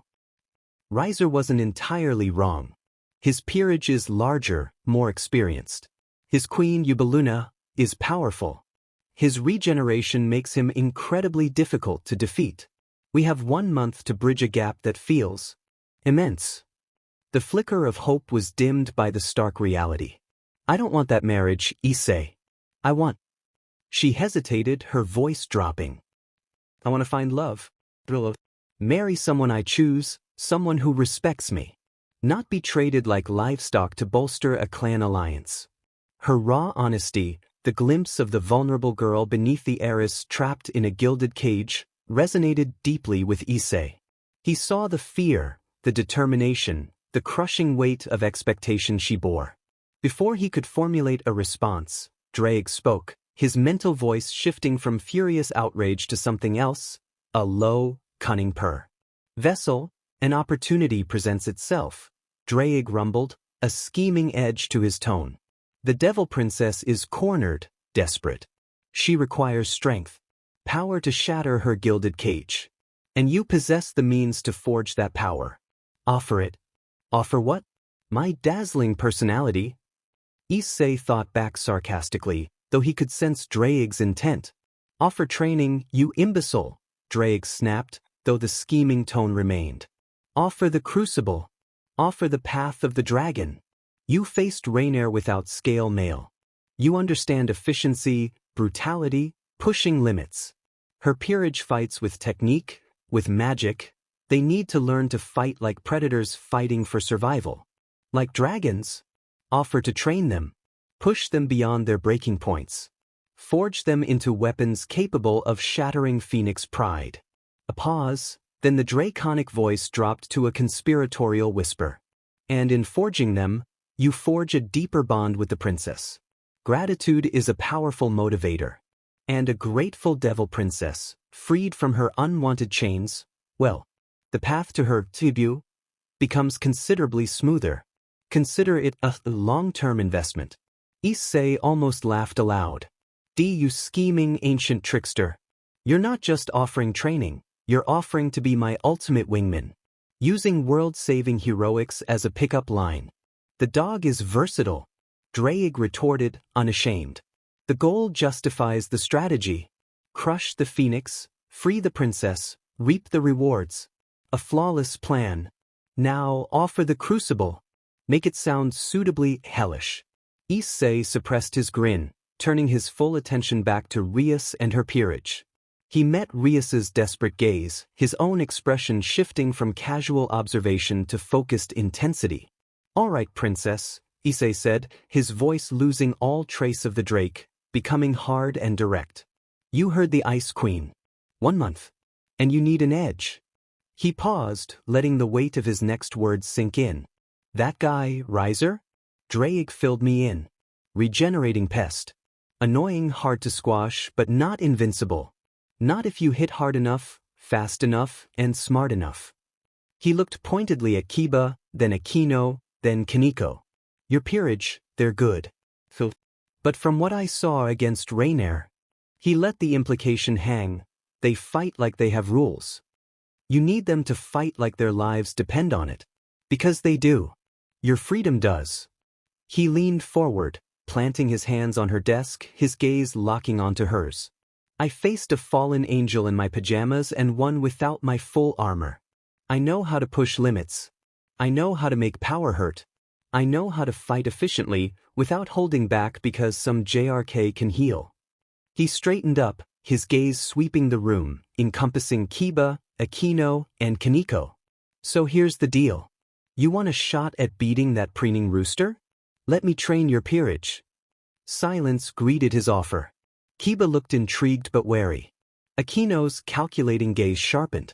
Kaneko watched him with unreadable golden eyes.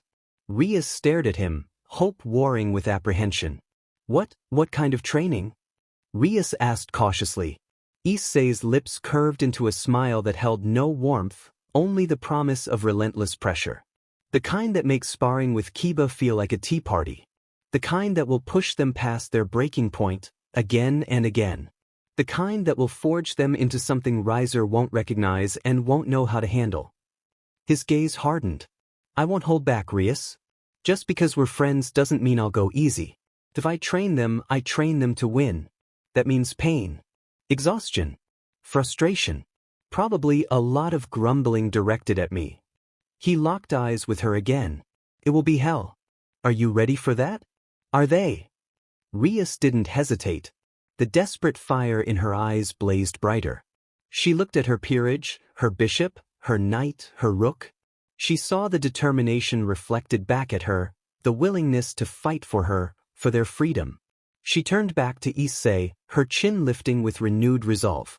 Yes, Ria stated, her voice clear and strong, devoid of doubt. We are ready. Train us. Make us strong enough to break this cage. Make us strong enough to win. A slow, fierce grin spread across Issei's face. The Drake was gone. The Dragon Emperor's strategist stood in his place. All right then, Gremry-senpai. Consider your peerage enrolled in Dragon Boot Camp. Class starts tomorrow. Bring your A-game and maybe some ice packs.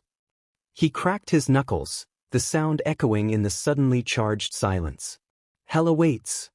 Deep within, Drake rumbled his approval, a sound like distant, satisfied thunder. The crucible is lit, vessel. Forge them well. The path to victory, and the princess's gratitude, begins now. The dog approves. The abandoned warehouse district became Dragon Boot Camp. Dust motes danced in the S of light piercing the high windows, illuminated by the harsh glare of portable floodlights Issei had borrowed, with generous compensation left behind, from a construction site.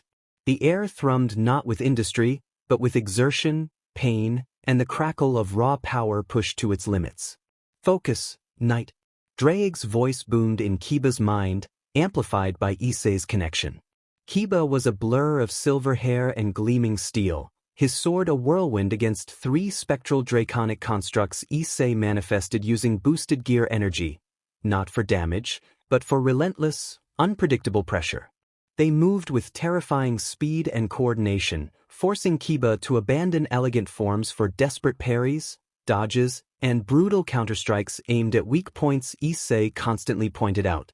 Sweat plastered Kiba's hair to his forehead, his breath ragged. Your speed is wasted if your strikes lack finality. Aim to incapacitate, not to duel. The phoenix cares not for your finesse. Strike the joints, the eyes. Make every cut count. Nearby, Akino Himejima was locked in a different kind of torment. Issei didn't attack her physically.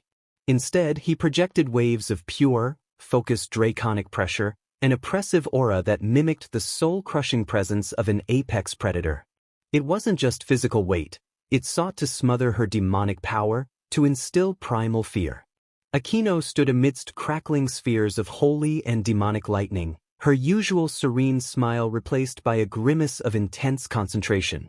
The spheres flickered, threatened to collapse under the psychic onslaught. "Them," Issei commanded, his voice cutting through the mental fog he was generating. "Stop treating them like separate tools. The holy isn't your enemy, Queen. It's yours. Forge it with your demonic energy. Let the contradiction explode." He intensified the pressure, forcing Akino to her knees.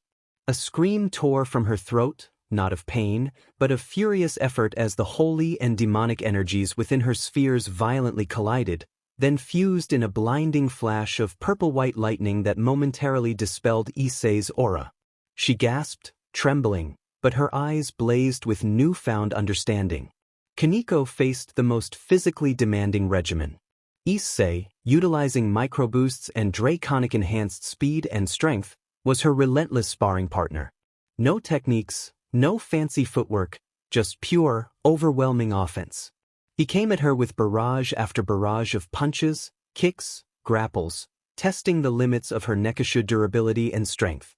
He pushed her past her known limits, forcing her to endure blows that would have shattered concrete, to lift weights that defied her small frame to withstand. "You are a rook," Issei roared as Kaneko staggered back from a powerful shove, her small frame trembling but not falling. "You are the unbreakable wall, the immovable object. Feel the power in your bones, in your blood. Stop holding back. Let the beast out." He charged again. This time, instead of just bracing, Kaneko met his charge with a guttural snarl, a surge of raw, bestial power flaring around her as she shoved back, actually forcing Issei to skid a few inches. A flicker of something fierce, something beyond stoicism, flashed in her golden eyes. Sona Citri and her peerage, Tsubaki, Tomo, Gensher, now radiating a subtle, volatile energy, and the others observed from a safe distance on a makeshift observation platform. Sona's expression was analytical, taking furious notes. Tsubaki watched Kiba's desperate dance with clinical interest. Saji alternated between looking impressed and slightly nauseated by the intensity, occasionally flexing his own hand, shadowy tendrils flickering unconsciously. And then there was Rias. Issei knew she was powerful. He'd seen glimpses, the raw, annihilating force of her power of destruction unleashed against a stray devil weeks ago. A crimson wave that vaporized everything it touched. Terrifying. But here, now, facing simulated raiding game scenarios against Issei's draconic projections or tactical puzzles he devised, the problem was glaringly obvious. It wasn't a lack of power. It was a lack of conviction. He set her against a spectral opponent mimicking Yubaluna's defensive magic. Rias gathered her power, the air around her crackling with destructive potential, her signature crimson aura flaring, and then she hesitated. Doubt flickered in her violet eyes. Is this the right moment? What if I miss? What if it's not enough? What if I fail everyone? The moment of hesitation allowed the spectral Yubaluna to raise a shimmering barrier. Rias's blast struck it, powerful but diffused, failing to break through. Stop! Issei's voice cracked like a whip, freezing the simulation. He strode towards her, ignoring the dissipating energy. What was that, Rias? That wasn't the power of destruction. That was a polite suggestion. Rias flinched, her shoulders slumping. I needed to gauge the barrier strength. That's not the point, Issei stated flatly, stopping right in front of her. His gaze was intense, stripping away the excuses. You second-guessed yourself. You saw the target, you knew you could break it, but you hesitated. Because you were thinking about failing. About letting everyone down. About the marriage. He gestured around the warehouse. Look at them. Kiba's pushing past his limits. Akino just fused holy and demonic lightning while I tried to challenge her. Kaneko just shoved me back. They are breaking themselves for you, Rias. Because they believe in you. So why don't you believe in yourself? His words struck deep. Rias looked at her peerage, Kiba wiping blood from his lip, giving her a determined nod. Akino, still trembling but radiating fierce pride. Kaneko, panting but standing tall, a new fire in her eyes. Tears welled in Rias's own eyes, not of weakness, but of overwhelming emotion. I don't know how to stop doubting, she whispered. The stakes, they're so high. Issei's expression softened slightly, but his voice remained firm. Then stop thinking about the stakes. Stop thinking about Riser, about Phoenix, about the contract. In the arena, when that bell rings, there's only one thing that matters, your target. Your power. And your absolute, unshakable belief that you will reduce it to atoms. He leaned closer, his voice dropping to a low, intense murmur meant only for her. That power inside you, Rias? It's not just destruction. It's you. It's your anger, your defiance, your love for your friends, your burning desire to be free. Stop treating it like a weapon you have to aim perfectly. Let it be you. Unleash it like you unleashed it on that stray devil. Like you wanted to unleash it on Riser when he disrespected you in your clubroom. That fury? That's your fuel. That conviction? That's your trigger. Stop hesitating. Believe in the annihilation you command. He stepped back. Again. Yubaluna simulation. And this time, Rias Gremory, erase her. He reactivated the projection. The spectral Yubaluna raised her barrier. Rias closed her eyes for a fraction of a second, drawing a deep breath. Issei saw it, the shift. The tremor of fear was still there, but it was drowned out by something hotter, fiercer. Her eyes snapped open, blazing not with doubt, but with pure, crimson will. She didn't posture, didn't gather power visibly. She simply pointed. A thin, focused beam of pure power of destruction lanced out. Not a wave, but a scalpel of annihilation. It didn't strike the barrier, it pierced it with a sound like shattering glass. The barrier dissolved instantly, and the beam continued, spearing straight through the spectral Yubaluna's core, vaporizing the projection into harmless motes of light before it could even register the breach. The beam impacted the reinforced far wall of the warehouse, leaving a smoldering, fist-sized hole that glowed white-hot for a moment before fading. Silence. Utter silence, broken only by the ragged breathing of the peerage. The hole in the wall wasn't just physical, it was a hole punched through Rias's self-doubt. She stood there, hands still extended, staring at the point of impact. Then, slowly, a smile spread across her face. Not a triumphant smirk, but a smile of profound, dawning realization. She lowered her hand, turning to look at Issei, her violet eyes wide with astonishment and a newfound, fierce light. "I didn't hesitate," she breathed. Issei grinned, a genuine expression of pride. "Do you mean right you didn't? Remember that feeling, Prince. That's your winning move." The month blurred in a haze of sweat, pain, breakthroughs, and exhaustion. The transformation was palpable. Kiba moved with lethal efficiency, his swordsmanship stripped of unnecessary flourish, every strike carrying draconic-inspired finality. Akino's lightning was a terrifying blend of holy purification and demonic annihilation, unleashed with terrifying speed. Kaneko radiated an aura of immovable strength, her small frame now containing explosive power she wielded with brutal precision. And Rias moved with a new authority. The power of destruction flowed from her not as a desperate blast, but as an extension of her focused will, precise, devastating, and unleashed without a flicker of hesitation. Confidence radiated from her, replacing the lingering shadow of doubt with the fierce light of a leader ready for war. The day of the raiding game arrived. Instead of the familiar warehouse, Issei found himself transported via a complex teleportation circle to a massive, ancient-looking coliseum. It wasn't Roman, it was distinctly Gothic, built of dark, shimmering stone, bathed in an eerie twilight glow under an artificial sky swirling with magical energy. Tiered seating rose steeply, filled with figures whose auras ranged from curious nobles to powerful beings radiating ancient might. The air buzzed with anticipation. Issei stood in a designated guest area near the Gremory faction's seating. He scanned the arena floor far below, where Rias and her peerage, Kiba, Akino, Kaneko, stood ready, resplendent in their battle attire, radiating focused power. Opposite them, Riser Phoenix preened, surrounded by his larger peerage, Yubaluna at his side, radiating smug confidence. "Quite the spectacle, isn't it?" The voice was calm, cultured, and held an undercurrent of immense power that resonated subtly in Issei's bones. Turned. Standing beside him was a man who looked surprisingly young, with messy crimson hair similar to Rias's and warm, intelligent blue eyes. He wore an elegant, dark suit that seemed both formal and effortless. His aura, however, was anything but casual. It was vast, deep, and carried the quiet weight of absolute authority. Surzex Lucifer. Issei felt Drake instantly snap to full alertness, a low thrum of wary respect replacing his usual commentary. "Lucifer, the red one.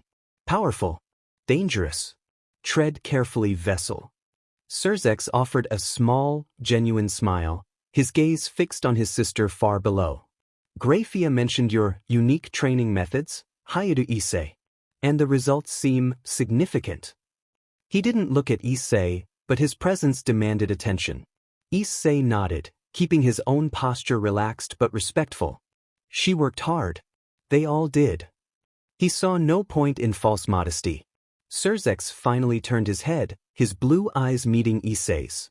They were piercing, seeing far more than just the surface. There was a deep concern there, a brother's worry, but also a sharp intellect assessing the one who had trained his sister.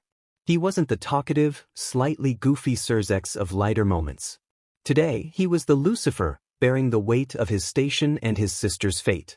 His question, when it came, was simple, quiet, yet laden with the weight of worlds. "Is she ready?" Issei didn't hesitate. He looked down at Rias, seeing the set of her shoulders, the unwavering focus in her eyes, the confident aura she projected. He remembered the hole blasted through the warehouse wall, the shattered specter of Yubaluna, the fire that had replaced doubt. He met Surzex's gaze squarely. "She's not just ready," Issei stated, his voice firm, carrying absolute conviction. "She's more than ready." A flicker of relief, profound and deep, softened the lines of tension around Surzex's eyes for a microsecond. He gave a single, almost imperceptible nod, his gaze returning to the arena floor. Good. A deep, resonant gong sounded, echoing through the colossal structure. Magical barriers shimmered into existence around the arena floor, separating the combatants. A neutral, amplified voice filled the air, commencing rating game, Rias Gremory vs. Riser Phoenix. Stakes, annulment of the engagement contract. Begin. On the arena floor, Rias Gremory's eyes locked onto Riser Phoenix. A fierce, confident smile touched her lips. The crucible was over. The real battle had just begun. The gong's resonance faded, leaving a charged silence thicker than the shimmering magical barriers encasing the Gothic Colosseum. Below, Rias Gremory stood bathed in the eerie twilight glow, crimson hair like a battle standard. Across the expanse of dark, enchanted stone, Riser Phoenix smirked, adjusting the cuff of his ostentatious red suit. His queen, Ubaluna, stood beside him, radiating cool confidence.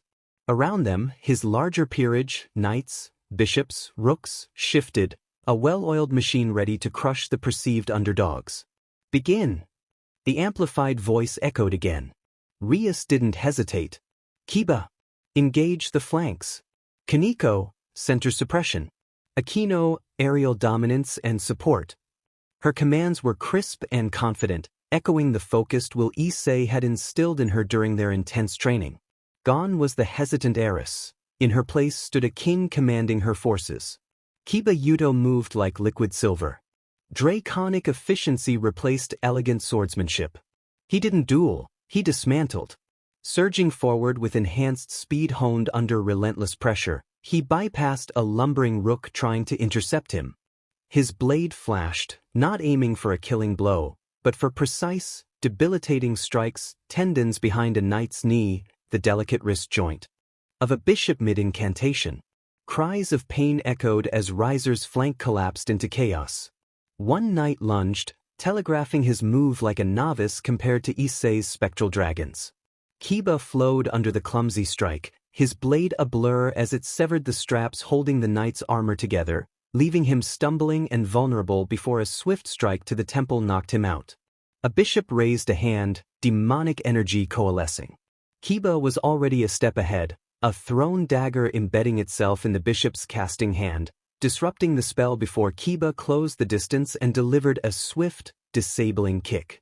Two knights, one bishop, eliminated in under a minute.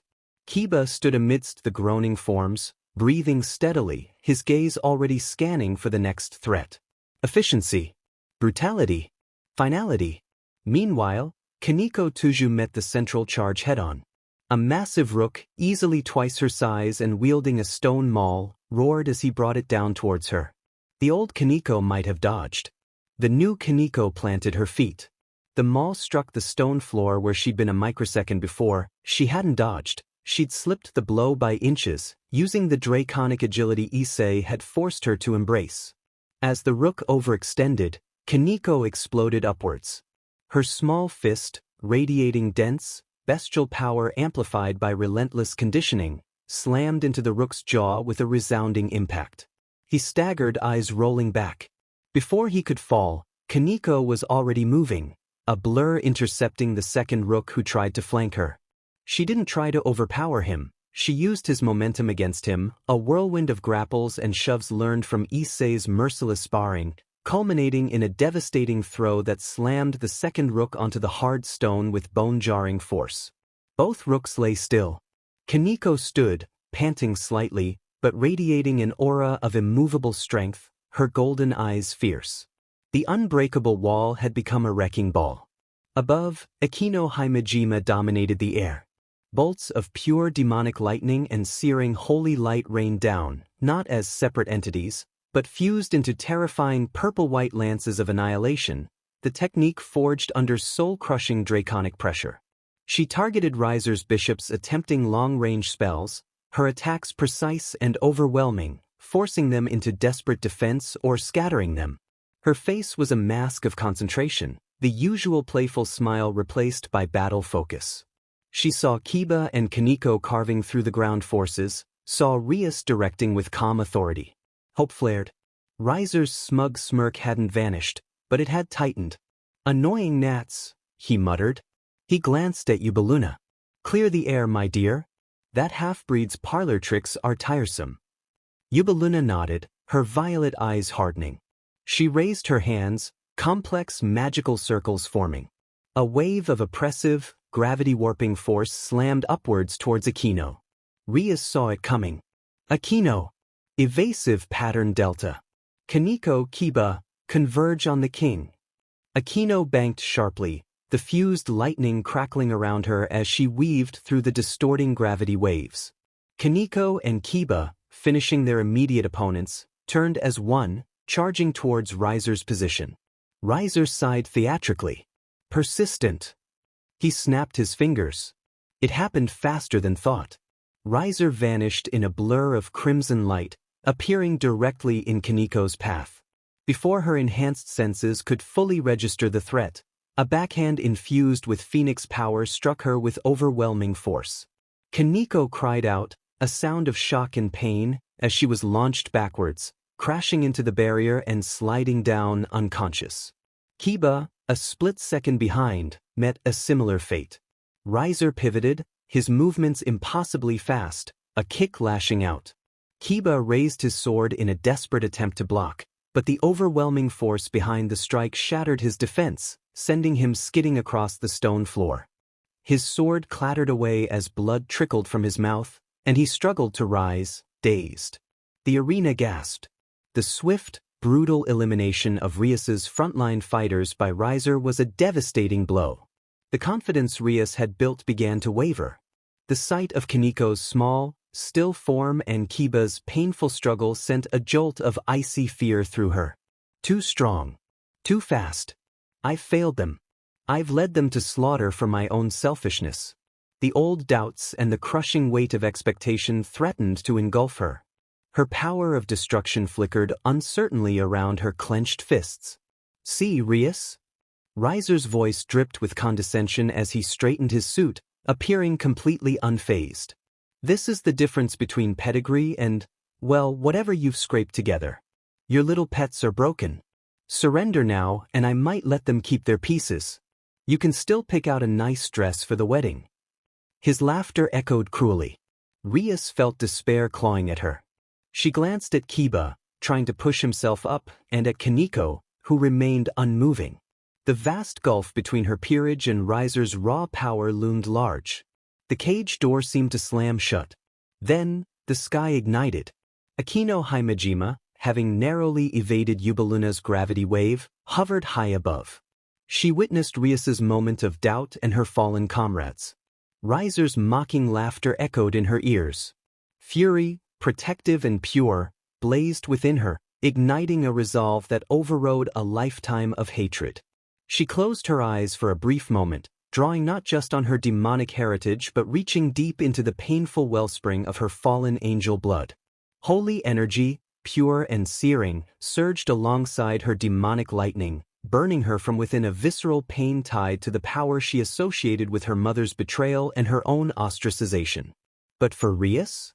For the king who saw her, accepted her, and fought for her freedom? Luminosity's sacred lightning. Aquino's voice cracked like thunder. Not a lance, but a cascade of pure, white gold holy lightning, thick as tree trunks, lanced down from her outstretched hands. It wasn't aimed to disable, it was aimed to annihilate. The holy energy screamed with purifying fury, tearing through the intervening space with terrifying speed, striking Riser Phoenix dead center. The impact was cataclysmic. Light engulfed Riser, blindingly bright, the concussive blast wave shaking the magical barriers. Stone vaporized where he stood, leaving a smoldering crater. The audience roared, stunned. Surzex leaned forward, eyes wide. Sid, watching intently, felt a fierce surge of pride mixed with grim satisfaction. She did it. Used the power she hates most. For Rias. Silence followed the thunderclap. Dust and smoke swirled in the crater. Then laughter. Cruel, arrogant, unharmed laughter. Riser Phoenix stepped out of the dissipating smoke and dust. His suit was slightly singed, his hair disheveled, but he was utterly unharmed. Golden flames flickered playfully around his fingertips as his regeneration instantly repaired the minor damage. He brushed imaginary dust from his shoulder. Admirable effort, half-breed, Riser sneered, looking up at Aquino, who hovered, panting, her face pale from exertion and the pain of wielding the holy power. Touching, really. But holy lightning? Against a phoenix? Did you forget the stories? We are immortal. Your little light show just tickled. His gaze shifted to Rias, who stood frozen, the despair threatening to return tenfold. See, Rias? Even your queen's desperate sacrifice is meaningless. Give up. The sight of Riser, completely enscathed by Aquino's ultimate, soul-wrenching attack, was a hammer blow. The cage seemed reinforced, unbreakable. But Rias looked past Riser's smirking face. She focused on Aquino, hovering exhausted but defiant, having used the power she loathed for her sake. She remembered Kiba's bleeding determination, Kaniko's fierce shove against Issei, the warehouse wall vaporized by her own focused will. Stop hesitating. Believe in the annihilation you command. Issei's voice echoed in her mind, not as a memory but as a command from her own soul. The despair evaporated, replaced not by blind rage but by a cold, crystalline certainty.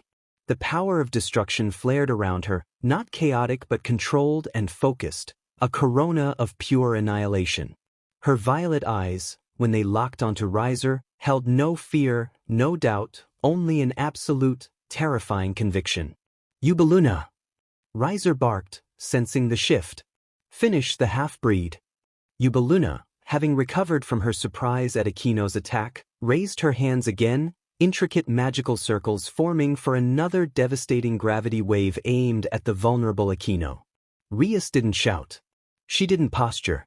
She simply acted. Her hand snapped up, finger pointing not at Riser but at Ubeluna. Not a beam, but a pinpoint lance of condensed power of destruction, thinner than a hair, darker than the abyss. It crossed the distance instantaneously. Ubeluna had just begun her incantation. Her eyes widened in shock a microsecond before the lance struck her chest. There was no explosion, no fanfare. One moment she was there, the powerful queen of the Phoenix peerage. The next, she was simply gone. Erased. Vaporized on a fundamental level. The magical circles winked out. Only a faint wisp of dark energy remained, dissipating instantly. The arena fell utterly silent. Riser's smirk vanished, replaced by genuine shock and disbelief. Why Ubeluna? Rias lowered her hand, the power of destruction humming around her like a satisfied predator. Her gaze never left Riser. Your queen is gone, Riser, she stated, her voice cold and resonant, carrying absolute authority. Your immortality is a shield. But shields can be broken.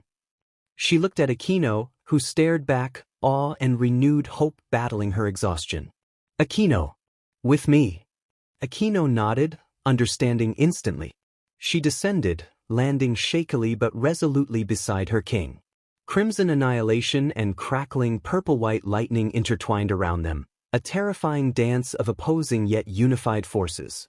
Riser recovered from his shock, his face twisting with fury. You think two of you can stand against me? I am Riser Phoenix. I am immortal. You cannot win.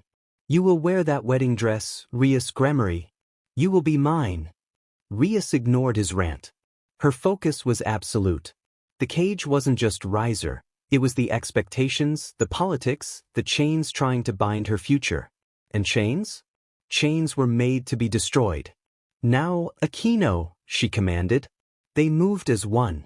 Aquino unleashed not a massive blast, but a focused stream of her fused holy demonic lightning, not aimed to kill, but to disrupt, to overload, to momentarily bind Riser's senses and regeneration with its chaotic, purging energy.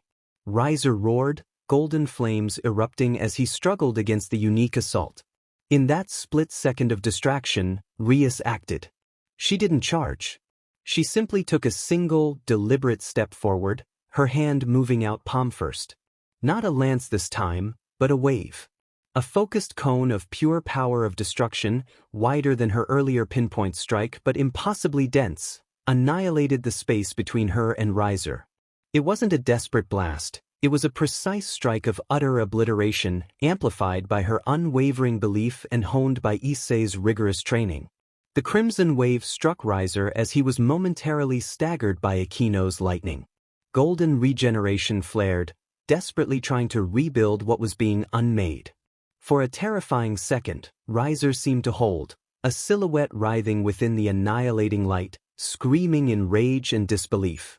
But the power of destruction, wielded with Rias's newfound, unshakable conviction, was relentless.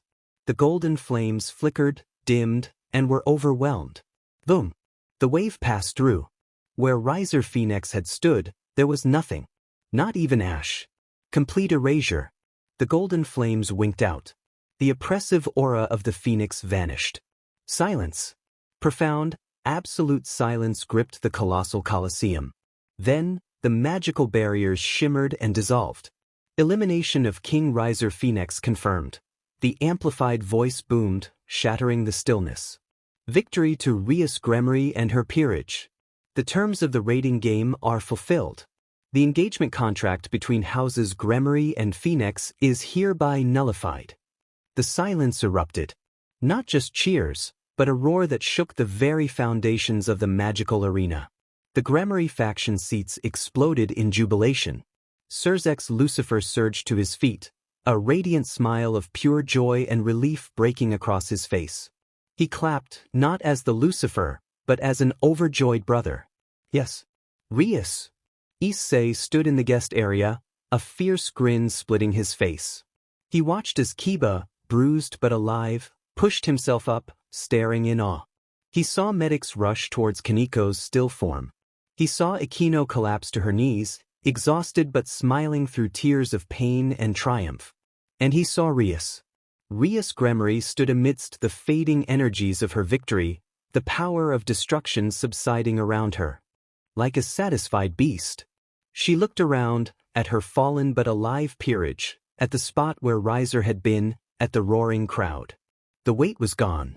The cage was shattered. She was free. Her shoulders straightened, her head held high, not with arrogance, but with the earned confidence of a king who had faced annihilation and delivered it instead. She was the princess of destruction, and she had destroyed her chains. Her gaze swept the stands, searching. It found Issei. Their eyes locked across the distance. The fierce pride in his eyes mirrored her own. Gratitude flooded her, immense and profound. Gratitude for his belief, his rigorous training, his unwavering push that had forged her into the king who stood victorious today. But as she held his gaze, seeing the familiar, irreverent Drake behind the fierce trainer, she felt something else stir beneath the gratitude. Something warmer, more complicated. A connection forged in the crucible, a shared victory that felt personal. She wasn't sure what it was yet, but it was more than just gratefulness. Much more. Issei saw it too, the depth in her violet eyes, the unspoken acknowledgement that resonated deeper than words. He gave her a single, slow nod of respect, the grin softening into something genuine. You did it, Prince. You broke free. The roar of the crowd was the sound of chains shattering. Rias Gremory was free.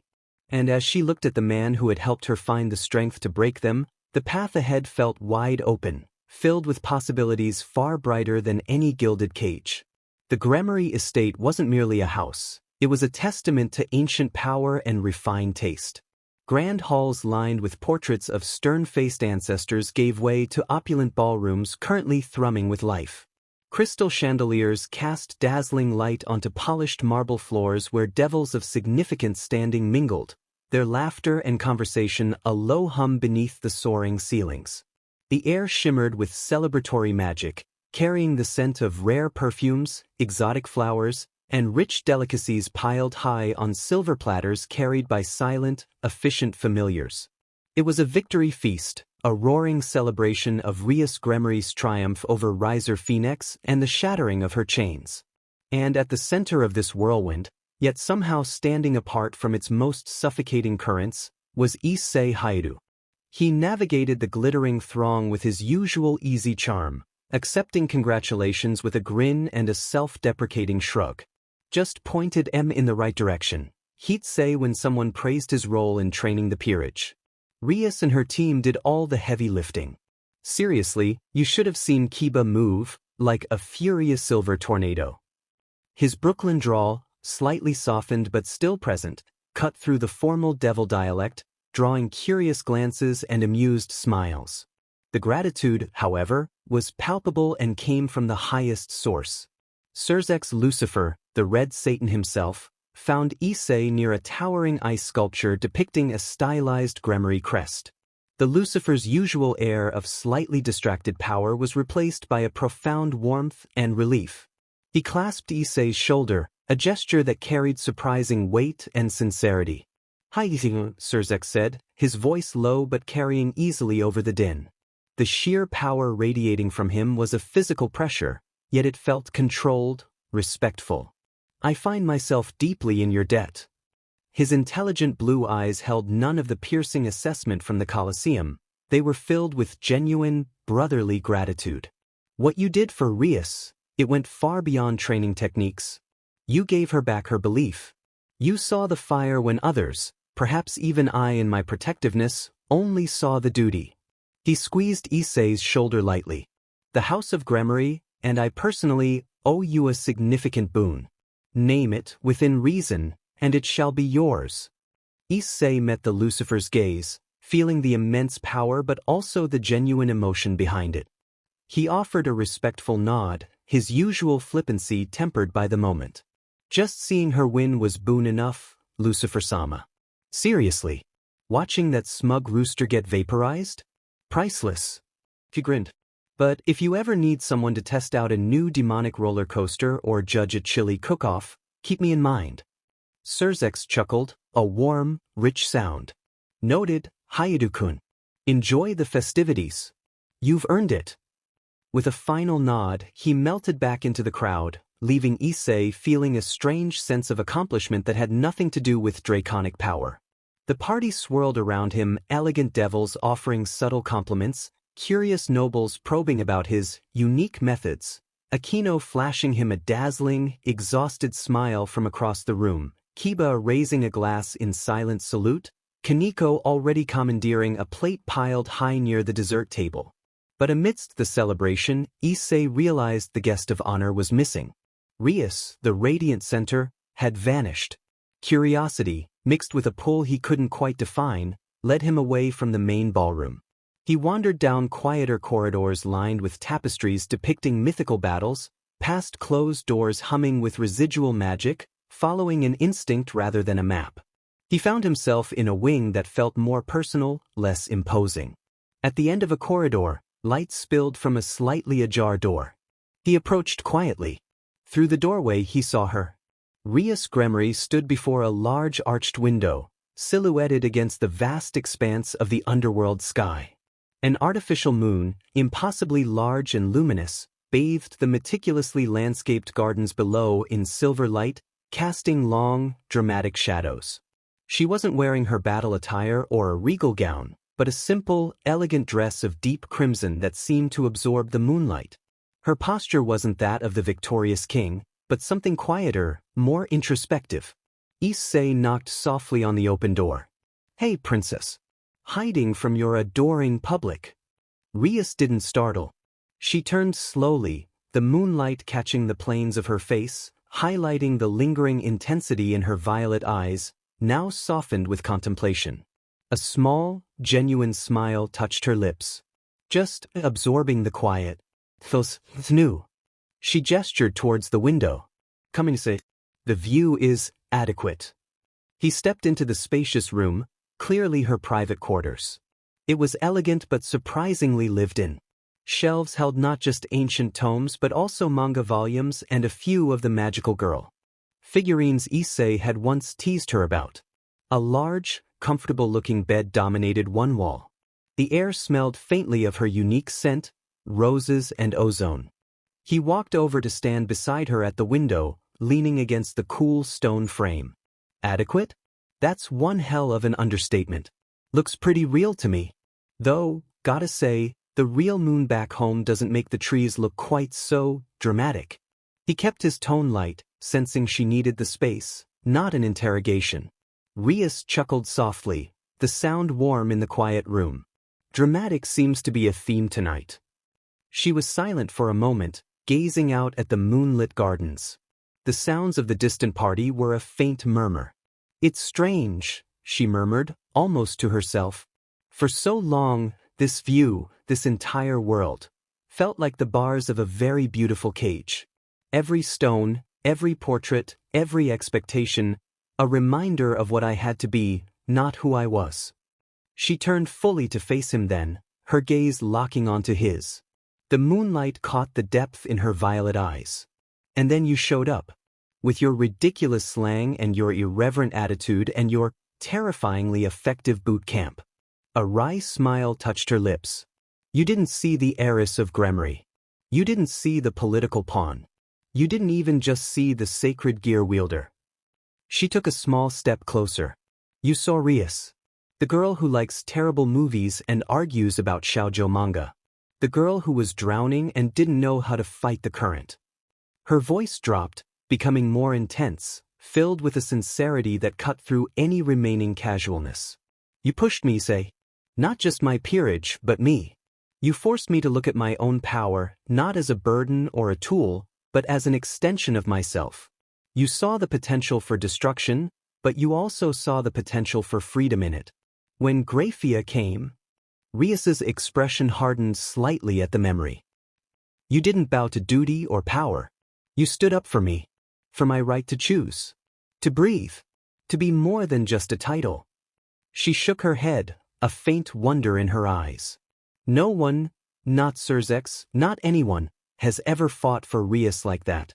They protected the heiress. You fought for the girl behind it." Issei listened, the usual quips dying on his lips.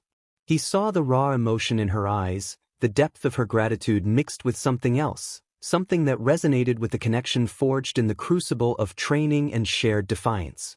He hadn't done it for this. He'd done it because seeing someone crushed by expectation frustrated him, and because, well, she was Rias. Complicated, powerful, frustrating, and unexpectedly real. "Didn't seem right," he said simply, his voice quieter than usual. "Someone trying to tell you how to live your life, who to be, especially when they clearly didn't see you. Just the crown." His simple statement seemed to be the final catalyst. Rias's gaze held his, filled with a storm of emotions, gratitude, relief, the lingering thrill of victory, and a burgeoning warmth that had been growing since their first terrible movie outing. "Thank you, Issei," she whispered, the words thick with feeling. "For everything. For seeing me. For believing in me when I couldn't. For being you." Before Issei could formulate a response, Rias closed the small distance between them. Her hands came up, framing his face with surprising gentleness. Her eyes searched his for a fleeting second, finding only his characteristic openness and a flicker of surprise. Then she leaned in and kissed him. It wasn't a desperate kiss. It was soft, tentative at first, a press of lips filled with profound gratitude and the dawning awareness of deeper feelings. It was warm, tasting faintly of the champagne from the party and something uniquely Rias. Issei froze for a heartbeat, stunned by the suddenness and the sheer sincerity of it. Then, instinct and the roaring approval from his internal hype man kicked in. Issei's hands, which had hung loosely at his sides, moved almost of their own accord. One slid around her waist, pulling her gently closer against him, feeling the warmth of her through the thin fabric of her dress. The other hand came up to cradle the back of her head, his fingers tangling in her impossibly soft crimson hair. He kissed her back, deepening the contact slowly, responding to her tentative exploration with a warmth and intensity that surprised even him. It wasn't just attraction. It was a response to the vulnerability, the gratitude, the fierce connection they shared. The kiss deepened, becoming less tentative, more sure. The moonlight streamed over them, casting long shadows in the quiet room, isolating them from the distant celebration. Issei lost himself in the sensation, the softness of her lips, the scent of her hair, the feel of her body pressed against his. Just as Issei felt the kiss shifting, deepening further, his hands starting to explore the curve of her waist with more intent, Rias gently broke the contact. She pulled back just enough to look up at him, her lips slightly parted, her cheeks flushed a beautiful shade of pink that rivaled her hair. Her violet eyes were wide, luminous in the moonlight, filled with a confusing mix of lingering desire, newfound certainty, and a touch of playful caution. She placed a single soft finger against his lips, stopping him from leaning in again. Her touch was warm, instantly calming Draig's internal protest. "That," Rias whispered, her voice a sultry murmur that sent shivers down Issei's spine, "is quite enough for today, Issei Haidu." A small, knowing smile played on her lips as she noticed the flicker of disappointment and Draig's outrage in his eyes. "Consider it a down payment on my gratitude. The rest." Her smile widened, taking on a mischievous edge. "You'll have to wait for." Issei stared at her, her fingers still resting on his lips. The sudden stop felt like a physical jolt, akin to hitting a wall at full speed. Draig's mental voice shifted from triumphant shouts to sputtering disbelief. "Wait. Wait for what? The moon is perfect. The atmosphere is optimal. She initiated. She clearly wants the dog. This is heresy against the natural order. Protest."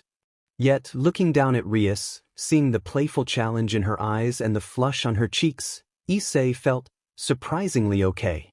Not frustrated, not angry. A slow, easy grin spread across his face, replacing the momentary surprise. He gently caught her wrist, lowering her finger from his lips but keeping her hand in his. "Tease," he accused, his voice warm and playful. "Leaving the dog hanging like that on a Saturday night. Prince. Really cruel." He squeezed her hand gently. "But alright, I guess even devil princesses need to keep a guy guessing." He winked. "I'm a patient dragon. Mostly." Rias laughed, a light, happy sound that filled the moonlit room. She squeezed his hand back. "But, because I'm still figuring this out," she admitted, her gaze softening. "These feelings, they've been growing for a while. Since before the raiding game, even. Since you saw past the crown and argued with Graphia for my right to just be. Feels perfect even for now. But also new. And I want to get it right."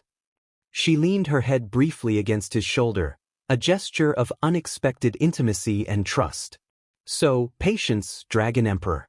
The harvest," she teased, echoing Draig's term with amusement. "That will be worth the wait." Issei chuckled, wrapping his arm more securely around her shoulders as they both turned back to look at the artificial moon.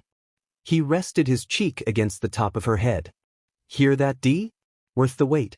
High praise from the Princess of Destruction." "Worth the wait." Draig sputtered, his draconic outrage tinged with grudging fascination. The dog is being subjected to tactical delays. Psychological warfare.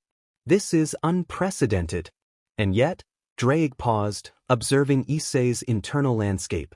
The usual low-level background hum of the Drake's desires was present, yes, but there was no frustration, no impatience. Instead, there was a deep sense of contentment, satisfaction, a quiet optimism that seemed utterly unshaken by the interruption. "Vessel," Draig mused, his tone shifting from outrage to genuine curiosity. "Your neurochemical response is anomalous. Where is the frustration? The primal outrage at the denied claim? I detect no significant spike in cortisol or adrenaline. Only dopamine? Serotonin. What can I say, D?" Issei thought back, watching the silver light play over Rias's hair, feeling her warmth against him. "Got a beautiful girl who just kissed me, says she likes me, and promises more later. Life's pretty good. Why stress? We won the big fight. This." He gave Rias's shoulder a gentle squeeze. "This is just the victory lap. No rush." "No rush," Draig echoed, genuinely perplexed. "Fascinating. Your lack of chronic stress response is remarkable. Almost draconic in its focus on the immediate positive. Perhaps the draconification extends to your neurochemistry? Or perhaps you are simply pathologically optimistic. A unique mutation." The ancient dragon sounded almost admiring. The dog is intrigued and slightly frustrated. but mostly intrigued. Very well. Chill. For now. Issei grinned. Pathologically optimistic? Maybe. Or maybe he just knew that some things, like freedom, confidence, and the promise of a devil princess's kiss, were worth savoring. He held Rias close, watching the artificial moon paint its silver path across the gardens below, content in the quiet victory of the moment, the dog temporarily placated, and the future wide open, promising more than just another fight. It promised Rias. And that, Issei Hayato thought with his characteristic, unstressed optimism, was definitely worth waiting for. Life after the underworld triumph settled back into the rhythm of Kuo Academy with surprising ease.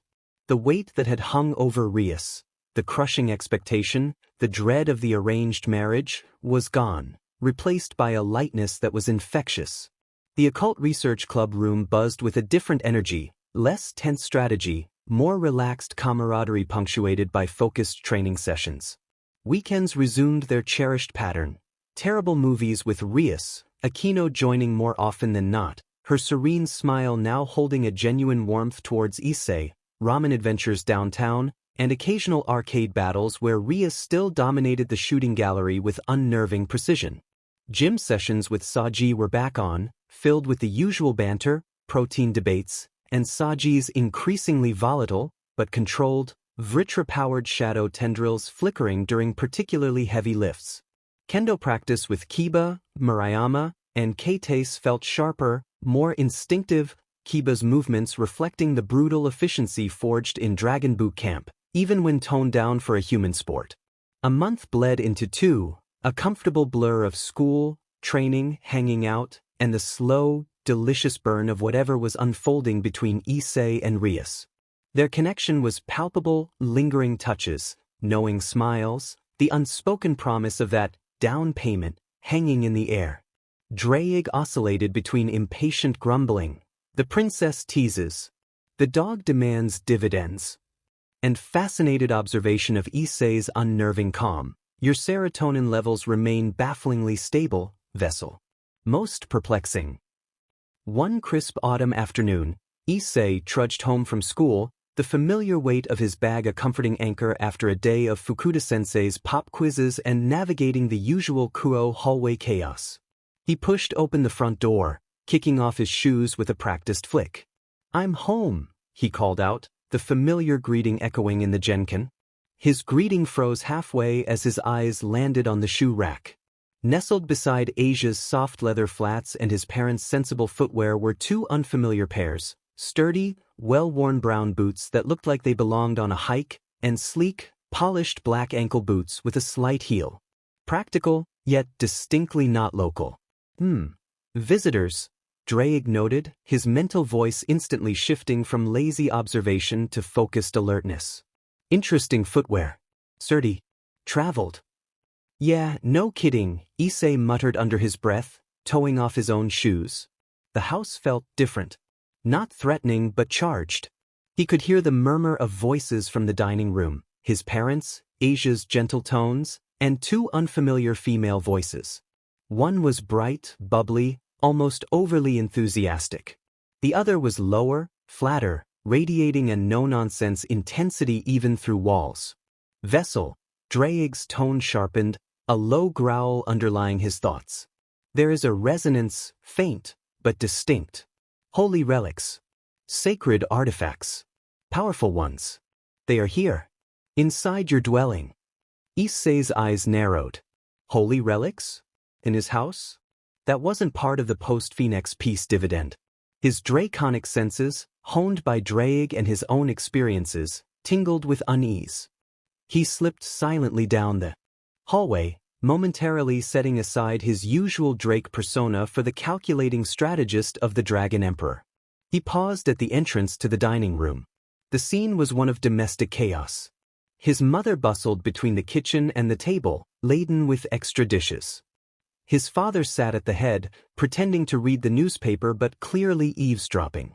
Asia sat beside him, her hands clasped nervously in her lap, a faint blush on her cheeks as she glanced between the two newcomers. And the newcomers? One was a girl with vibrant, shoulder-length blue hair tied back in a loose ponytail, She wore practical, dark trousers and a fitted white blouse under a dark blue jacket.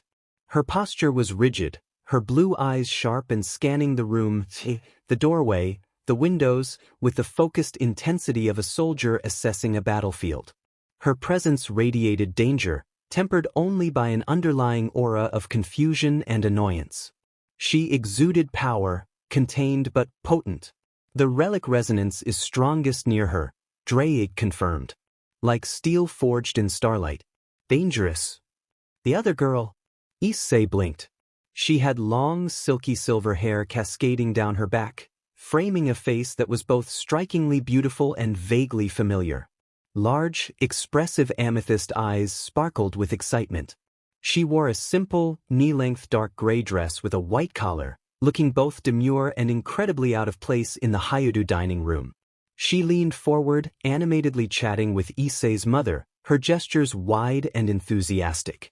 As Issei stepped into the doorway, the silver-haired girl's head snapped around. Her eyes locked onto him, and her face lit up with a radiant, almost blinding smile.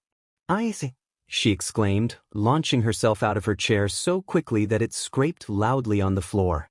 She practically flew across the room, arms outstretched. Issei instinctively braced himself, the Drake persona snapping back into place purely out of social survival instinct. "Whoa there, gorgeous. Easy on the merchandise." He caught her as she barreled into him, wrapping her arms tightly around his waist in a hug that felt like it could crack ribs. She smelled faintly of soap and something floral, and her hair tickled his nose. "Oh, Issei, it's really you," she gushed, pulling back slightly to beam up at him, her amethyst eyes shimmering with unshed tears of joy. "Look at you. All grown up and so handsome. I'd recognize you anywhere. Even without the short pants and scraped knees." She giggled, a light, musical sound. Issei stared down at her, utterly bewildered but deeply appreciative of the view. She was stunning. And hugging him. This was objectively excellent. Thanks? You're pretty easy on the eyes yourself, sweetheart," he recovered smoothly, flashing his most charming grin. "But I gotta admit, you've got me at a disadvantage here. Do I know you from somewhere? Ku Academy maybe? Though I definitely wouldn't forget a face like yours." He gave her a playful wink. The girl pouted adorably. "Issei, don't tease. It's me, Irina Shidu. From the church? Next door? We used to play Knights and Dragons every day after school. You promised you'd marry me when we grew up."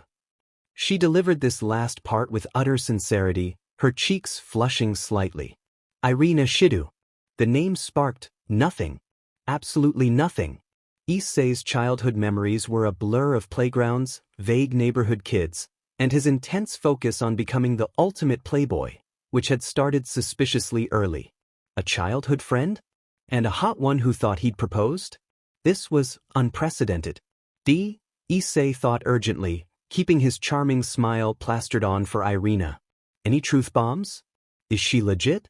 Or is this some elaborate fallen angel honey trap? Scanning, Dawgs' voice was analytical. Her emotional signature, overwhelming joy, genuine recognition, deep affection layered with adolescent romanticism? No deception detected in her core statement regarding shared history. Physiological responses align with truthful recollection. She believes she knows you. Strongly, a pause. And yes, Vessel, she is aesthetically pleasing. The dog notes the potential. So, childhood friend. And she's into me? Jackpot. Issei's internal Drake did a victory dance. Shidu. Irina. Issei mused aloud, tapping his chin dramatically. Rings a faint bell, maybe? Did you used to have pigtails? And cry when I accidentally knocked over your sandcastle that one time? Irina's eyes widened. Yes. Exactly. Oh, Issei, you do remember. She hugged him again, tighter this time. Bits and pieces, gorgeous, bits and pieces, Issei chuckled, patting her back, his mind racing. This was a golden opportunity dropped right into his lap. A beautiful, enthusiastic childhood friend who clearly adored him? The smooth operator was back in business. "Well, Irina Shidu," he said, gently extricating himself but keeping a hand on her shoulder, guiding her back towards the table. His grin turned wolfish. "Looks like my knight finally came back for me. Took you long enough."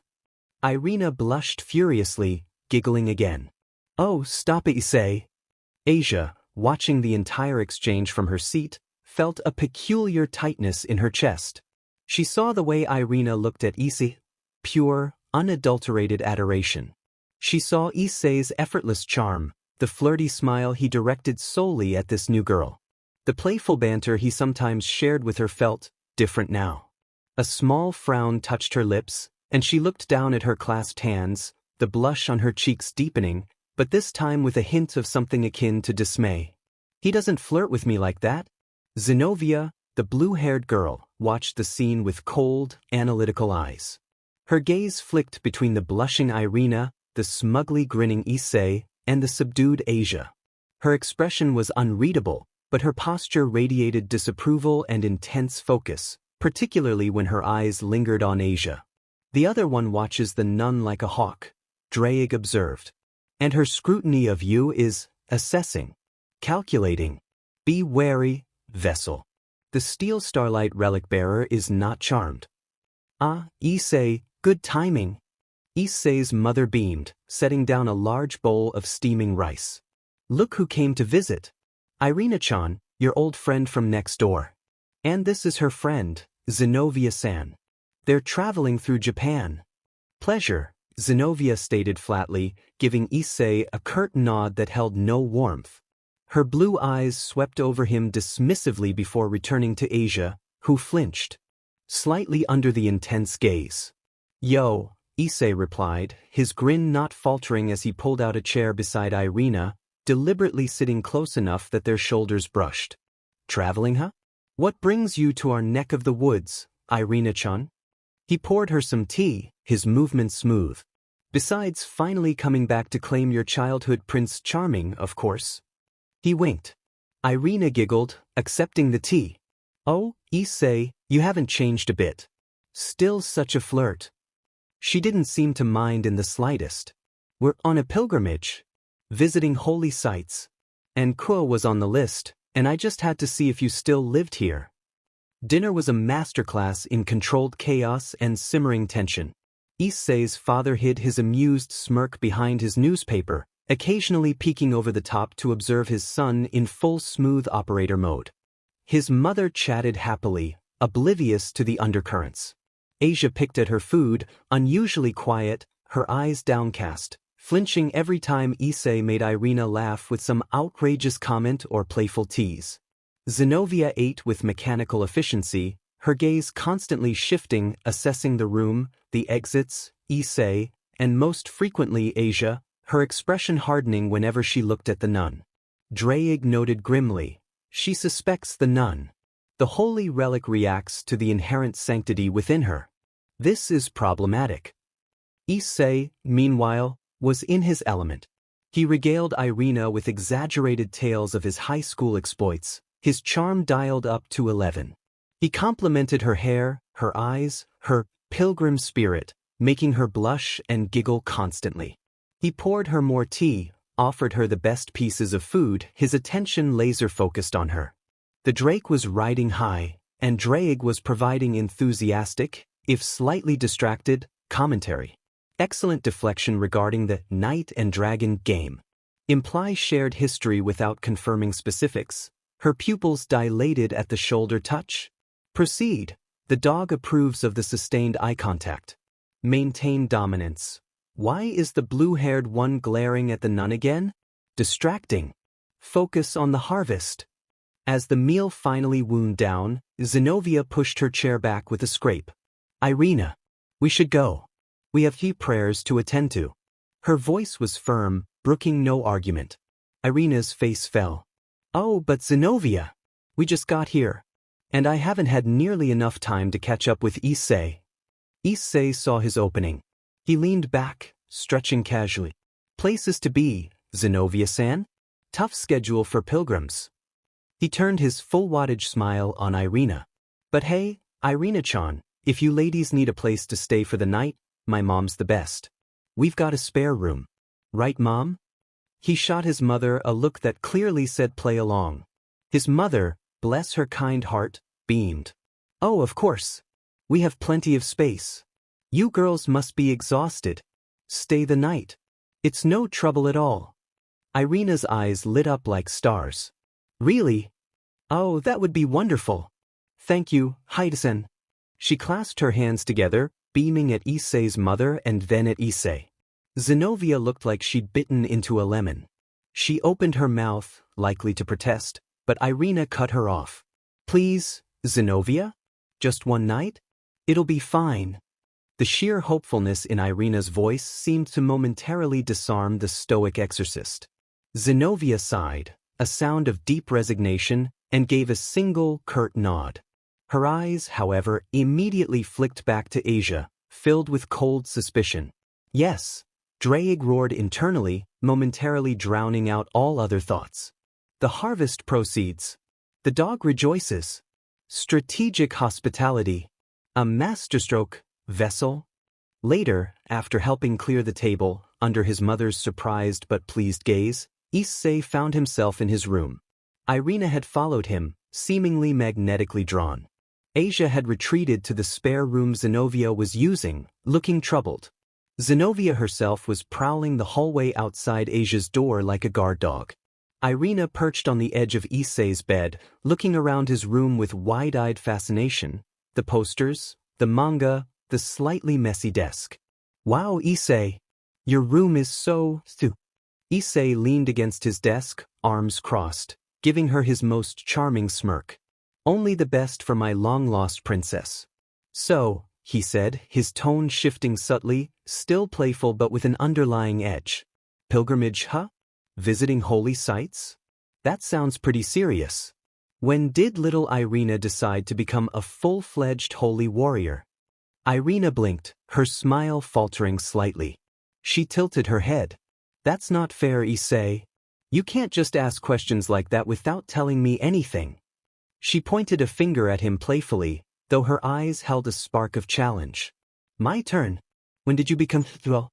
She lowered her voice conspiratorially, leaning forward. A dragon? Issei raised an eyebrow. She knew? Of course she knew. She was an exorcist, and Drake's presence wasn't exactly subtle to those who knew what to look for. The Drake persona warned with caution. Careful, vessel. She is church. Who, me? Issei chuckled, pushing off the desk and taking a step closer. Just your average high school stud, Irina-chan. Though. He tapped his left arm where the boosted gear rested. I did win a pretty fancy bracelet in a fight. Turns out it came with some draconic baggage. Irina's eyes widened. A fight? Was it bad? Genuine concern flickered in her amethyst depths. Issei's grin softened slightly. He gave her the sanitized version, discovering the boosted gear, the unwanted attention it drew, the attack by Rainier, surviving through luck and Drake's guidance. He glossed over the specifics of Rias and the Devils, framing it as finding allies against the fallen. He kept it vague enough to protect his parents' ignorance but detailed enough to satisfy her concern and showcase his heroic survival. Irina listened intently, her expression shifting from concern to awe. Oh, Issei, that sounds terrifying. But you were so brave. She launched into her own story, her father being an exorcist, her childhood dream to follow in his footsteps, her training, her dedication to the church. She spoke with passion and sincerity, her faith shining through. I always wanted to protect people, like the heroes in the stories we used to act out. And now, she gestured vaguely towards the hallway. We're on an important mission, finding holy artifacts. The conversation flowed easily, a strange mix of catching up and sharing secrets they could tell no one else. In the house, Issei kept the Drake persona active, weaving in flirtatious comments, playful touches on her arm, compliments that made her blush and giggle. Irina ate it up, clearly smitten, her own feelings bubbling close to the surface. The air between them crackled with mutual attraction and the shared weight of their hidden worlds. Her pheromone levels are spiking, vessel, Drake reported excitedly. Cardiovascular activity elevated. Pupillary dilation consistent with high attraction. The dog senses vulnerability. Initiate phase 2. Close the distance. Issei saw it too. The way she looked at him, the slight lean into his space, the breathlessness in her laugh. The smooth operator saw an opening. As Irina finished recounting a particularly grueling training session, she made a move to stand up. It's getting late, Issei. I should probably... Leaving already, Irina-chan? Issei purred, his voice dropping to a low, NTMT register. He reached out, not grabbing, but gently catching her hand as she rose. His thumb brushed lightly over her knuckles. The night's still young. And we've got so much more catching up to do. He gave her his most potent, smoldering look, the one that usually made girls weak in the knees. Stay a little longer? Irina froze, her breath catching. Her eyes locked onto his, wide and vulnerable. The blush that spread across her cheeks was magnificent. She didn't pull her hand away. I shouldn't, she whispered, but there was no conviction in it. Her gaze flickered to his lips, then back to his eyes. Do you want me to stay? The question was barely audible, laden with hope and anticipation. Issei's grin was confident, and he didn't respond with words. Gently, he tugged on her hand, pulling her closer, away from the door. She stumbled slightly, falling against his chest with a soft gasp. He wrapped his arm around her waist, drawing her in. What do you think? He murmured, his face inches from hers. The scent of her floral soap filled his senses, and Dawgs cheered in his mind. Irina's eyes fluttered shut for a moment, then opened, filled with a dazed, breathless longing. Issei. She breathed. Just as Issei leaned in, ready to close the distance, the door to his room burst open with surprising force. Issei, I brought you some. Asia's cheerful voice cut off abruptly, replaced by a shocked gasp. Issei and Irina sprang apart, startled. Irina yelped, her face burning crimson. Issei turned around to find Asia frozen in the doorway, holding a small plate with 2 rice crackers. Her eyes were wide, fixed on the scene she'd just walked in on. Irina pressed against Issei, his arm around her waist, their faces mere inches apart. Asia's own face flushed a deep, mortified red. The rice crackers trembled precariously on the plate. Asia-chan. Irina stammered, smoothing down her dress frantically, unable to meet Asia's gaze. We were just talking about childhood things. Issei ran a hand through his hair, forcing a casual grin that felt strained. Hey, Asia. Rice crackers? Awesome timing.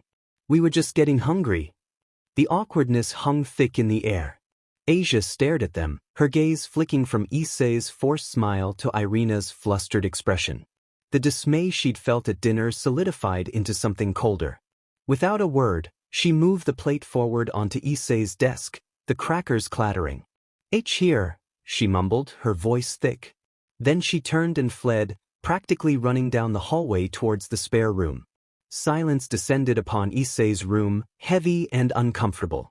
Irina stared at the doorway, her earlier radiance replaced by mortification. Oh no, I think I upset her. Issei sighed, his earlier confidence deflating. He looked at the plate of abandoned rice crackers. Well, that was unfortunate. Dawgs grumbled, the earlier cheer replaced by a draconic sigh of disappointment. The nun has inconvenient timing. The dog mourns the lost opportunity.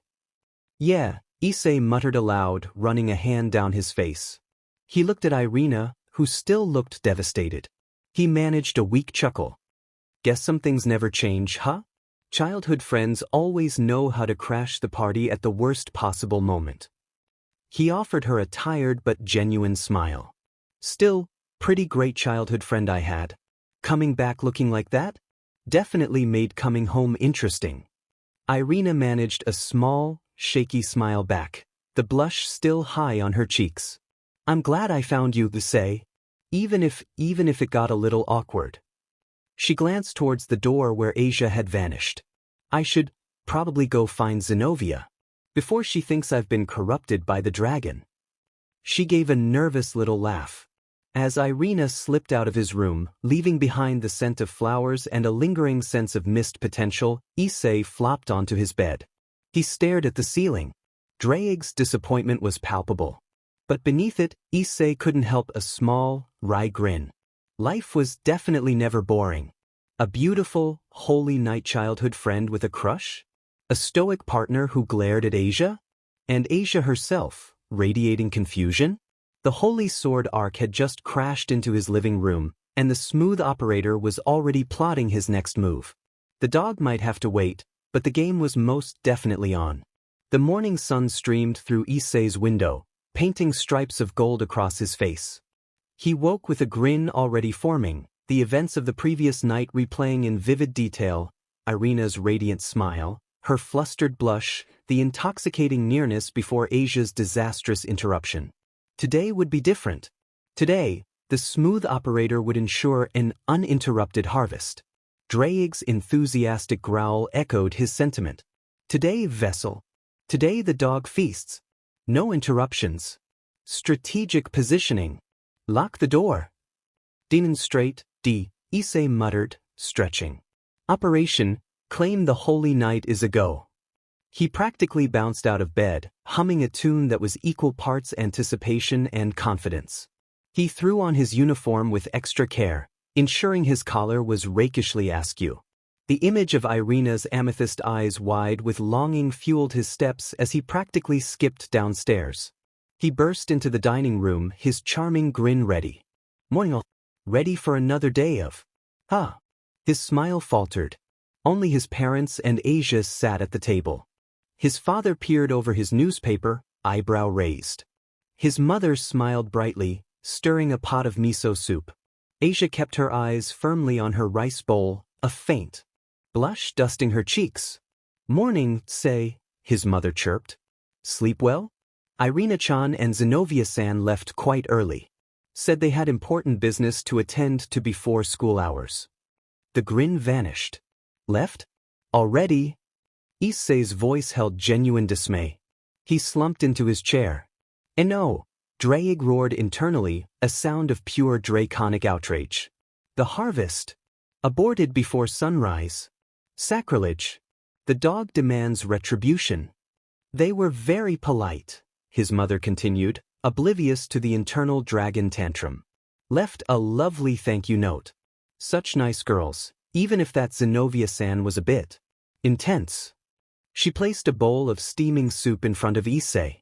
Asia finally looked up, her gaze meeting Issei's for a fleeting second before darting away. The air felt thick with unspoken tension. Issei poked at his rice. His appetite for breakfast and conquest momentarily vanished. Calm, vessel. Draig's mental voice shifted, becoming analytical despite the lingering disappointment. The dog detects resonance. Faint, but distinct. Holy energy. Stronger than last night, a pause. They are near your school. Very near. Specifically, near the source of demonic energy your princess calls her base. Issei's head snapped up. Near the ORC clubroom? That couldn't be good. His determination reignited, fueled by concern and renewed purpose. Business. Got it. He forced a smile at his mother. Guess they're dedicated. Breakfast was a quiet affair. Issei shoveled food down, his mind racing. Asia remained unusually silent, her usual gentle chatter absent. As they finished clearing the table and prepared to leave for school, the silence stretched, becoming almost oppressive in the Gen-can as they put on their shoes. We're ready to go, Asia? Issei asked, trying for his usual casual tone. Asia hesitated, then turned to face him, her hands clenched at her sides. Her eyes, usually so soft and trusting, held a determined glint mixed with deep anxiety. Issei-san, she blurted out, her voice trembling slightly. Last night, with Irina-san? What about it? Do you like her? Asia's question lingered in the air, raw and vulnerable. Do you like her more than? She trailed off, unable to finish, but her meaning was clear. More than me? Issei sighed internally. He hadn't expected this confrontation so soon, especially not from Asia. He looked at her, the girl he'd saved, who lived under his roof, who radiated pure kindness and whose blush was undeniably adorable. He couldn't lie, but he also couldn't crush her. The Drake opted for a careful truth. Asia, he said, his voice softer than usual. Irina, she's my childhood friend. We have a history I barely remember, but she clearly does. And yeah, he admitted with a small shrug, she's beautiful and she's interested in me. That's true. And kind of awesome.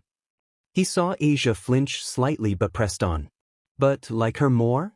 Asia, I barely know her properly yet, outside of a strange dinner and an awkward chat. She's part of a world that's complicated. He met her gaze squarely. I can't promise what the future holds, Asia. Things are messy right now. But you... He managed a small, reassuring smile. You're important. You're here. You're part of this. He gestured vaguely between them and the house. Asia stared at him, processing his words. The can't promise stung, but the you're important, and you're here ignited a spark. He hadn't rejected her outright. He hadn't declared undying love for Irina. There was still space. A chance. The dismay in her eyes transformed into a fierce, almost uncharacteristic determination. Her cheeks flushed, but this time with resolve, not embarrassment. She nodded sharply. I understand, Issei-san. Thank you for telling me. She straightened her shoulders. Let's go to school. The walk was still quiet, but the silence felt different now, charged with Asia's newfound determination rather than awkward tension. Issei could practically feel the waves of I will win Issei radiating off her. Dawgs was momentarily distracted. The nun's emotional signature shifted dramatically.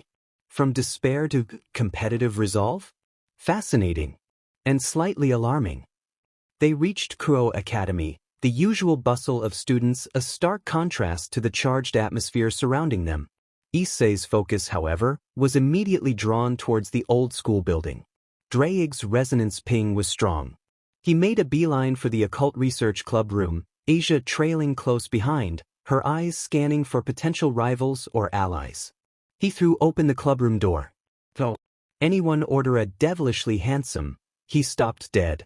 The scene inside was tense. Ria sat behind her desk, her posture regal but her eyes narrowed. Akino stood beside her, a serene smile on her lips that didn't quite reach her watchful eyes.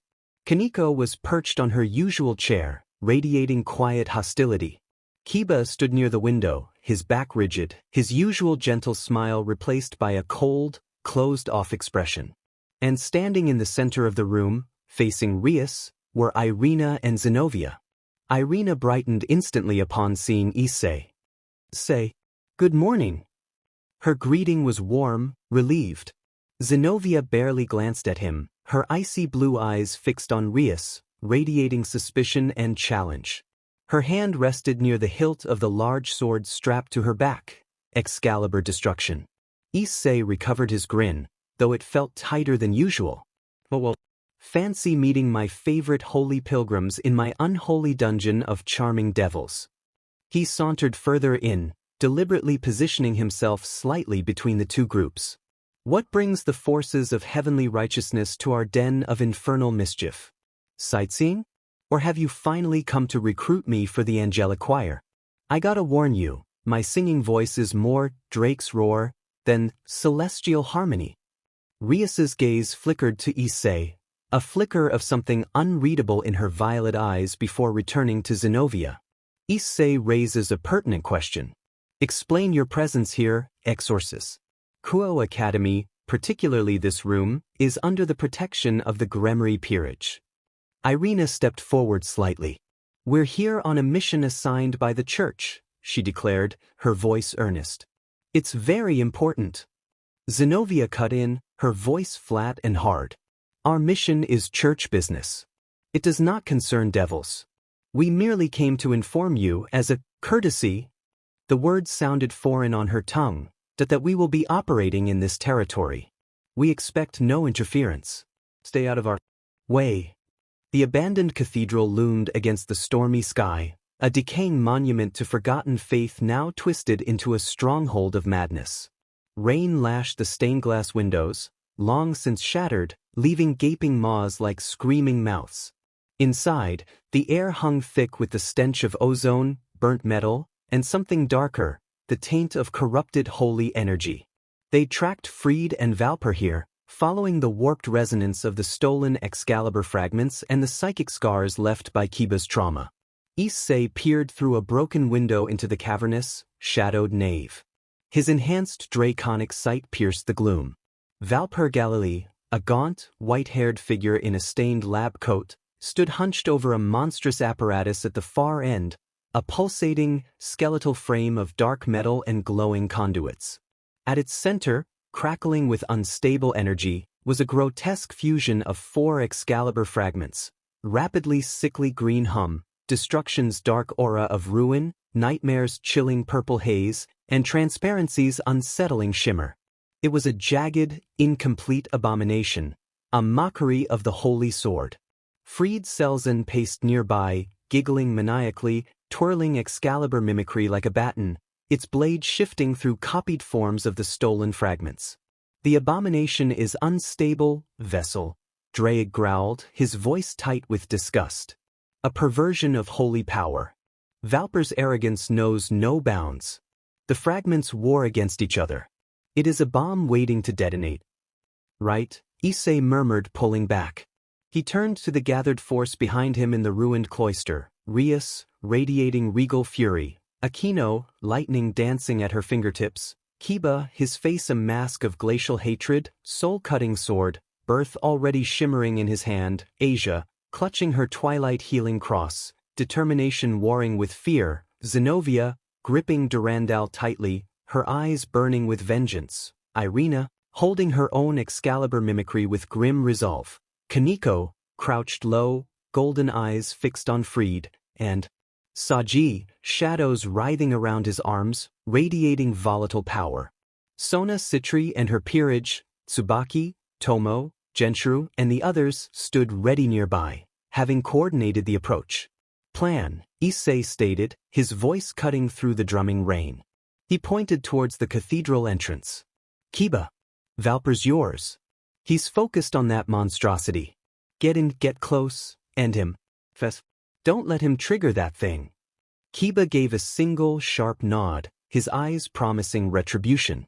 Rias, Akino, Issei continued. The moment Kiba moves, hit Valper and that machine with everything you've got. Overwhelm it before it destabilizes. Asia, you're on standby, heal anyone caught in the blast or hurt by Fried. Got it? Understood, Rias said, her power of destruction coiling around her like crimson serpents. Akino nodded, her smile predatory. Zenobia, Irina, Kaneko, so you're with me, Issei declared. We charge Fried head on the second Kiba goes in. He's fast, he's unpredictable, and he's got mimicry. We hit him hard, together. Don't give him room to think, Issei urged. Just point me at him, Zenobia growled, hefting Durandal. Let's do this. Irina added, trying to sound brave. Saji cracked his knuckles, shadows flaring. Ready to tie that psycho up. Kaneko flexed her fists, a low growl rumbling in her chest. On my mark, Issei breathed, focusing on Kiba. Now. Kiba moved like a ghost. One moment he was beside Issei, the next he was a blur of silver hair and dark energy, slipping through a shattered side window near the altar, silent as death. Valper, hunched over a console feeding data into the abominable Excalibur replica, didn't even look up. Now. Issei roared. He, Zenobia, Irina, Kaneko, and Saji burst through the main doors like a battering ram of holy and demonic power. Fried whirled, his eyes wide with manic delight. Party crashers. Excellent. Simultaneously, crimson annihilation and purple-white lightning tore through the roof above Valper. Rias's power of destruction and Akino's fused holy demonic lightning struck the apparatus and the hunched bishop with overwhelming force. The explosion was deafening. Light, heat, and concussive force ripped through the cathedral. Issei instinctively threw up an arm, feeling the heat wash over him. Asia, safely positioned behind cover near the entrance, flinched but held her cross ready, green light pulsing. Through the smoke and debris, They saw Valper Galilei stagger back from the ruined console, his lab coat smoldering, his face twisted in pain and fury. But he wasn't dead. A shimmering, unstable barrier of holy energy, likely powered by the fragments, had partially protected him. Then Kiba was there. He emerged from the smoke near Valper, but he was different. An aura of immense, focused power radiated from him. His soul-cutting sword, Birth, was gone. In its place, he held a single, long blade. It was breathtaking. One edge gleamed with pure, radiant holy light, the other thrummed with deep, dark demonic energy. They met seamlessly at the point, creating a weapon of impossible duality. Kiba's balance breaker, sword of betrayer. Valper's eyes widened in genuine terror. Why you? Impossible. My creation. You were flawed. You created nothing but suffering, Kiba stated, his voice colder than the rain outside. You stole lives. You stole childhoods. For this. He gestured with his new blade towards the sputtering, damaged replica. Your legacy is pain and ash. Now it ends. He didn't scream or rage. He simply moved with lethal grace. Valper tried to raise a hand, perhaps to activate a final defense or command the replica. Kiba's sword of betrayer flashed. There was no grand clash, no prolonged duel. A single, perfect slide. The holy demonic blade passed through Valper Galilei's neck as if it were mist. The mad bishop's head toppled from his shoulders, his body collapsing like a puppet with its strings cut. The unstable barrier flickered and died. The abominable replica sparked violently, its stolen fragments flaring erratically. Fried shrieked, not in fear, but in rage. Valper. My toys. He turned his manic fury on Kiba. You broke him. I'll break you. Fried. Issei yelled, charging. He's mine. Kiba stated, turning to face the cackling priest, his sword of betrayer held ready. His eyes held not just vengeance for his past, but cold fury for the priest's present madness. Everyone else, stand back. Secure the fragments. They obeyed. Issei, Zenobia, Irina, Kaneko, and Saji formed a loose circle, cutting off Fried's escape routes, their weapons ready but lowered. Rias and Aquino kept their power focused on the sputtering replica, ready to contain it. Asia watched Kiba, her healing light ready. Fried lunged, mimicry shifting into a blurring copy of rapidly. He was a whirlwind of impossible speed, striking from all angles. But Kiba was transformed.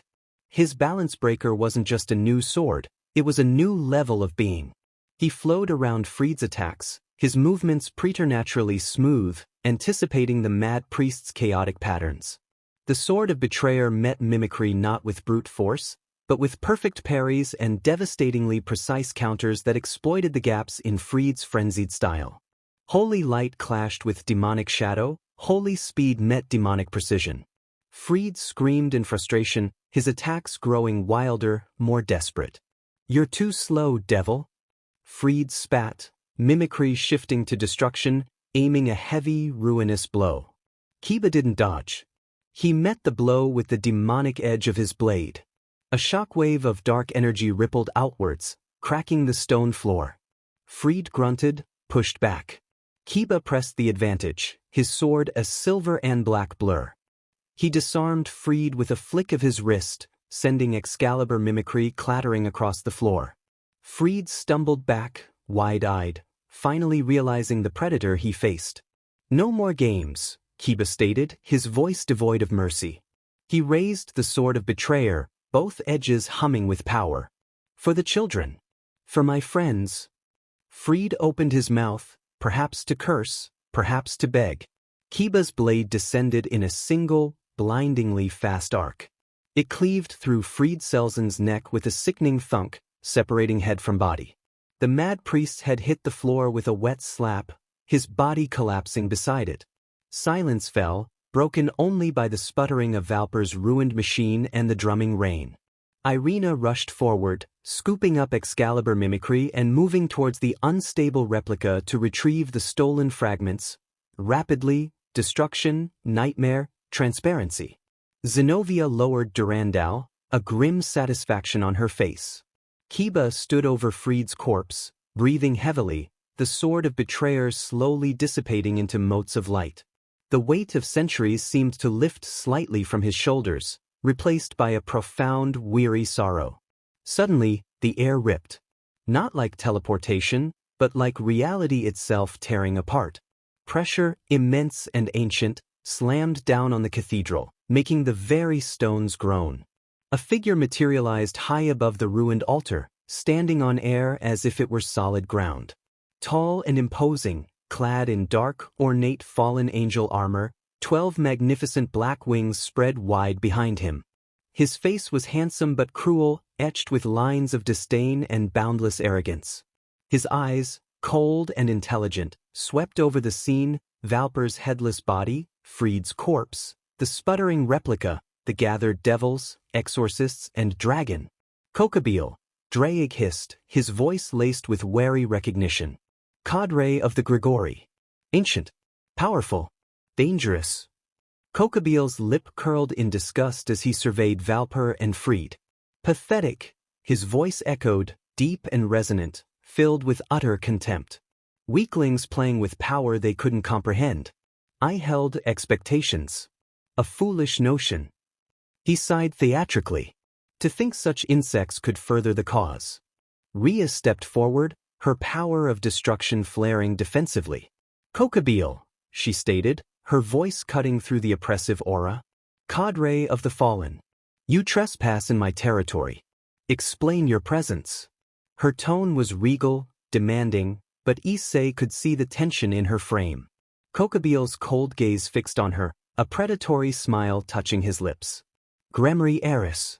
How fortuitous. I didn't have to scour the human world for you. You delivered yourself right to me. His smile widened. And Citri's whelp too, he added, glancing at Sona who had entered with her peerage, her expression icy. The sister of Lucifer. The sister of Leviathan. Perfect. What do you want? Sona demanded, her voice sharp. War, Kokabeel stated simply, the word resonating with chilling finality. The stagnant peace of the three factions is an abomination. A betrayal of our true natures. The Great War ended too soon, left unresolved. His eyes gleamed with fanatical zeal. Eliminating you both, the beloved sisters of the current Satans, that will be the spark. The catalyst to ignite the conflict anew. A glorious return to the battlefield. Zenobia and Irina gasped, their faces paling. The confirmation that Kokabeel was the mastermind behind the fragment's theft, manipulating Freed and Valper, was horrifying, but his goal was monstrous. You monster! Irina cried, raising her mimicry blade. War! Zenobia snarled, hefting Durandal. You'd harm innocents just to start a fight? Kokabeel chuckled, a dark, humorless sound. Innocents? A relative term, little exorcists. Sacrifices are necessary for the grand design. His gaze turned mocking. Speaking of your faith, it must be so comforting, believing in your absent God. Zenobia stiffened. Silence, heretic. Oh, but it's the truth, Kokabeel purred, his voice dripping with malice. Did your precious church never tell you? Or did they bury the shameful secret? God, your God, perished. Slain during the Great War, alongside the original Satans. Heaven is leaderless, run by frightened bureaucrats clinging to a corpse's legacy.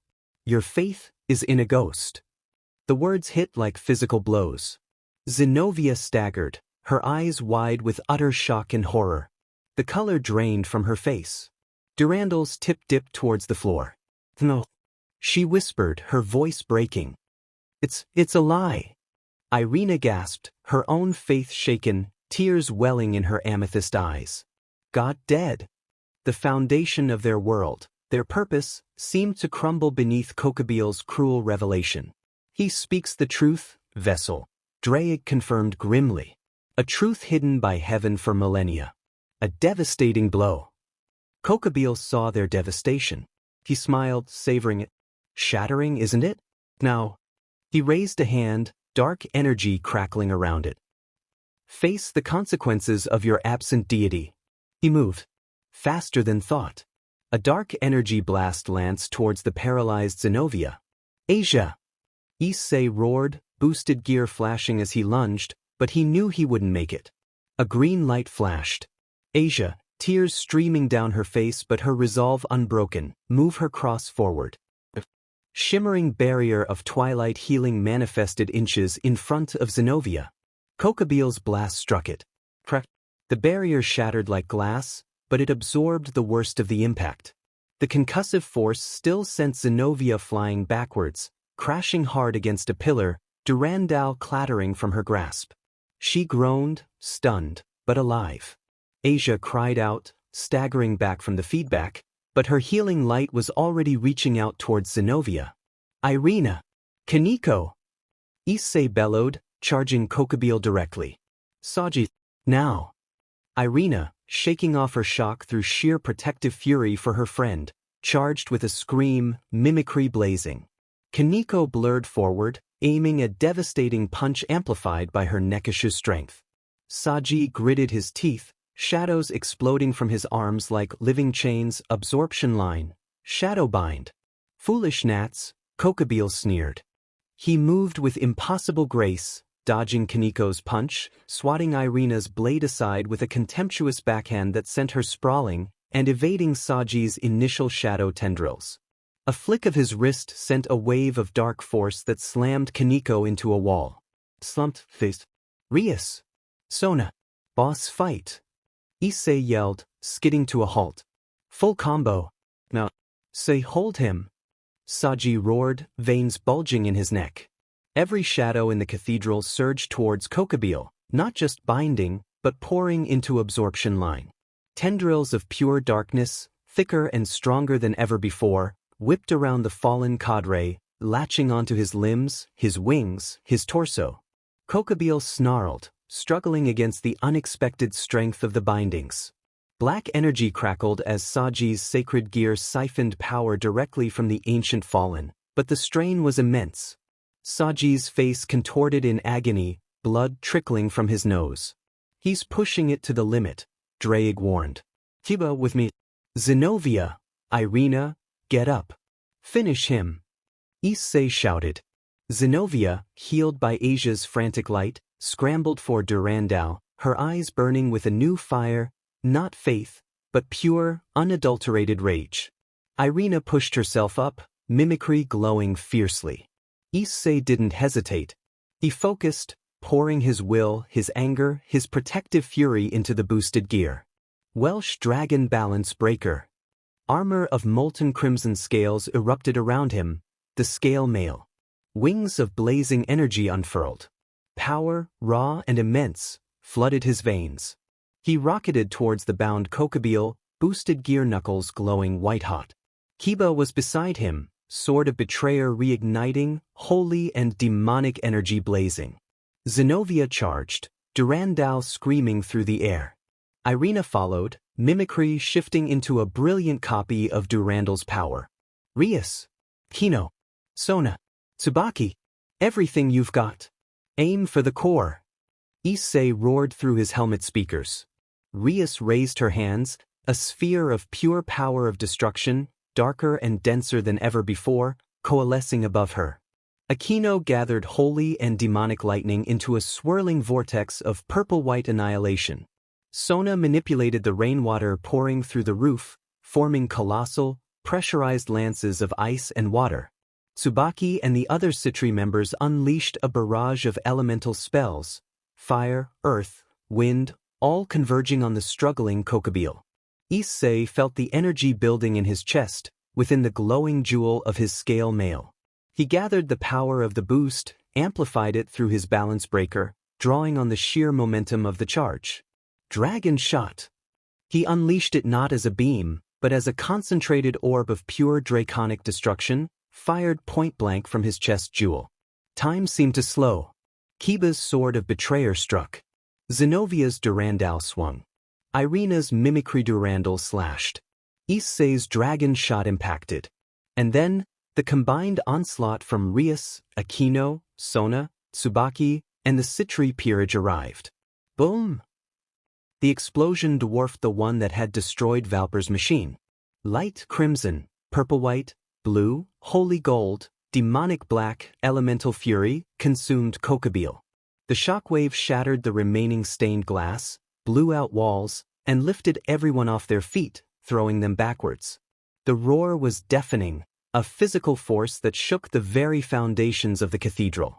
The bindings of Saji's absorption line vaporized instantly in the cataclysm.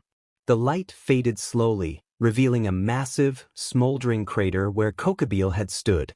Nothing remained. Not a scrap of armor, not a feather. Only scorched earth and the fading echoes of annihilation. The oppressive pressure vanished. Silence returned, heavier than before, filled with ringing ears and stunned disbelief. They'd done it. They'd defeated a cadre. Issei deactivated his scale mail, landing heavily, panting. He looked around.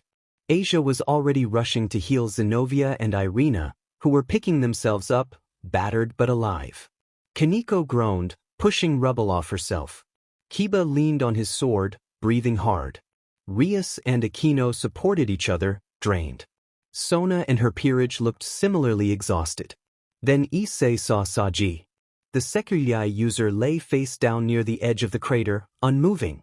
Issei scrambled over. Saji! He rolled him over. Saji's face was pale, blood crusted under his nose and ears, his breathing shallow. Holding Kokabeel, even for those crucial seconds, had pushed his body beyond its limits. Asia was there in an instant, her twilight healing bathing Saji in soothing green light. He stirred weakly, coughing. "Hey, buddy," Issei said, relief flooding him. He clapped Saji on the shoulder.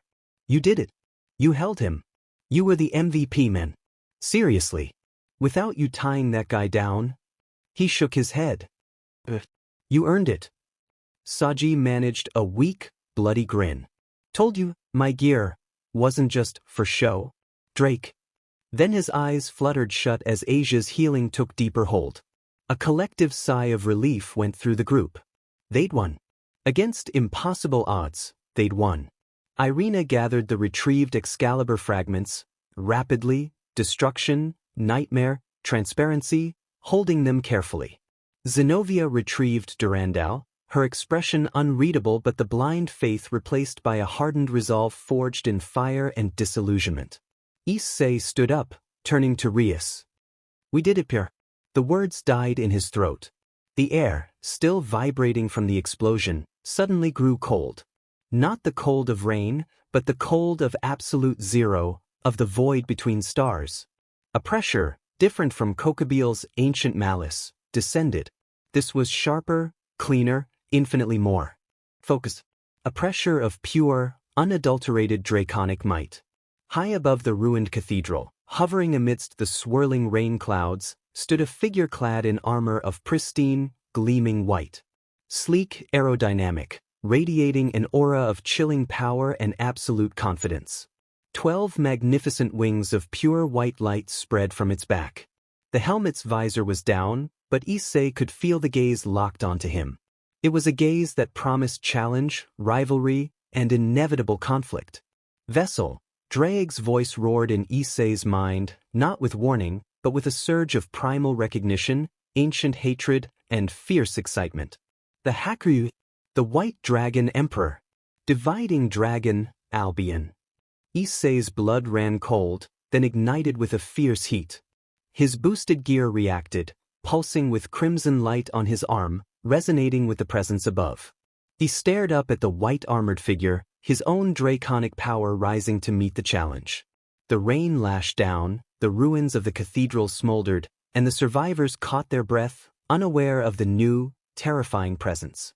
The White Dragon Emperor tilted its head slightly. No words were spoken. None were needed. Their eyes, one pair hidden behind crimson scales, the other behind a white visor, locked across the stormy sky. The echo of Kokabeel's demise faded, replaced by the silent, thunderous promise of a battle as old as dragons themselves. The true rival had arrived. The chapter ends with the weight of destiny settling on Issei's shoulders, the white dragons gaze an unspoken challenge hanging in the charged air. The fight against Kokabeel was over. The fight for supremacy between the two heavenly dragons had just begun. The smoldering ruins of the cathedral lay silent under the relentless downpour, the oppressive aura of Kokabeel replaced by a chilling, razor-sharp draconic pressure. The White Dragon Emperor hovered amidst the storm clouds, a figure of pristine, terrifying power. Its gaze, locked onto Issei, was an unspoken challenge that vibrated through the boosted gear on his arm, resonating deep within Draig's soul. Then, slowly, deliberately, the white-armored figure descended. It didn't crash or land with force. It touched down on the rain-slicked, rubble-strewn floor of the ruined nave with impossible grace, the light from its wings casting long, stark shadows. The 12 wings of pure white light folded seamlessly against its back. The rain hissed as it struck the gleaming armor, steaming away instantly.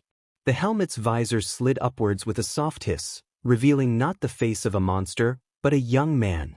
He looked around Issei's age, perhaps a year older, with sharp, aristocratic features framed by messy silver-white hair. His eyes were a striking, intense blue, holding an unnerving combination of arrogance, intelligence, and a spark of pure, unadulterated battle lust.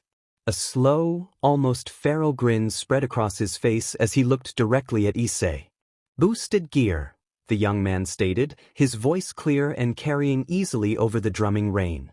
It wasn't a shout, but it cut through the stunned silence of the watching group. Rias, Aquino, Kiba, Zenobia, Irina, Asia, Sona, Saji, barely conscious but propped up by Tomo, Kaneko, and the Citri peerage. "Interesting place for a showdown. Didn't expect to find you here, Red." Issei pushed himself fully upright, ignoring the aches from the Kokabeel fight. The Drake persona surged forward, masking his wariness with bravado. Well, if it isn't Mr. Shiny White. Come to crash the after-party? Bit late for Kokabeel. He jerked a thumb towards the massive crater. "We already sent the fallen fashion disaster packing. Permanently." The white-armored dragon chuckled, a dry, humorless sound. "Kokabeel was my target. Annoying insect, buzzing about starting wars. Figured I'd swat him.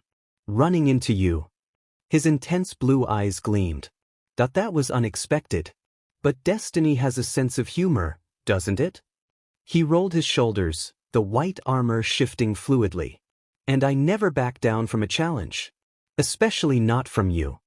"The pup has spirit," Draig roared in Issei's mind, the ancient rivalry igniting his own draconic fervor. "He acknowledges the challenge. The dog hungers for white dragon hide. Show him the might of the Welsh fire." Issei grinned, a fierce, predatory expression that mirrored Vala's. "Challenge accepted, Snowball. Name's Issei Hayadu. Hope your armor's insured." He slammed his fist against his chest plate. "Welsh dragon balance breaker." Crimson light erupted. Molten scales encased him, wings of blazing energy unfurled, the jewel on his chest pulsing with power. The scale mail thrummed, resonating violently with the presence of its ancient rival. "Everyone else!" Issei yelled, his voice amplified by the helmet. "Get clear. Way clear. This isn't your fight. Go!" He didn't take his eyes off Valley. Rias reacted instantly, her voice sharp with command despite her exhaustion. "Move. To the perimeter. Now." She knew the legends. She felt the sheer, primal power radiating from both dragons. This was beyond them. Aquino grabbed Asia, pulling her back. Kiba, though weakened, shepherded Zenobia and Irina. Sona coordinated her peerage's retreat. Saji, supported, groaned, DM'd dragon drama. They scrambled back, putting distance between themselves and the ruined cathedral's center, finding precarious cover behind shattered walls and piles of rubble. Eyes wide, they watched the two armored figures face each other across the rain-lashed devastation. "Valet," the White Dragon Emperor stated, his grin widening. "Valet Lucifer." "Lucifer?" Issei thought, stunned. Tell me he's joking." "The blood of the traitor flows within him," Draig confirmed, his voice a mix of disgust and fierce excitement. "Strong. Pure. A direct descendant of the original Lucifer. No wonder Albion chose him. This makes the hunt sweeter." crushing the pinnacle of devil blood with the power of the red dragon. The irony is delicious. Issei let out a laugh through his helmet. Lucifer, huh? Well, Snowball, that just makes this a whole lot more interesting. The pinnacle of humanity's potential right here. He thumped his crimson chest plate, versus the pinnacle of devil bloodline. Talk about a family feud upgrade. Vala's blue eyes narrowed, but the grin remained. Humanity? You carry a dragon? Don't flatter your species. He raised his hands, white energy crackling around them. Enough talk. Let's see if Dawgs chose wisely, or if he's finally lost his edge in his old age. Old? I'll show you old, you insolent whelp, Dawgs raged. Talk less. Fight more. Valley roared. He didn't charge. He blurred. One moment he was 20 paces away, the next he was in Issei's face, a fist clad in blinding white light aimed at the scale male's chest jewel. Boom. Issei flew backward, skidding through rubble, the impact jarring his teeth even through the armor. Valley was fast. Faster than anything Issei had faced. But the scale male held. Issei pushed off the ground, boosted gear glowing. Boost! Power surged. He retaliated, a crimson streak meeting Vala's white blur. Clang, crack, boom. The fight was a whirlwind. They moved faster than the eye could follow, crimson and white streaks colliding mid-air, on the ground, against the crumbling walls. Shockwaves rippled outward with every impact, shattering already broken stone, sending plumes of water and debris flying. The rain seemed to part around their furious dance. Valley was effortlessly skilled. He weaved around Issei's powerful but sometimes predictable blows, countering with precise, devastating strikes enhanced by the dividing dragon's power. Divide! Vala's voice echoed, and Issei felt a portion of his boosted power leach away, absorbed into Vala's armor, making the white light flare brighter. He steals your fire, Dawgs snarled. Boost harder. Overwhelm the thief. Boost. Boost. Issei poured more power in, trying to outpace the dividing ability. He landed a solid punch on Vala's shoulder, sending the white dragon skidding back, but Vala just laughed, the stolen energy making his next punch even harder. Issei blocked it with crossed arms, the force driving his boots deep into the muddy ground. Too slow, Hayudu. Vala taunted, disengaging. He raised a hand, intricate magical circles flaring to life around him. Not the complex spells of a bishop, but raw, powerful elemental magic amplified by draconic might. Bolts of lightning, lances of ice, and spheres of searing white fire erupted toward Issei. Issei didn't dodge. He roared, charging through the barrage. Dragon shot. A concentrated beam of crimson energy blasted from his chest jewel, vaporizing the incoming spells in its path. He plowed through the dissipating magic, scale mail steaming, and slammed a boosted fist into Vala's guard. Crack. A hairline fracture appeared on Vala's pristine white chest plate. The white dragon emperor staggered back, genuine surprise flickering in his blue eyes for a split second before it was replaced by fierce approval. Not bad, Red. Raw power-breaking refined magic. Albion hates it, Valley chuckled, seemingly to himself or his dragon, but I respect it. You're not just a brute with a fancy suit. You might just be a worthy rival after all. He acknowledges you, Vessel, Dawgs roared, a strange note of pride mixing with the battle fury. Albion's host seized the fire. Now show him the inferno. The acknowledgement fueled Issei. They clashed again, the fight shifting. It wasn't just about power or speed anymore. It was a brutal, exhilarating exchange. They traded blow for blow, punch for punch, kick for kick. Crimson scales met white plating, sparks flying with each impact. They grappled on the muddy ground, rolled through rubble, and slammed each other into crumbling pillars that shattered under the force. The sheer physicality was primal, joyous. There was no hatred, only the pure, unadulterated thrill of testing their limits against an equal. Your host fights with the heart of a true dragon, Dawgs, a new, coldly resonant voice echoed in the void, Albion. Untamed. Unpredictable. A worthy vessel for your fire. And yours fights with the precision of a scalpel dipped in ice, Albion, Drake retorted, though the animosity was tempered by a grudging respect. Dividing my power, using magic. Clever. Annoying but clever. You chose a cunning serpent. Valley Lucifer carries the ambition and the power to reshape worlds, Albion stated. He is the perfect counterpoint to your enthusiastic wielder. The balance is maintained. Issei and Valley, oblivious to the ancient dragon's conversation, were lost in the rhythm of the fight. Their armors were now scarred, cracked, and dented. Issei's left pauldron was half gone. Valley's pristine white was smudged with mud and scorch marks, a larger crack spiderwebbing across his breastplate. Both were breathing heavily within their helms, sweat mixing with the rain. Having fun yet? Snowball? Issei panted, blocking a kick that sent shockwaves up his arm. More than I've had in years, Red. Valley laughed, the sound ragged but genuine, as he ducked under a wild haymaker. You hit harder than any devil I've met. Issei disengaged, putting a few paces between them. He deactivated his helmet, letting the rain wash over his face, grinning fiercely despite the exhaustion. Gotta say, Whitey, this is one hell of a first date. He took a deep breath. But, gotta call it. Mom's making curry tonight. Can't be late for dinner. He reactivated the helmet. Time to end this. One shot. Winner buys ramen. Valley stared at him for a second, then threw his head back and laughed, a full, booming sound that echoed strangely in the ruined space. He deactivated his own helmet, revealing his silver-white hair plastered to his forehead, his blue eyes alight with a mixture of amusement and something almost wistful. Dinner? With family?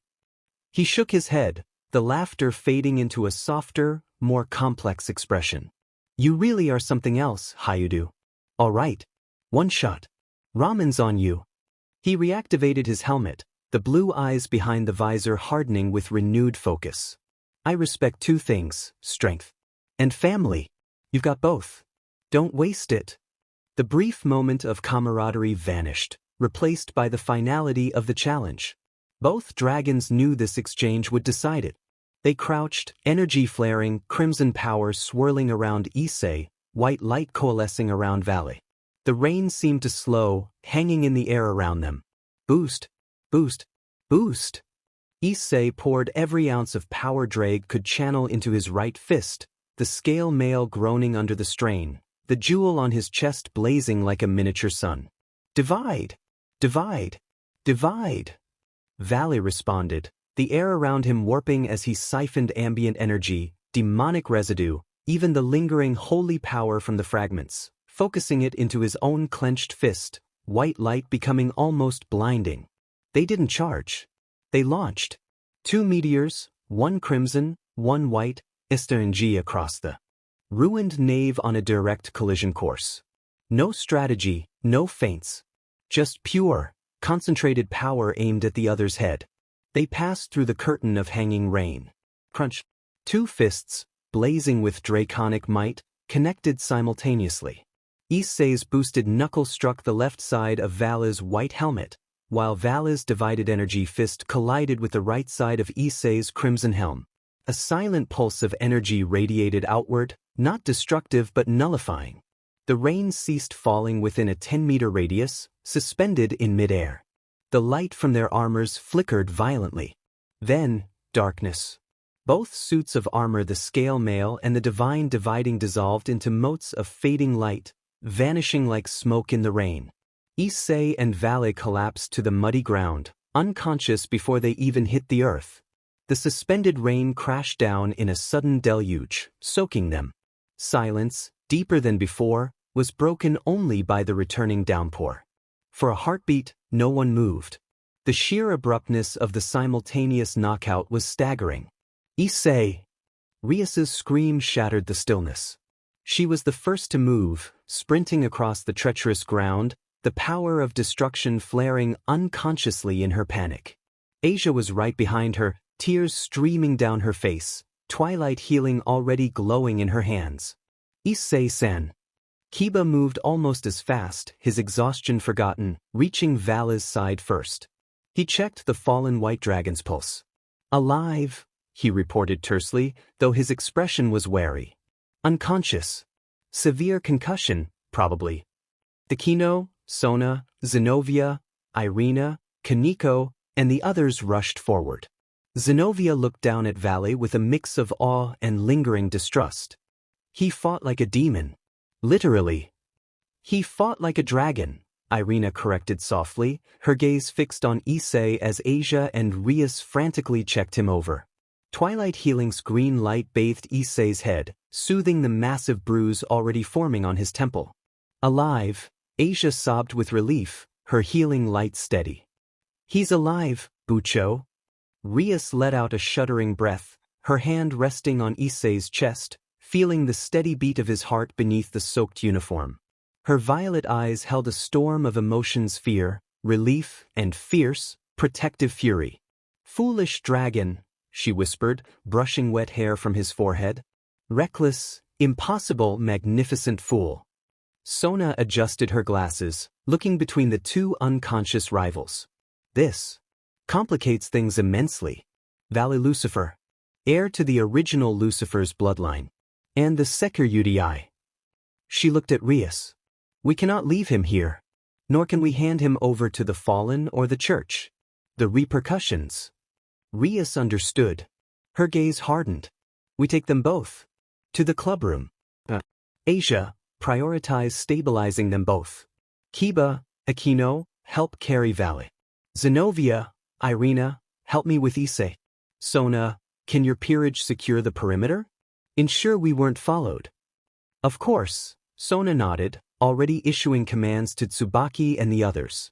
As they carefully lifted the unconscious forms, the red and white heavenly dragons, rivals knocked out cold by their own mirrored final blows, the rain continued to fall, washing away the mud and remnants of the battle from the ruined cathedral.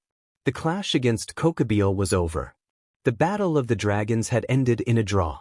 But the arrival of Valley Lucifer, the heir of the original Lucifer, marked the beginning of something far more complex and dangerous. The path ahead was shrouded in storm clouds thicker than any that had fallen that day. Darkness. A deep, heavy velvet pressing down. Then, sensations trickled in. The soft, rhythmic beeping of machinery. The sterile scent of antiseptic mixed with something warmer, sweeter lilacs and ozone. The feel of cool sheets against his skin. And warmth. A gentle, persistent warmth enveloping his right hand.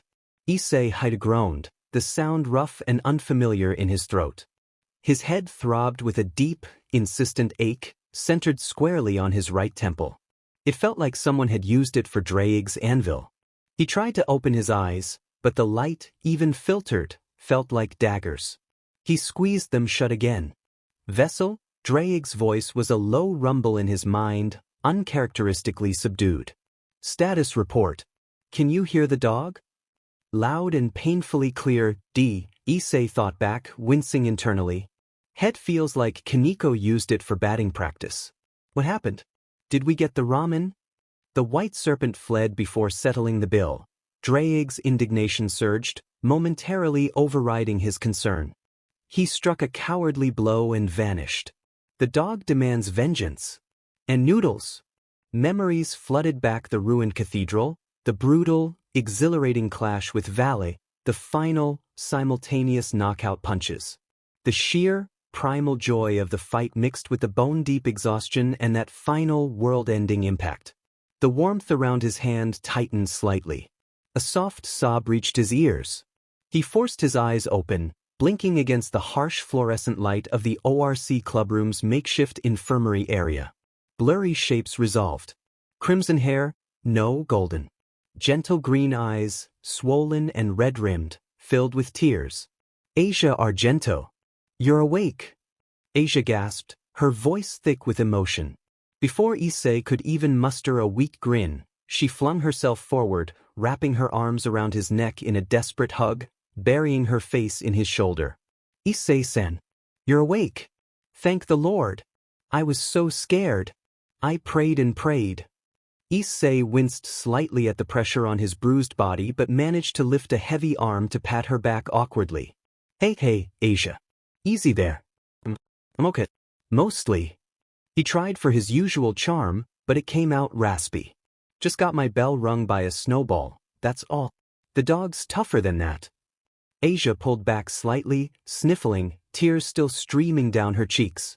She cupped his face with surprising tenderness, her twilight healing glowing softly as she scanned him. You were unconscious for a whole day. Your energy was so low. Fresh tears welled up. I thought. Whoa, Issei said, gently taking her hands. Look at me. Still in one piece, right? Mostly handsome? Still got the charm? He offered a lopsided smile. Thanks to you, Asia. Your healing, it's amazing. Seriously. Best none ever. He squeezed her hands reassuringly. Where's everyone else? And where's Valley? That guy owes me ramen. Big time. As if summoned by the name, another figure appeared at Asia's shoulder. Irina Shidu. Her silver hair was tied back simply, her amethyst eyes shadowed with exhaustion and deep concern. In her hands, she clutched a worn-looking rosary, her fingers moving over the beads almost unconsciously. She offered Issei a tremulous smile. Issei, thank heaven you're awake. We were all so worried. Her gaze flickered towards the rosary, a flicker of doubt and sorrow crossing her face before she looked back at him. Asia never left your side. She healed you constantly. Issei looked from Asia's tear-streaked face to Irina's conflicted expression. The revelation about God's death clearly still weighed heavily on her. Thanks, Irina-chan. And thanks for, the prayers. He kept his tone gentle, acknowledging her faith even in its shaken state. Before Irina could respond, the clubroom door burst open. Rias Gremory stood framed in the doorway, her usual regal composure frayed at the edges. Her crimson hair was slightly tousled, her violet eyes wide with a potent mix of relief and lingering fury. She took in the scene, Issei awake, Asia hugging him, Irina standing by. Issei! Rias breathed, crossing the room in quick strides. She didn't throw herself at him like Asia, but the intensity in her eyes was undeniable. She stopped beside the bed, her gaze scanning him critically, a flicker of power of destruction unconsciously radiating her anxiety. How do you feel? Asia, his vitals. Stable, Bucho, Asia reported, wiping her eyes. The concussion is healing well. His energy levels are returning slowly. Rias nodded, her posture relaxing slightly, though her eyes remained fixed on Issei. You reckless, impossible dragon, she murmured, her voice low and thick with emotion. Challenging Valley Lucifer right after Kokabeel. She shook her head, unable to fully articulate the fear and frustration that had gripped her while he lay unconscious. Issei managed a weak grin. Hey, Prince. Miss me? And speaking of the snowball, where is he? Did he at least leave money for the wall? He gestured vaguely towards the far wall of the clubroom, where a new, jagged hole had been punched through, covered temporarily with a large sheet of plywood. Rain lashed against it. Rias's expression tightened. He woke up several hours ago. Long before you. Albion's power seems to accelerate recovery significantly. Her voice turned icy. He was less than cooperative. Demanded to leave immediately. Kiba tried to reason with him. She gestured towards the hole. That was his counter-argument. He did, however, leave this. She pulled a slightly crumpled piece of paper from her pocket and handed it to Issei. Issei unfolded it. Scrawled in a sharp, angular hand was a single line. Hi, you owe me ramen. Issei stared at the note. Then he stared at the hole in the wall. Then back at the note. A slow, incredulous grin spread across his face, quickly turning into a full-blown laugh that made his head throb. Owe him? He owes me. He punched a hole in your wall. He waved the note. This is admission of defeat. He ran away before paying for the damages. Absolutely, Draig roared triumphantly in his mind. The white serpent flees the field. The dog claims victory by default. The ramen debt stands. And we add property damages. See! Issei exclaimed, pointing at his head as if Draig were visible. Even D agrees. We won. The red dragon reigns supreme. Well, tied, but he ran first, so we win.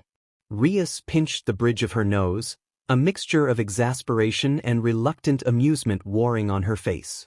Issei, he broke through reinforced devil-proof walls like they were rice paper. And he is the heir of the original Lucifer and possesses divine dividing. This is not a simple matter of ramen debts and property damage. But it is. Issei insisted, carefully sitting up with Asia's help. It's the principle. He started it, he broke the wall, he left the note admitting I owe him ramen, which is clearly a loser's excuse. Therefore he owes me. And pays for the wall. He beamed. Don't worry, princess, I'll collect. The smooth operator always collects his debts. Over the next hour, the ORC room became a hub of relieved chaos. Aquino arrived, her serene smile warmer than usual, carrying a tray of tea and surprisingly non-lethal-looking pastries. For your strength, Issei-kun. Kiba entered, looking weary but relieved, giving Issei a firm nod and a brief recounting of Vala's abrupt awakening and departure. Kaneko padded in, silently depositing a large bag of Issei's favorite brand of chips on his lap, and then perched nearby, nibbling her own cookie. Sona and Tsubaki checked in briefly, Sona expressing formal relief and emphasizing the need for a debrief once Issei was fully recovered. Issei held court from his makeshift bed, flirting shamelessly despite his bandaged temple and general state of dishevelment. To Asia, my guardian angel. Seriously, Asia, how do you keep getting prettier? Is it a holy glow? Can I get one? To Irina, Irina-chan. Still praying for me? Or just praying I finally claim that kiss you owe me? Irina blushed furiously but managed a small, flustered smile, clutching her rosary tighter. To Aquino, Aquino-senpai. You brought snacks?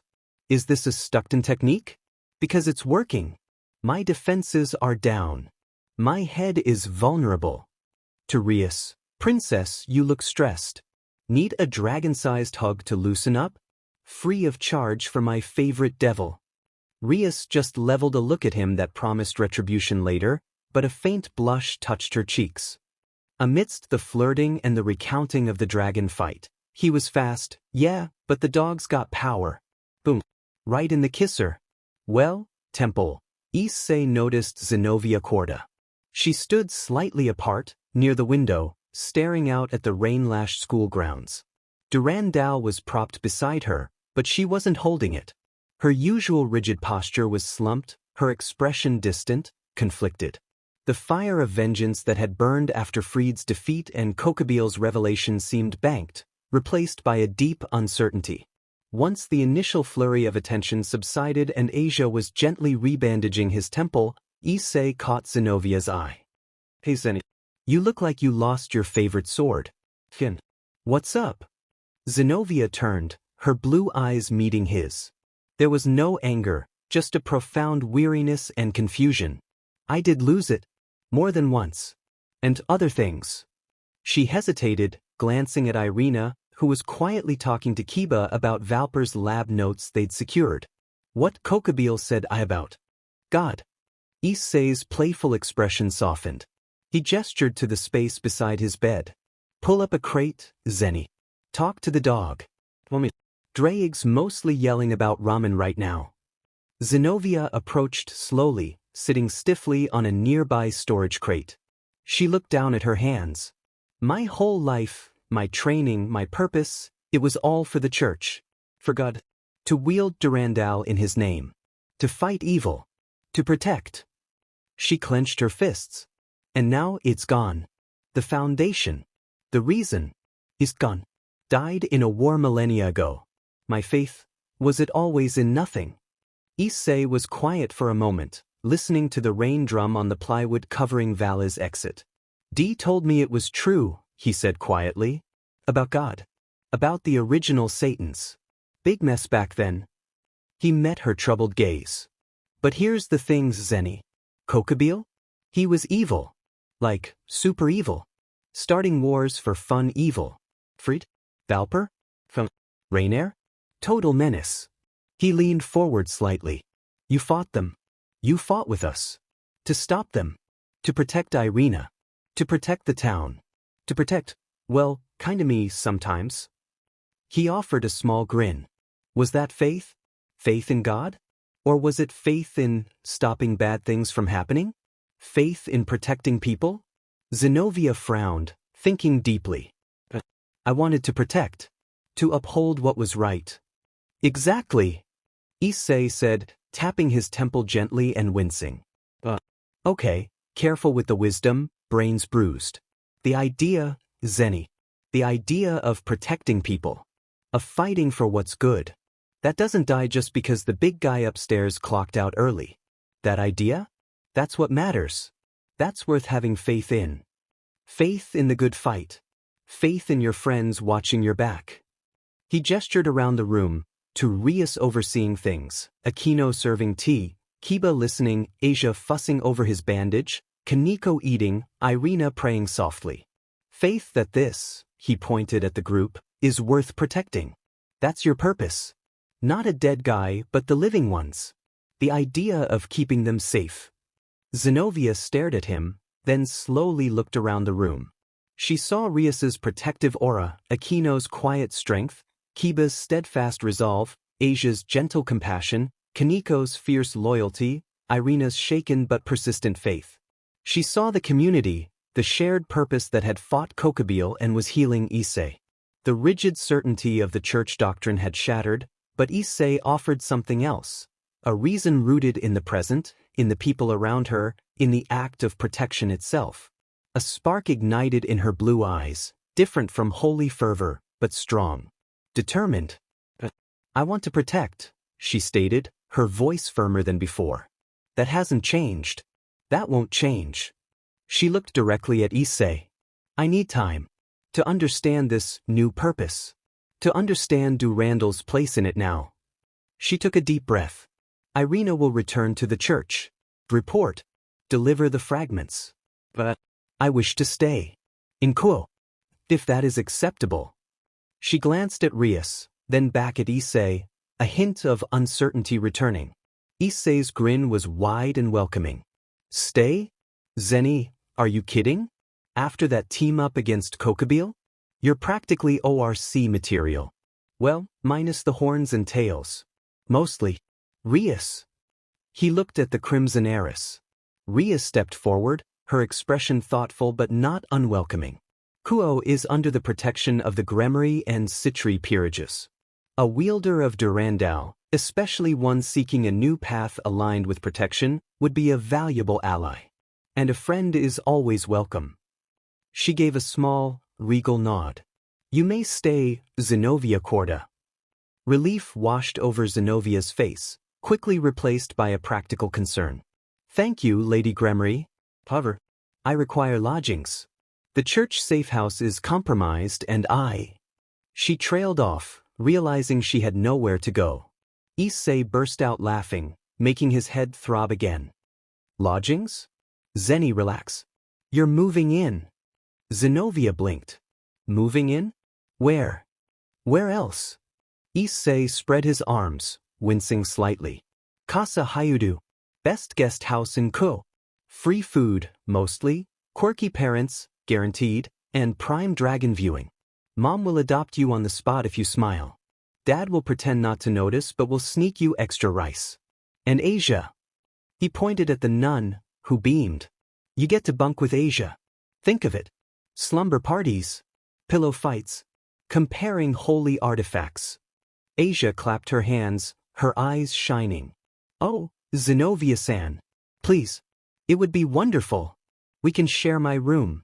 I have plenty of space. I promise I won't snort much. She looked at Zenobia with pure, open adoration. You're so strong and brave. I could learn so much from you. Zenobia looked from Asia's eager, trusting face to Issei's expectant grin, then to Rias's subtly amused expression. The rigid exorcist facade seemed to melt completely. A small, genuine, and utterly unexpected smile touched her lips. It transformed her face, softening the hard lines, making her blue eyes sparkle. Very well, she said, her voice losing its usual flat edge, gaining a hint of warmth. I accept. Thank you, Lady Gremory. Asia. She looked at Asia. I look forward to learning from you too. Your healing, it is truly remarkable. Asia practically glowed with happiness. We'll be like sisters. Issei watched, a different kind of warmth spreading through him, pushing back the headache. The fierce, conflicted holy sword wielder had found a harbor. The battle-scarred dragon had woken up surrounded by friends, a rival's OU in his hand, and his house was about to get even more interesting. Life, he decided, was definitely never boring. He caught Rias's eye and winked. The Princess of Destruction rolled her eyes, but the smile she tried to hide told him everything he needed to know. The dragon was back, the ramen debt stood, and Ko had gained a new, slightly awkward, but fiercely protective resident. The future, as chaotic as ever, looked bright. Or at least, deliciously complicated. Life at Casa Hayadu had reached a new level of chaotic equilibrium. 2 weeks had passed since Zenobia Corda moved into Asia's room, transforming the space into a curious blend of pious serenity, Asia's side, complete with a small altar and plush animals, and austere warrior efficiency, Zenovia's side, dominated by Durandal's stand and meticulously folded tactical gear. Zenobia herself was a revelation. Gone was the perpetually scowling, duty-obsessed exorcist. In her place was, well, still Zenobia, but friendlier. She helped Hayadu-san with heavy groceries, offered surprisingly insightful, if blunt, advice to Issei's mother on knife sharpening. A sharper blade requires less force, ma'am, increasing efficiency in vegetable preparation, and even attempted small talk with Asia's church friends, often with hilariously awkward results. Your faith in an absent deity is statistically fascinating. Her integration into the ORC was smoother. She joined Kuo Academy, landing in Issei's class, much to his delight and Asia's watchful concern. She became a fixture in the clubroom, her presence adding a grounded, no-nonsense counterpoint to the usual dynamic. She trained diligently with Kiba, her swordsmanship evolving beyond pure holy power into something more adaptable, reflecting her new purpose. She even developed a tentative friendship with Kaneko, bonding over shared stoicism and a mutual appreciation for meat buns. There was, however, one interesting development. Zenobia, in her quest to understand human relationships, and perhaps influenced by Issei's constant flirting and Akino's subtle hints, had begun attempting to express her feelings. Her methods were as direct as a Durandal strike. Attempt 1. Finding Issei alone in the kitchen late at night, Zenobia appeared in surprisingly casual pajamas, a gift from Asia that missed the mark. Human bonding rituals involve proximity and minimal attire during nocturnal hours, correct? I am prepared for the occasion. Issei's jaw dropped, Draig roared encouragement, but Asia materialized like a holy ghost, claiming an urgent need for warm milk and scripture discussion. Attempt 2. During a joint training session in the warehouse, Zenobia accidentally pinned Issei during a grapple, her face inches from his. My research indicates sustained eye contact and elevated heart rates are precursors to deeper connections. Are you experiencing a rapid heartbeat, Issei? Before Issei could stutter a reply, Asia tripped spectacularly nearby, requiring immediate healing for a miraculously appearing scraped knee. Attempt 3. Zenobia cornered Issei in the hallway after school. I have calculated optimal times for bonding based on lunar cycles and metabolic rates. Would tonight be efficient for connection? Issei was saved by the bell, literally, as the fire alarm inexplicably went off, and Asia was conveniently holding the pole station nearby, looking innocently concerned. Asia's interventions were becoming legendary. Her sweet, gentle exterior hid the strategic mind of a master tactician defending her territory. She developed an uncanny sense for when Zenobia was about to make a move and possessed an ever-growing arsenal of holy distractions. The unspoken dragon defense pact between Asia and Rias, who observed Zenovia's attempts with a mix of amusement and possessive irritation, remained strong. One crisp afternoon, the comfortable chaos of the ORC room was disrupted by the sudden appearance of two figures within a complex magic circle. Surzex Lucifer, dressed in a surprisingly casual dark sweater and slacks, beamed with brotherly affection. Beside him, Graphia Lucifuge stood immaculate as ever in her maid attire, radiating chilly professionalism. Rias! Surzex exclaimed, sweeping his sister into a hug that lifted her off her feet. Look at you! Radiant as ever! Kuo agrees with you. He winked playfully at Issei. Or perhaps it's the company? Rias blushed furiously, extricating herself. Oni-sama. Grafia. What are you doing here? You didn't mention a visit. Surprise! Surzex declared, clapping his hands. Twofold purpose, dear sister. Firstly, and most importantly, it's your class observation day tomorrow. Wouldn't miss it for the world. Father sends his regards, and his camera. He pulled a high-end video camera seemingly from thin air. Rias paled slightly. No. Secondly, Surzex continued, ignoring her plea, his tone shifting slightly, though his smile remained, we require an official inspection. Kuo Academy has been selected as the neutral ground for the upcoming summit meeting between the three factions. We need to ensure its suitability and security. Grafia gave a slight, confirming nod. The ORC members exchanged glances. A three-factions meeting here? That was huge news. Surzex turned his charming smile on the group. And of course, I couldn't visit without paying my respects to the esteemed Hayudu household. Sikun, lead the way. I believe I owe your parents a visit after their hospitality during my last brief appearance. Issei's parents were predictably flustered and honored by the visit of Surzex-en, Rias-jan's incredibly successful and charming older brother. Surzex turned on the full Lucifer charm, complimenting Mrs. Hayudu's cooking, sampling some cookies with gusto, discussing business trends with Mr. Hayudu, who was convinced Surzex was some kind of European tycoon, and generally winning them over completely. Grafia stood silently in the corner, a statue of impeccable decorum that unnerved Issei's mother slightly. As evening fell, Surzex dropped the bombshell. Mrs. Hayu, your home is so welcoming. Would it be a terrible imposition if Grafia and I stayed the night? We have an early start for the school inspection tomorrow, and Kuo's hotels seem inadequate. He gave a dazzling smile. Grafia can take the guest futon, and I was hoping I could perhaps bunk with Issei-kun? For old time's sake. He winked at Issei. Issei's parents were effusive in their agreement. Issei stared at Surzex, horror dawning. Sharing a room with the Red Satan? Does the dog get no peace? Drake groaned. Sure, Surzex-sama? Issei managed weakly. That night was unique. Issei's room felt incredibly small with the literal Lucifer lounging on a spare futon Issei had laid out. Surzex seemed fascinated by everything Issei's manga collection, fascinating human storytelling tropes, his protein shaker, optimal muscle recovery, very wise, even his slightly worn Drake-style jacket hanging on the door, a bold fashion statement. He asked surprisingly insightful questions about human school life, friendships, and even, with a knowing glint, Issei's intentions towards Rias. You know, Issei-kun, Surzex said conversationally, sipping tea Mrs. Hayudu had brought up, protecting my sister from cosmic threats is commendable. But protecting her heart?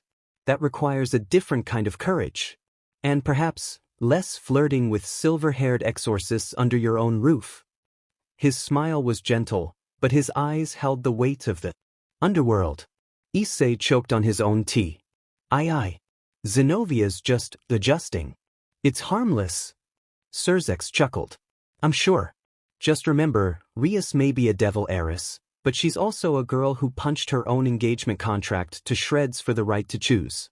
Don't make her regret choosing you. He yawned theatrically. Now sleep.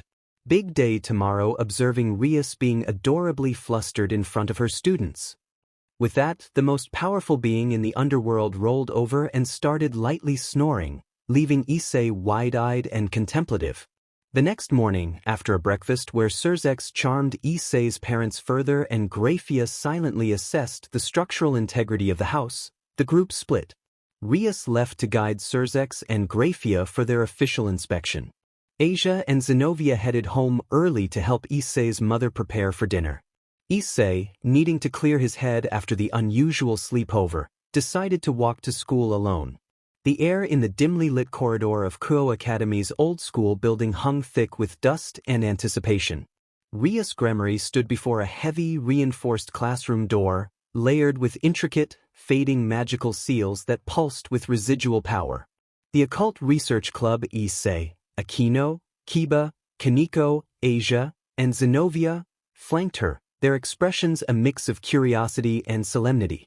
Graphia Lucifuge stood slightly apart, her presence as immovable as a glacier.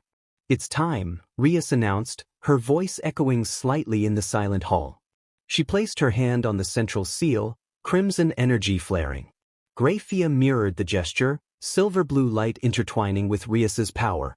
The ancient seals flared brightly before dissolving like smoke. With a groan of disused hinges, the heavy door swung inward, revealing impenetrable darkness.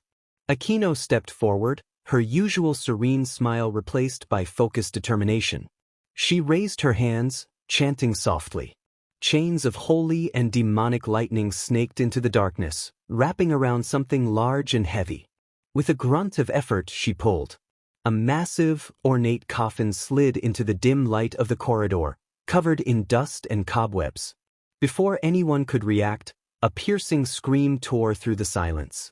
The coffin lid trembled, then burst open as a figure scrambled out, falling to the floor in a tangle of limbs and long, dark hair. The figure was slight, dressed in a Kuo Academy female uniform that hung loosely on him, his eyes wide with terror behind thick, round glasses.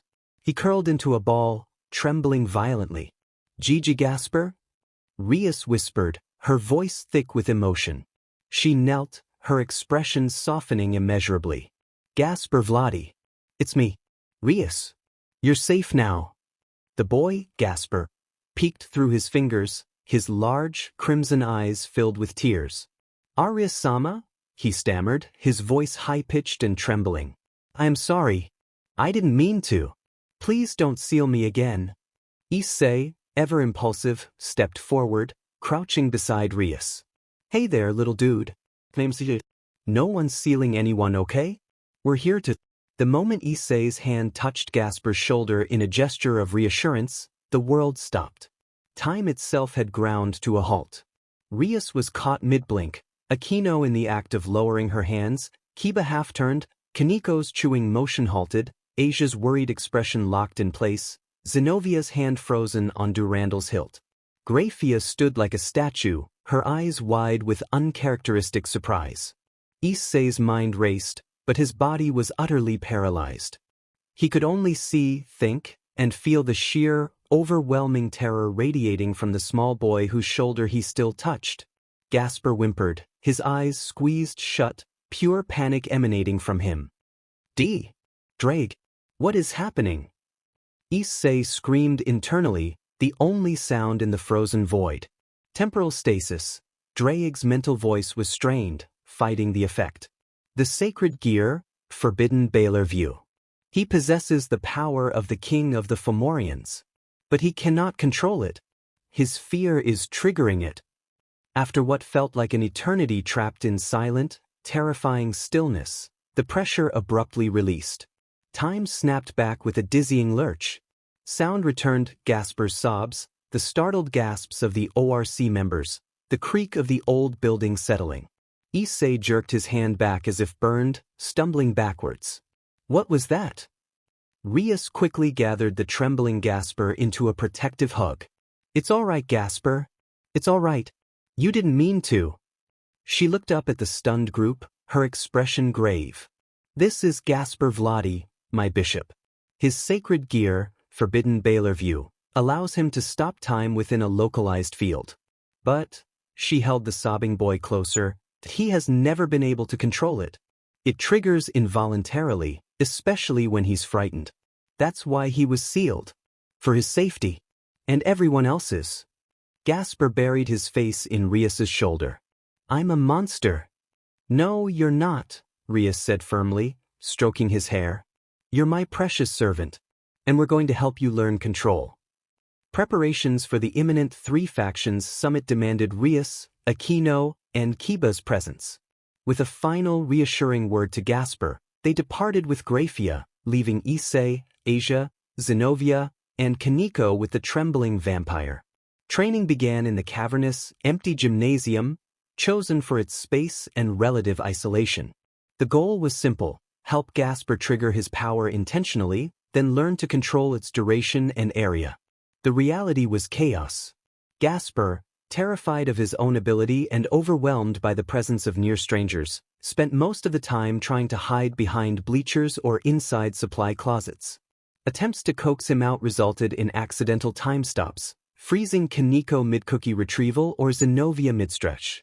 "This is hopeless," Zenobia grumbled after the 5th time stop in an hour, Durandal clattering to the floor as time resumed.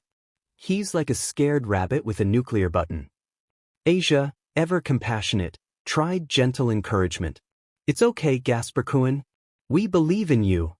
Gasper just whimpered from his latest hiding spot inside a rolled-up wrestling mat. "Go away. I'm too dangerous." Issei sighed, running a hand through his hair. He approached the rolled mat slowly. "Hey Gassy, mind if I sit?" He didn't wait for an answer, plopping down on the mat beside the bulge Gasper was hiding in. "Look, I get it. Scary power. I have this dragon living in my arm that could probably level a city block if I sneeze wrong. Used to freak me out too. Still does, sometimes." Silence from inside the mat. Then a muffled voice. "Really? Really?" Issei said, leaning back. "Draig? Say hi." "Greetings, small fear-filled one." Draig rumbled internally, his voice surprisingly non-threatening. "The vessel speaks truth. Power uncontrolled is a burden. Power mastered is freedom." "See," Issei continued. "Big, scary Welsh lizard agrees. Thing is, Gassy, hiding doesn't make the power go away. It just makes it scarier when it pops out. Like a zit." He paused. "Okay, bad analogy. Point is, the only way past this is through it. And you're not alone. You got Rias, who clearly thinks the world of you. You got us. Even Zenny over there, grumpy as she looks, wants to help." Zenobia snorted but didn't deny it. Slowly, hesitantly, the end of the mat unrolled. Gasper peeked out, his crimson eyes wide behind his glasses. "Why you won't? Seal me again?" "Only if you try to freeze time during my beauty sleep," Issei grinned. "Deal?" A ghost of a smile touched Gasper's lips. "Deal." Their tentative bonding was interrupted by a lazy drawl. "Touching. Truly. But your technique is about as subtle as a brick to the face, security eye." Azizel, Governor General of the Grigori, leaned against the gymnasium doorway, munching on a bag of chips. He wore his usual casual attire, jeans, a band t-shirt, and a bomber jacket, looking utterly out of place. "Azazel!" Issei shot to his feet, instinctively moving slightly in front of Gasper. "What do you want?" "Relax, kid," Azazel waved a dismissive hand, strolling in. "Just doing my civic duty." Heard the Gremory brat unsealed her little vampire time bomb. "Thought I'd offer some expertise." His golden eyes fixed on Gasper, who shrank back. "Baylor view, huh? Nasty piece of work. Takes finesse, not brute force." He tossed the chip bag aside. "All right, kiddo. Show me what you've got." "Stop time." Gasper trembled. I can't." "Not can't," Azazel corrected sharply. "Won't. Fear is the trigger, right? So stop being afraid of the power. Be afraid of what not controlling it might do. To your friends. To Rias." His voice softened slightly. "Focus that fear. Channel it. Like turning a flood into a faucet." Under Azazel's surprisingly patient, if blunt, guidance, Gasper began to make breakthroughs. He learned to focus his fear, to visualize the temporal field, to consciously release it. Azazel also threw tips to Saji about refining absorption lines targeting, and Issei about stabilizing his balance breaker transitions before declaring the lesson over. "Not bad, Vampkid. Keep practicing. Don't blow up the school." With that, he vanished as abruptly as he'd appeared. Buoyed by the progress, they returned Gasper to the ORC room. But the moment they relaxed, Gasper bolted for the storage closet, muttering about needing darkness and quiet. Issei sighed, following him. He sat outside the closet door. Giving up already, Gassy? After all that progress? Silence. Then a small voice. But it's hard. Everyone expects so much. I know, Issei said, leaning his head against the door. But that's because they see how strong you can be. Like Kaneko. She used to barely talk, just glare. But she threatens me daily. It's progress. A faint snort came from inside. Look, you don't have to be a hero overnight. But come out. Tell me what freaks you out the most about this whole thing. Slowly, the closet door creaked open. Gasper sat huddled inside, hugging his knees. He spoke haltingly at first, then in a rush, about the terrifying moments his power activated uncontrollably, the isolation of the seal, his fear of hurting Rias, his feeling of being a burden. Issei listened, offering no judgment, just quiet understanding and the occasional joke that startled a hesitant giggle from the vampire. Kiba, Kaneko, Asia, and Zenobia eventually joined them, sitting in a loose circle outside the closet. They shared their own stories, Kiba's painful past, Kaneko's struggles with her heritage, Asia's exile, Zenovia's shattered faith and search for a new purpose. It wasn't planned therapy, it was just peers sharing burdens. Gasper listened, wide-eyed, realizing he wasn't alone in carrying something heavy. He even ventured a small, hesitant question about Kaneko's favorite cookie brand. The next day, Rias pulled Issei aside after classes, her expression serious. Issei, meet me at Akino's place later. The shrine. It's important. Her violet eyes held an unreadable depth. Intrigued, Issei made his way to the peaceful Himejima shrine later that afternoon. Akino greeted him at the torii gate, breathtaking in her traditional red and white Miko robes. Her usual serene smile seemed softer, more vulnerable. Issei-kun, she bowed slightly. Thank you for coming. We have a guest. Inside the serene shrine precincts, standing amidst the ancient trees, was a figure radiating immense, gentle power. He was tall and handsome, with kind blue eyes and long, flowing golden hair. He wore simple white robes that seemed to glow with an inner light. An aura of profound peace and ancient wisdom surrounded him. Haide Issei, the figure spoke, his voice warm and resonant, like distant church bells. I am Michael, leader of the angels. Issei blinked. Please tell me I'm not hallucinating. Archangel Michael, Drake confirmed, a note of wary respect in his tone. The real deal. Powerful. Not hostile. Michael smiled, seeming to sense the internal dialogue. Your exploits, young dragon, have not gone unnoticed. Your courage in facing Kokabeel, your role in protecting the balance. It has earned you the gratitude of heaven. He extended his hand. In his palm lay a beautiful ornate dagger, its blade gleaming silver, its hilt crafted like folded wings. This is Ascalon, a holy sword of great power, once wielded by St. George against a dragon. Michael's eyes held a glint of humor. A fitting irony, perhaps? We believe it belongs in your hands now. To wield against true darkness, not dragons of virtue. Issei stared at the blade, then at Michael. Oh, seriously? For me? He reached out hesitantly, half expecting it to burn him. Instead, a warm, comforting energy flowed into him as his fingers touched the hilt. The boosted gear on his left arm flared crimson. Assimilate! Issei commanded instinctively. The holy sword dissolved into streams of pure, golden light that flowed into the boosted gear, merging with the draconic power. The jewel on the gear's gauntlet pulsed, now holding a faint, holy radiance alongside its crimson fire. Holy and draconic. An interesting fusion, Drake mused, sounding intrigued rather than repulsed. The dog approves of the upgrade. Thank you, Issei said sincerely, bowing to Michael. I won't let you down. Michael returned the bow. I know you won't, young warrior. Walk your path with courage. With a final smile and a soft flutter of unseen wings, the archangel vanished. Silence descended upon the shrine, broken only by the rustling leaves and the distant call of a crow. Issei looked at Akino, who was watching him with an uncharacteristically solemn expression. Powerful gifts come with powerful responsibilities, Issei-kun, she said softly, her gaze drifting towards the main shrine building. And sometimes, powerful burdens. She turned and walked towards the shrine steps, gesturing for him to follow. They sat on the polished wooden steps. The peaceful atmosphere felt heavy with unspoken words.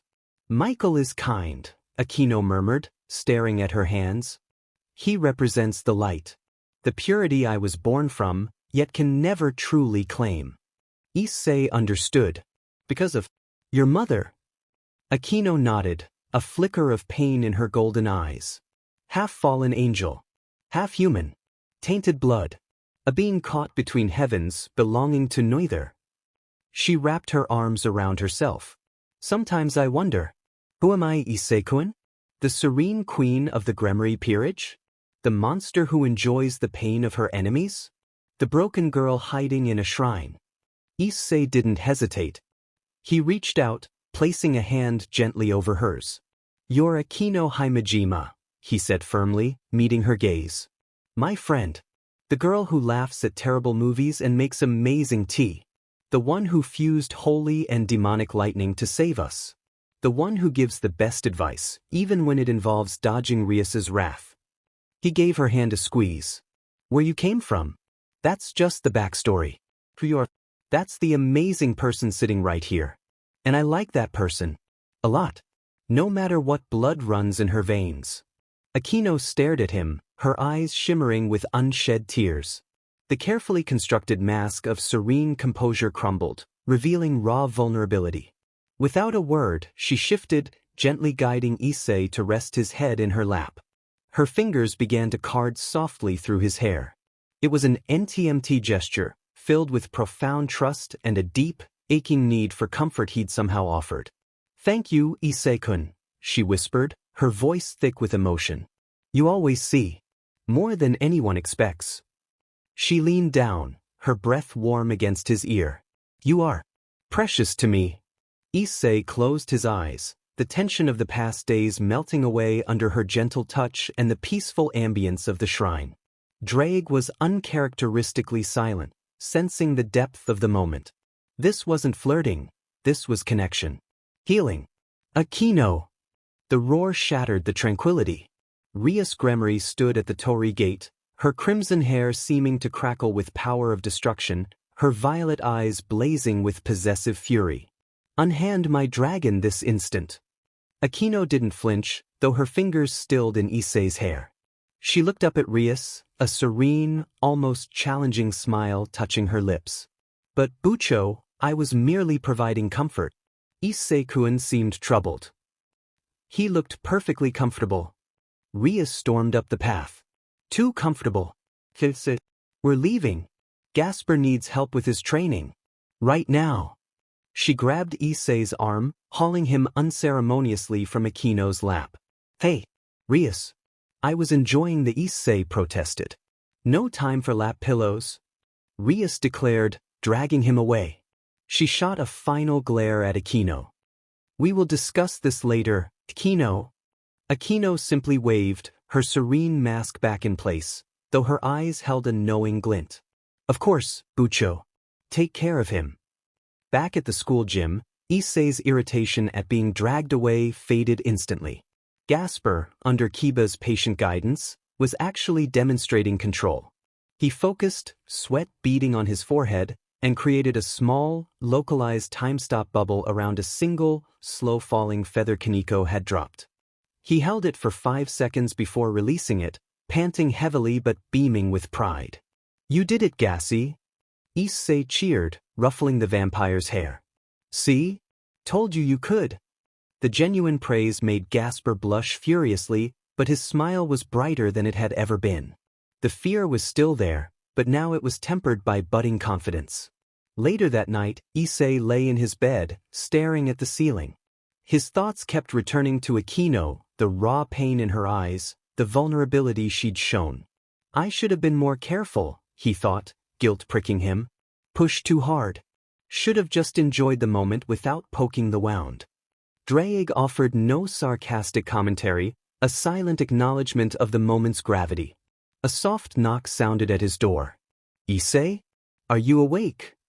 Rias's voice called softly. Yeah? Come in. The door opened. Rias stood there, still in her school uniform, looking slightly flustered. Behind her stood Akino, wearing a simple, elegant yukata, her expression serene but her eyes holding a soft warmth as they met Issei's. Sorry to disturb you, Kisikin, Rias said, stepping inside. Akino followed. The preparations for the summit meeting ran incredibly late. It's not safe for Akino to travel back to the shrine alone at this hour, especially with tensions high before the conference. She'll be staying here tonight. Issei sat up, blinking. Akino? Staying? Okay. He noted Akino seemed back to her usual calm self, but the connection from earlier still lingered in her gaze. Rias gave him a look that was equal parts exasperation and amusement. Akino also told me about your little conversation at the shrine. She stepped closer to the bed. Specifically, about you saying you liked her, no matter who she was and no matter where she came from. Rias tilted her head, a playful, dangerous glint in her eyes. Such heartfelt words, Issei. It almost makes me jealous. Akino moved to the other side of the bed, her smile deepening. Indeed, Bucho. Issei-kun was very comforting. Perhaps he needs comforting again tonight? After such a long day of training Gasper? She sat gracefully on the edge of the bed. An excellent idea, Kino, Rias purred, sitting down on Issei's other side. After all, he did work so hard. She placed a hand gently on his shoulder. I believe I am best suited for this task. As his primary contractor and friend. Primary contractor doesn't equate to primary comforter, Bucho. Akino countered smoothly, her hand resting lightly on Issei's arm. My lap pillow technique has already proven effective, and my shrine training gives me a certain serenity beneficial for relaxation. Issei sat frozen, eyes wide, looking from one stunning devil to the other. The dog is surrounded. Tactical retreat advised. Tactical surrender, Dawgs offered unhelpfully. Ladies. Issei stammered, trying for his Drake charm but sounding panicked. There's plenty of comforting to go around. No need to fight. How about rock, paper, scissors? Winner gets to... Before he could finish, the door burst open. Asia and Zenobia stood framed in the doorway, having clearly heard the commotion. Asia's face was a picture of utter betrayal and dismay. Zenobia looked more analytical, but a distinct frown marred her features. Bucho! Akino-san! Asia cried, her voice trembling. This is unfair. You're ganging up on him. Rias smiled sweetly. Ganging up? Nonsense, Asia. We're merely ensuring Issei receives the highest quality care after his exertions. Akino nodded serenely. Quality over quantity, Asia-chan. Asia's eyes welled up. Zenobia crossed her arms.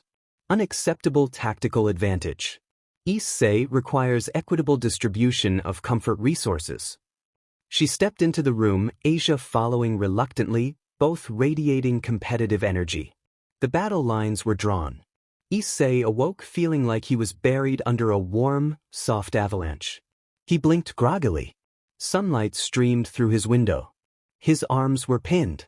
He looked down. Rias Gremory lay curled against his left side, her crimson hair fanned across his pillow, her face peaceful in sleep, one arm draped over his chest. Akino Himedma was nestled against his right side, her head resting on his shoulder, her breathing soft and even. Asia Argento was sprawled half across his legs, her cheek pressed against his thigh, looking impossibly innocent.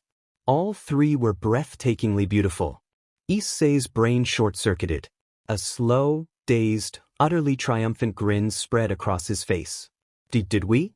Did the dog finally? Negative, vessel. Dawgs sighed, sounding deeply disappointed. Physiological analysis indicates REM sleep patterns consistent with exhaustion, not NTMT exertion. No significant hormonal spikes detected beyond baseline draconic appreciation. They merely slept comfortably. Issei's grin didn't falter. He carefully, so as not to wake them, surveyed the scene, the devil princess, the fallen angel priestess, the holy nun, all peacefully asleep, trusting and vulnerable in his bed. The absurdity, the sheer, impossible beauty of it. It was better than any harvest. For now. He closed his eyes, savoring the warmth, the softness, the intoxicating scent of three incredibly different, incredibly beautiful women. Life was perfect. Later that day, the atmosphere at Kuro Academy crackled with tension. The main conference hall, heavily warded and guarded, was ready. Rias, clad in a formal crimson dress, led her peerage Akino, Kiba, Zenobia, Asia, dressed in her best nun attire, and Issei, towards the hall. Kaneko and Gasper were left behind at the ORC clubroom on strict orders to stay put and practice. Inside the grand hall, the leaders of the three factions sat at a triangular table, devils. Surzex Lucifer, radiating calm authority, and Seraphal Leviathan, today surprisingly dressed in a sharp, dark blue pantsuit, though a small Leviathan charm peeked from her pocket. Angels. Michael, his presence a calming beacon of light. Fallen angels. Azazel, looking bored but alert, and beside him, Valley Lucifer, leaning back in his chair with his usual air of arrogant disinterest, though his blue eyes briefly locked onto Issei's with a spark of acknowledgement. The air hummed with power and ancient grudges held carefully in check. The summit to discuss the fragile peace, Kokabil's treachery, and the future had begun. Meanwhile, back in the quiet ORC clubroom, Kaneko nibbled a cookie while Gasper nervously practiced creating tiny time-stop bubbles around dust motes. The door creaked open. Not Rias, not Issei. Three figures stood silhouetted in the doorway. They wore dark, nondescript clothing, but their auras radiated controlled power and a chilling sense of purpose. Their eyes, cold and assessing, scanned the room, settling on the small vampire and the cat-eared girl. Gasper Vladi, the lead figure, a man with sharp features and short-cropped silver hair, stated flatly, "Kaneko Tuju, you will come with us. The Cows Brigade has need of your unique talents." The air in the clubroom grew heavy with unspoken threat. Kaneko's golden eyes narrowed, her hand slowly lowering her cookie. Gasper froze, pure terror flooding his crimson eyes as time itself seemed to hold its breath. The calm before the summit had just been shattered. The air inside the heavily warded conference hall crackled with tension thicker than the wards themselves. Surzex Lucifer and Seraphal Leviathan represented the devil faction, radiating power even in their subdued forms. Archangel Michael stood with serene authority for heaven. Zizil, Governor General of the Grigori, slouched with deceptive casualness beside Valley Lucifer, whose sharp, predatory gaze kept flicking towards Issei. Rias Gremory sat tall beside Surzex, Akino poised at her shoulder like a lethal shadow. Kiba, Zenobia, and Irina flanked Issei and Asia, their postures rigid, weapons mentally at the ready. Grafia Lucifuge observed from the periphery, an iceberg of calm efficiency. Azazel broke the heavy silence, a lazy grin on his face. "All right, formalities are boring. We all know why we're here. Kokabil caused chaos, tried to restart the war, and got taken down by a bunch of kids and a dragon." He nodded towards Issei's group. "Peace is fragile. So, let's hear from the new generation. Valley? Haidu? What do you think about this whole let's not kill each other treaty? You're the ones inheriting this mess." Valley snorted, crossing his arms. His divine dividing gauntlet gleamed faintly. Peace is stagnation. Conflict breeds strength. But, his crimson eyes locked onto Issei, that mindless slaughter is wasteful. Hunting worthy prey, pushing limits that way. That has merit. For now, the treaty is tolerable. It keeps the interesting pieces on the board. All eyes turned to Issei. He felt the weight of Michael's ancient scrutiny, Surzex's knowing gaze, Azazel's sharp interest, Rias's quiet support beside him, and Asia's small hand finding his under. The table. He pushed down the low thrum of the dragon's heart, the instinct to assert dominance. Keep the Drake cool. Strategic. Peace isn't natural for predators, Issei began, his Brooklyn accent a stark contrast to the formal setting. Drake grunted agreement in his mind. But constant war? That just grinds everyone down to dust. My priority is protecting what's mine. His gaze swept protectively over Asia, then Rias, Aquino, and Kiba. The Hyutis. Cool. The people in this room who've earned my trust. The treaty? It's a tool. A shield for those who need it. I'll honor it as long as it serves that purpose. Break it towards mine, and the drake disappears. The dragon comes out. The unspoken threat hung heavy, underscored by the faint draconic aura that momentarily leaked out, making the air hum. Vala's grin widened fractionally. Michael inclined his head, his expression sorrowful. A pragmatic view, young Hayadu. Protection is a noble cause. Issei's eyes narrowed. Speaking of protection, Michael. Asia Argento. He placed a gentle hand on the nervous nun's shoulder. Twilight healing. A gift from your god, right?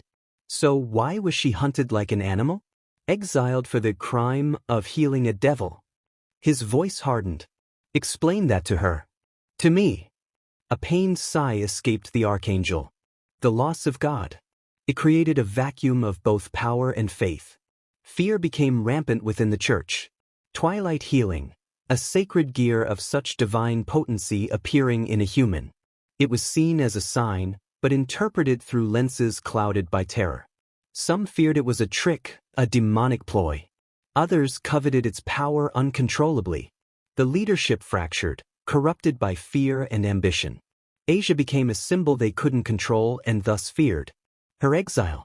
It was a grave injustice born of our weakness, our failure to uphold God's true teachings of compassion in his absence.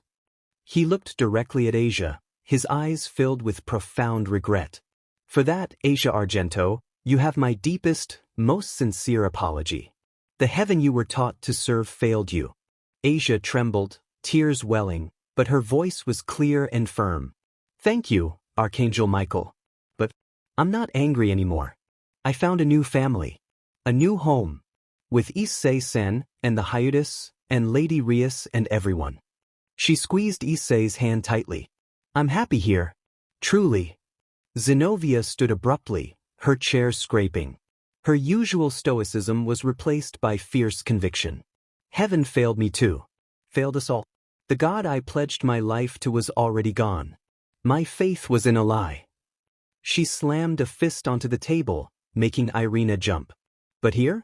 Fighting beside these devils, this dragon, this family. Protecting people who matter? This feels true. This is where I belong now. The church can keep its hollow dogma. My sword serves a real purpose now. A heavy silence followed the twin declarations. Azazel whistled softly. Well, didn't expect a faith crisis resolution session today. Kid's got a point, Michael. Your house was a mess. He scratched his chin, his tone shifting to something almost conversational. Honestly, Rainier going rogue like that, targeting the Twilight healing girl. It was sloppy. Even for her. Always was a bit too enthusiastic with the smiting the unworthy bit. Should have reined her in tighter. Rainier. The name hit Issei like a physical blow. Memories flooded back. The abandoned church, Asia's terror, Rainier's mocking cruelty, the sickening crunch of bone under his fist, the terrifying rush of the dragon's heart singing in triumph. The careful control he'd maintained shattered. Rein her in. Issei roared, surging to his feet. His chair exploded backwards in a shower of splinters. The boosted gear materialized on his arm in a flare of crimson light, scales rippling up his neck. The air pressure spiked, thick with draconic fury. Draig's growl vibrated through his bones. That psychotic woman tortured Asia. Tried to rip her heart out. She was yours, Azazel. Your responsibility. And you talk about her like a misbehaving pet. Crimson energy crackled around his fist. Kiba and Zenobia were instantly on their feet, hands on their swords. Aquino's fingers sparked with dangerous energy. Rias placed a warning hand on Issei's scaled forearm, her power of destruction flickering dangerously in her eyes. Azazel held up his hands, his expression serious now, devoid of its earlier flippancy. Whoa, easy there, Drit. You're right. She was mine. Her actions were unforgivable. I'm not excusing her. I'm stating a fact. She was unstable, and I failed to prevent her from causing harm. Doesn't mean I mourn the psycho, especially after what she did to your girl. But yelling at me won't change the past, kid. The tension in the room was a live wire, ready to snap. Surzex watched with keen interest. Vala looked positively delighted by the outburst. Michael radiated sorrowful calm. Serafal pouted. Grafia remained impassive. Then the world stopped. Sound vanished. Movement ceased. Michael's flowing robes hung frozen mid-sway. A drop of water from a conjured pitcher hung motionless in the air. Azazel's placating gesture was locked in place. Vala's smirk was etched in time. Only Issei's mind raced, fueled by the boosted gear and Draig's instant recognition. Forbidden Baylor view. Gasper. He's panicking. They've got him. Before the thought fully formed, the frozen moment shattered like glass. The drop of water fell. Sound crashed back in, but it wasn't the tense silence returning. It was the shriek of rending metal and the crackle of hostile magic. Boom. A section of the heavily warded wall near the ceiling exploded inward. Figures clad in dark, flowing robes adorned with a chaotic, multicolored insignia, the mark of the Cow's Brigade, poured through the breach. Magicians. Dozens of them. Spells erupted from their hands, searing fireballs, crackling lightning, conjured blades of ice, all aimed indiscriminately at the gathered leaders. Chaos erupted. Valley was a blur of white light. Divide! He roared, his balance breaker armor flashing into existence. He met the first wave head-on, divine dividing gauntlets flashing. Spells winked out as they touched him, their energy drained and absorbed before being unleashed in devastating counterblasts that vaporized magicians where they stood. He moved with terrifying grace and brutal efficiency, carving a path of annihilation through the attackers near the breach. Pathetic. Is this the best the Cow's Brigade scrapes from the bottom of the barrel? Entertain me. Gasper. Kaneko. Rias's voice cut through the din, laced with panic and fury. Her eyes blazed crimson. They're targeting the ORC room. I have to go. Now. She turned toward Surzex, but her brother was already unleashing spheres of pure annihilation, effortlessly disintegrating incoming spells and magicians alike. Serafal had transformed into her magical girl Leviathan persona, absurdly deflecting attacks with a sparkling wand while humming a tune, her power undeniable despite the whimsical presentation. Rias. Issei grabbed her arm, scale mail rippling over his skin, helmet forming. You're not going alone. Rias met his gaze, fear for her bishop battling with the need for command. The summit. Screw the summit. Gasper and Kaneko need us. Issei insisted. Use castling. You have an unused rook piece. Understanding dawned. Castling, the ability to swap places with a member of her peerage. She still possessed the rook piece meant for Issei, and used due to their treaty. She could swap with Kaneko. Grafia. Trace the magic. Surzex commanded, his voice calm even as he erased a squad of magicians. Grafia was already moving, her fingers dancing in the air, intricate magical formulae appearing around her as she analyzed the residual energy from the breach and the frozen time. Tracing now, Lord Surzex. Azazel ducked under a blast of ice, tossing a small, high-tech bracelet towards Issei. It looked like polished obsidian set with glowing red circuitry. Hayudu. Sacred gear suppressor. Slap it on the kid if he's freaking out. Might help him focus. Issei snatched it out of the air. Got it. Rias. Rias closed her eyes, focusing. A complex, glowing magic circle, the symbol of the Gremory clan at its center, appeared beneath her feet. Castling, she commanded. In a flash of crimson light, Rias vanished. An instant later, Kaneko Tuju materialized in her place, blinking in disorientation before her eyes widened, taking in the battle. Her Nekashu aura flared, fists clenching. Kaneko! Status! Issei yelled, deflecting a fireball with his armored forearm. Gasper!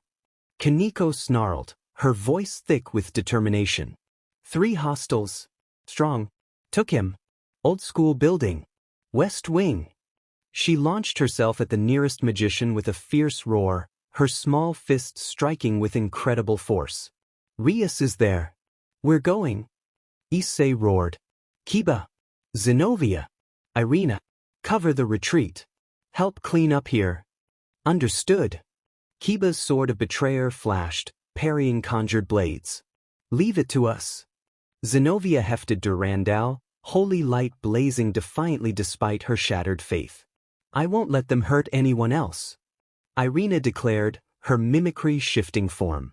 As Issei turned to blast his way towards the door, a new, chilling voice echoed through the hall, dripping with malice and ancient power. Whoa. What a delightful little gathering of has-beens and upstarts. Did you miss me, darlings? A woman descended through the whole valley had largely cleared. She possessed an unnatural, serpentine beauty, long, writhing green hair like seaweed, pale skin, and eyes that glowed with malevolent yellow light. She wore elaborate, archaic robes that seemed woven from shadows and deep ocean currents. An aura of immense, ancient, and corrupted power radiated from her, making the air feel thick and poisoned. She smirked at Surzex and Seraphal. Kateria Leviathan, Seraphal hissed, her magical girl persona dropping instantly, replaced by the chilling aura of the actual Leviathan. You traitorous leech. Kateria, Surzex said, his voice dangerously soft. You always did lack timing and decorum. Azazel cracked his knuckles, a feral grin spreading across his face. Kateria Leviathan? The fake Leviathan heir? Heard you got defeated by the real deal last time. Come back for seconds, or just here to annoy everyone before you get erased again? Kateria's eyes blazed with fury. Insolent fallen worm. I am the true heir of the original Leviathan. These pretenders, she spat towards Seraphal and Surzex, and their pathetic peace are an insult to our legacy. The Cows Brigade will restore the true order.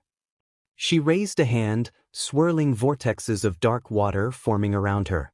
Big talk, Azazel sneered, artificial sacred gears flickering into existence around him. Let's see if you can back it up this time. As the titanic clash between Azazel and the descendant of the original Leviathan began, shaking the very foundations of the hall, Issei didn't look back. He blasted through the conference doors, the shockwave scattering magicians foolish enough to stand in his way. The old school building. West Wing. Rias was alone. Gasper was terrified. Kaneko had been overwhelmed. The dragon's heart roared in agreement with his fury. Protect. Destroy. Rias reappeared in a shower of crimson sparks directly into chaos. The familiar ORC clubroom was a wreck. Furniture was overturned, scorch marks marred the walls, and the lingering scent of ozone and fear hung heavy. 3 Cows Brigade magicians stood in a triangle formation. 2 were clearly powerful, their auras crackling with restrained energy, intricate spell circles rotating around their hands. The 3rd held a struggling, terrified Gasper Vladi in a brutal chokehold. The Damper Boy's eyes were wide with pure panic, tears streaming down his face, his forbidden Baylor View sacred gear pulsing erratically around him like a visible distortion field. Time stuttered and skipped in his immediate vicinity. Kaneko was nowhere to be seen, successfully swapped away by the castling. Let him go! Rias commanded, her voice cracking with power of destruction, her eyes blazing crimson. A sphere of annihilation formed in her palm. The magician holding Gasper sneered. The Crimson Heiress. Predictable. The damper comes with us. His power is too valuable for your weak treaty. Let me go. Gasper choked out, a small pulse of time stopped flickering, freezing the magician's arm for a microsecond before failing. The magician just tightened his grip. Silence, creature. Your power belongs to the true masters now. Before Rias could unleash her attack, the wall behind the magicians exploded inward. Not with magic, but with pure, overwhelming physical force. Chunks of concrete and plaster flew like shrapnel as Issei Haidu, clad in the crimson fury of his scale mail, landed in a crouch amidst the debris, his draconic visor fixed on the kidnappers. Wrong, Issei growled, the sound vibrating with inhuman power. He belongs here. The magicians recoiled, startled by the sudden Violent entrance. The one holding Gasper instinctively raised a defensive barrier. Rias felt a surge of relief so potent it momentarily stole her breath. He came. Issei didn't hesitate. He moved like a crimson thunderbolt. One moment he was crouched, the next he was inside the guard of the first magician. A brutal, scaled fist, enhanced by a boosted gear flare, slammed into the man's sternum. The sound of impact was sickeningly loud. The magician flew across the room, crashing through the remnants of a bookshelf, unconscious before he hit the ground. The second magician unleashed a torrent of searing energy. Issei raised his armored forearm. Boost! The blast struck, flared violently, then rebounded with doubled intensity, engulfing the caster in his own attack. His scream was cut short. The leader, still holding the terrified Gasper, paled. He raised his free hand, gathering dark, crackling energy. Stay back, dragon. Or the damper. Issei didn't let him finish. He blurred forward, not towards the magician, but towards Gasper. His armored hand shot out, not to strike, but to grasp the arm holding the boy. The magician's dark energy fizzled against the scale mail. Issei squeezed. With a sharp crack, the magician howled in pain as his forearm was crushed. His grip on Gasper instantly slackened, and the damper boy collapsed, gasping and sobbing. Gasper! Rias rushed forward, gathering the trembling boy into her arms. It's all right. We're here. Issei stood over the writhing magician, his draconic gaze burning down at him. The dragon's heart sang a savage song of victory. Finish him. Crush the threat. He raised a clawed foot. Issei!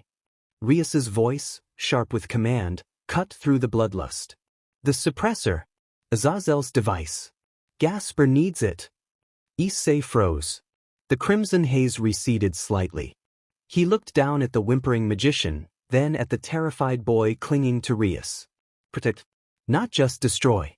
With a snarl of disgust, he kicked the magician hard in the head, silencing him instantly.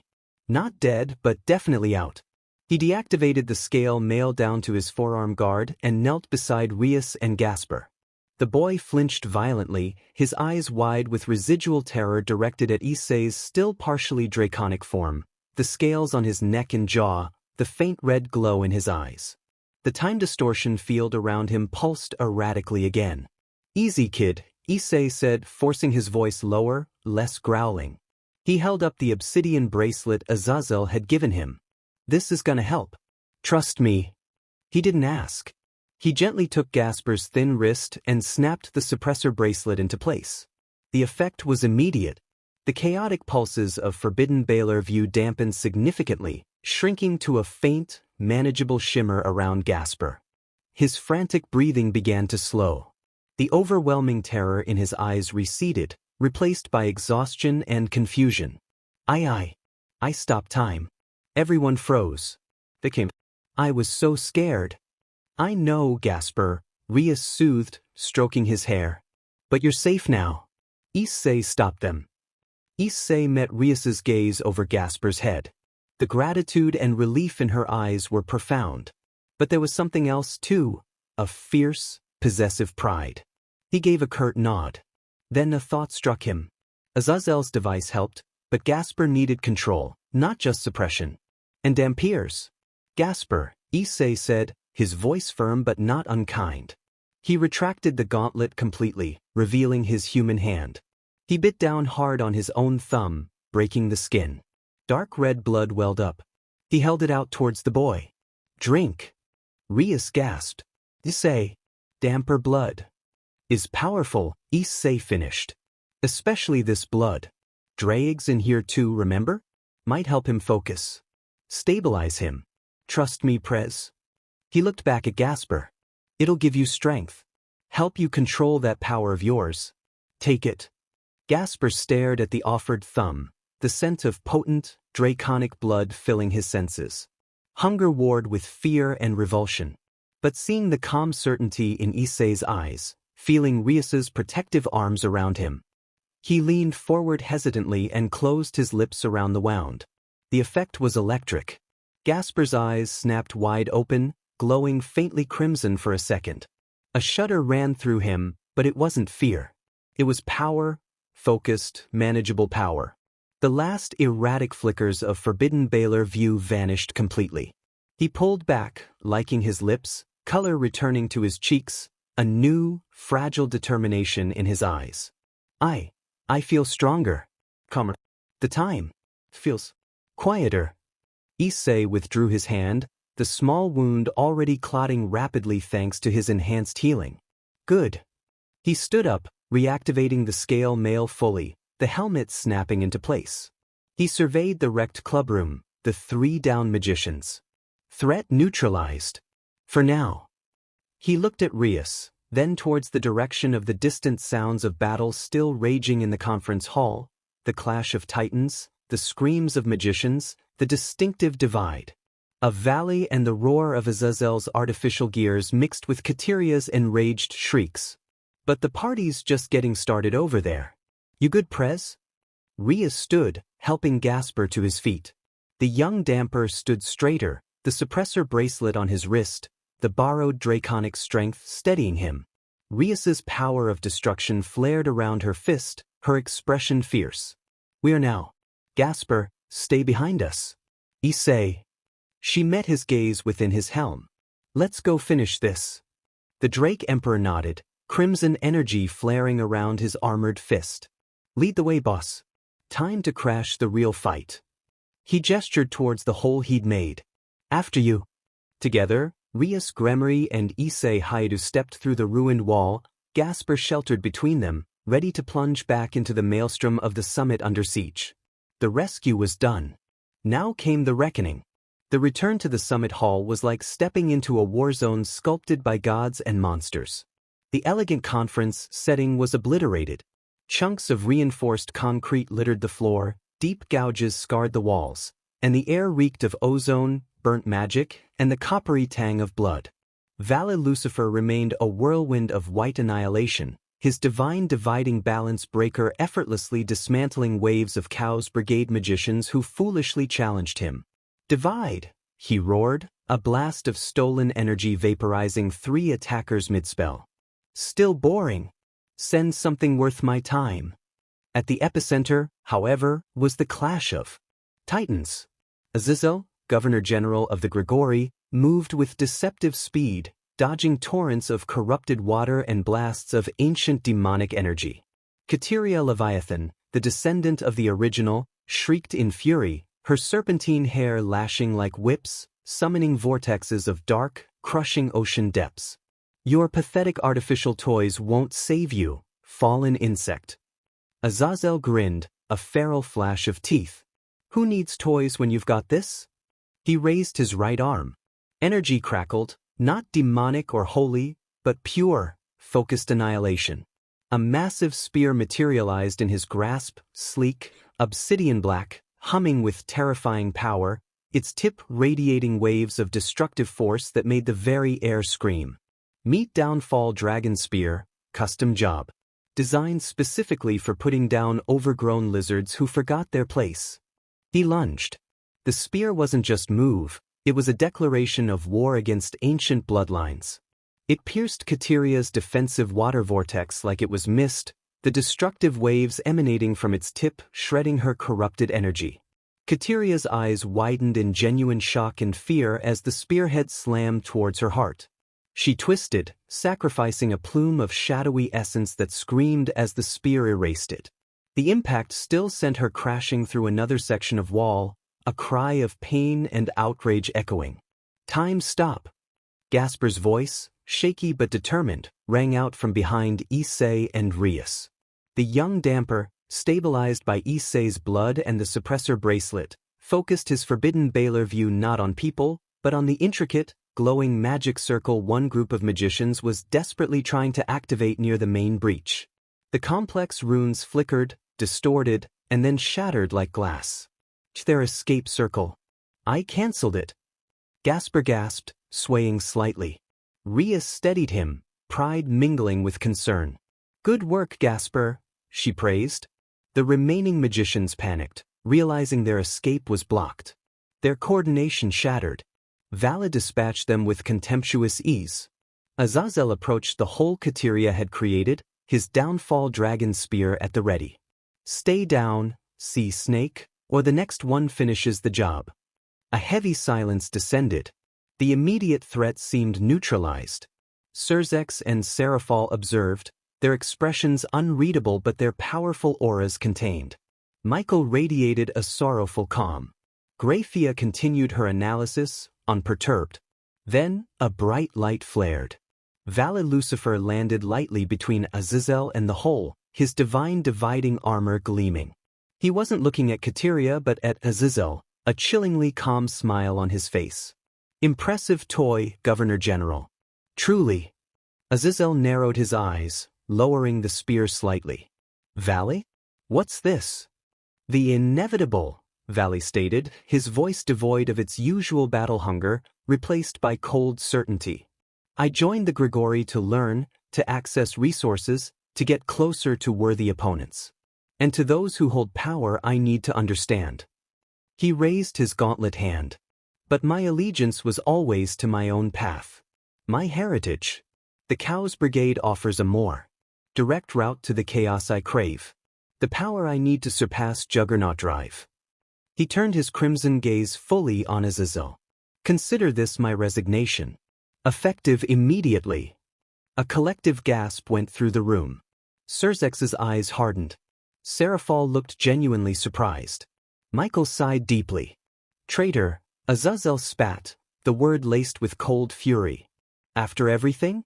Don't take it personally, Valley shrugged. It was always transactional. He then turned, his gaze locking onto Issei, igniting with familiar, fierce rivalry. But before I go, Hayadu, our last bout ended inconclusively. I've grown. So have you. Let's settle it. Right here. Right now. Show me the fire that earned you the Dragon Emperor's title. Issei didn't hesitate. The scale mail encased him fully, crimson light blazing. The dragon's heart roared, not in uncontrolled fury, but in focused challenge. You want a rematch, Valley? You got it. Just try not to cry when I put you down. Draig roared in his mind, urging him to show Valley the true power of the red dragon. Valley shot forward like a white comet. Divide! A wave of energy-sapping force washed over Issei. Issei met it head-on. Boost. Transfer. He channeled the stolen energy into raw speed, blurring sideways faster than Valley anticipated. A scaled fist wreathed in crimson fire slammed into Valley's side guard. Boom.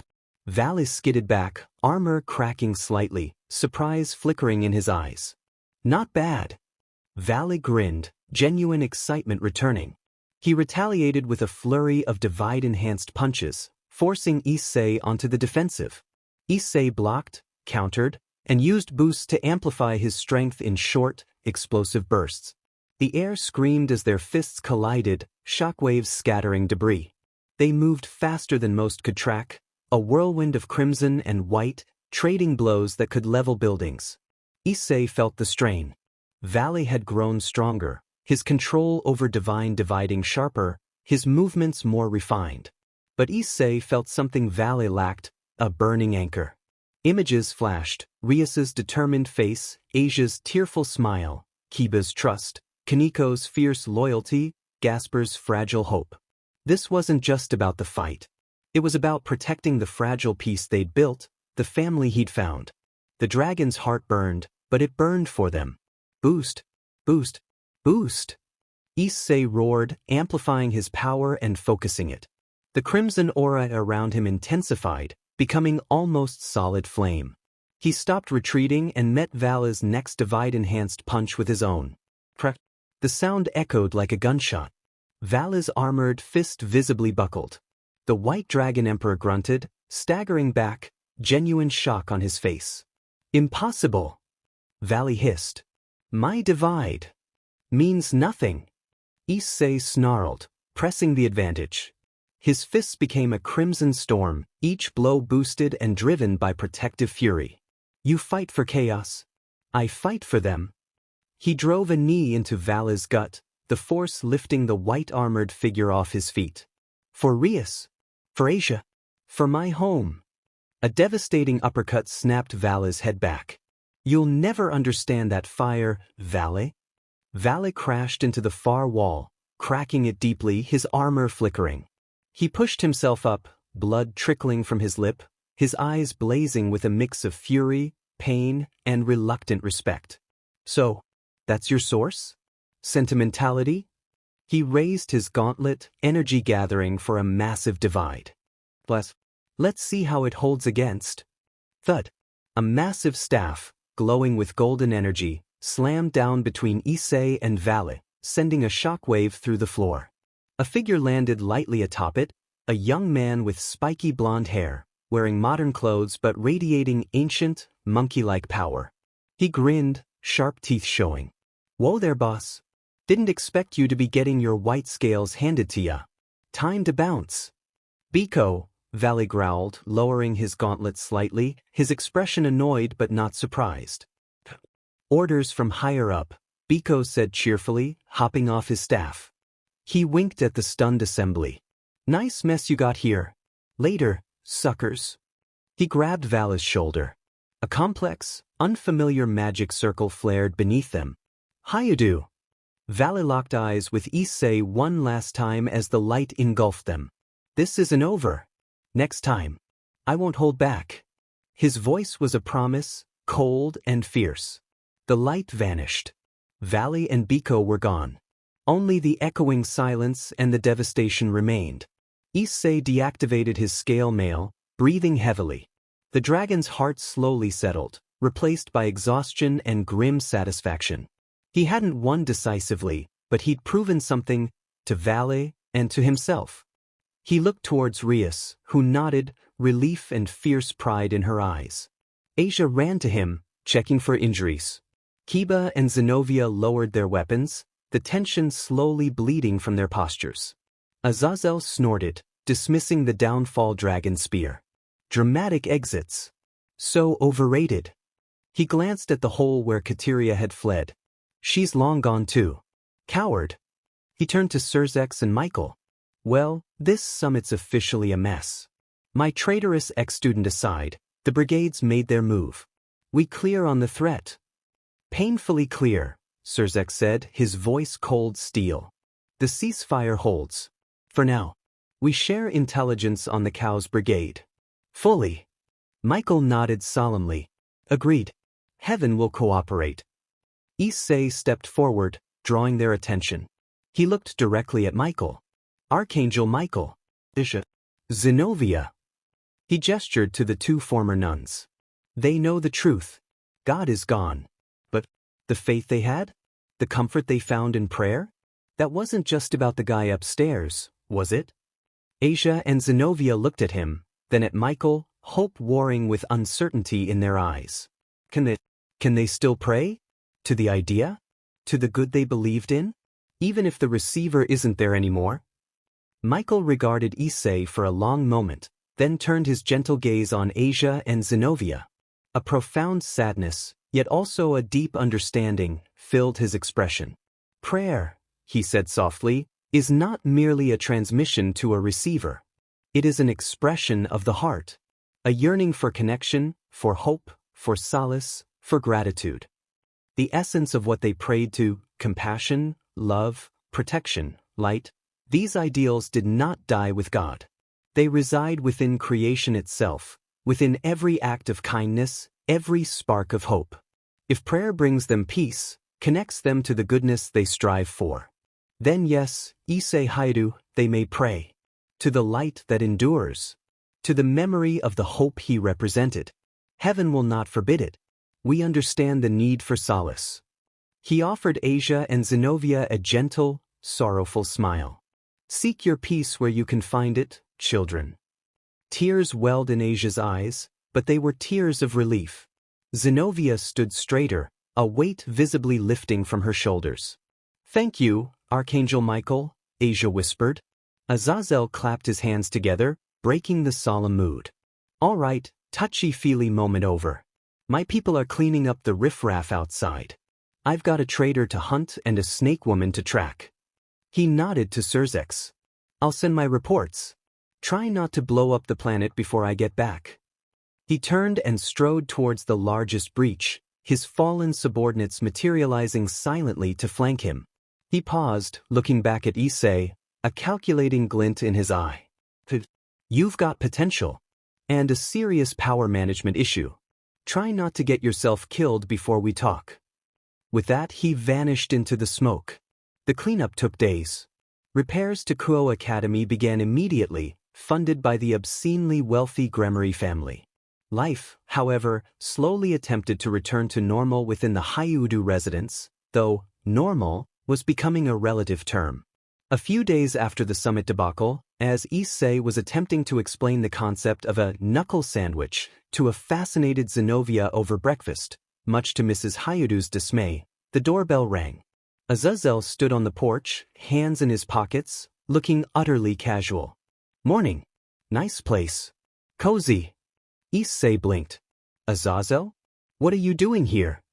Reporting for duty, Azazel grinned, stepping inside without invitation. He nodded to a flustered Mrs. Hyudu and a bewildered Mr. Hyu. Don't mind me. Just the new occult research club advisor. Surzek's idea. Said something about preventing future property damage and channeling draconic aggression productively. Mostly, I think he wants me to keep an eye on you lot. Especially you, Drake. He jabbed a thumb at Issei and helped the gearheads get a grip. He nodded towards Kiba, who had appeared in the hallway, and Gasper, who peeked nervously from behind the living room door. Rias descended the stairs, already dressed for school, a look of resigned acceptance on her face. Governor General Azazel. Surzex informed me. Just Azazel, Princess. Titles are stuffy.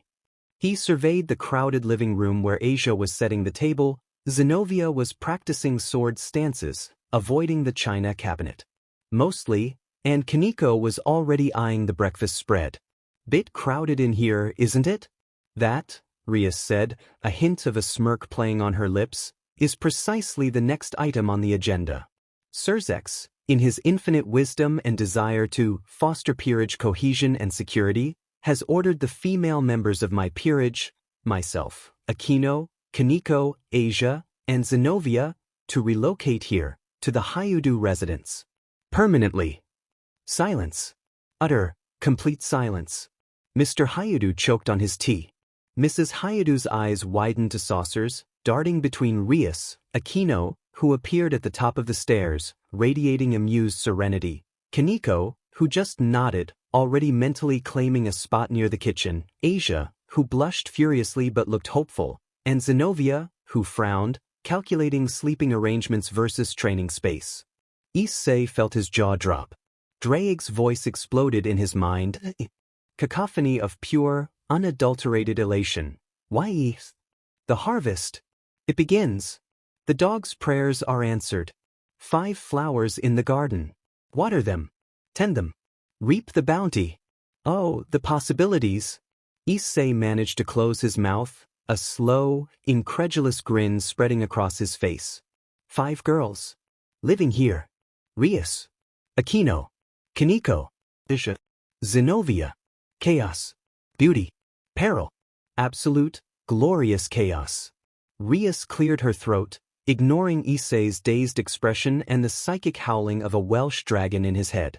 However, she continued, her voice regal, it is clear the current facilities are insufficient for such an expansion.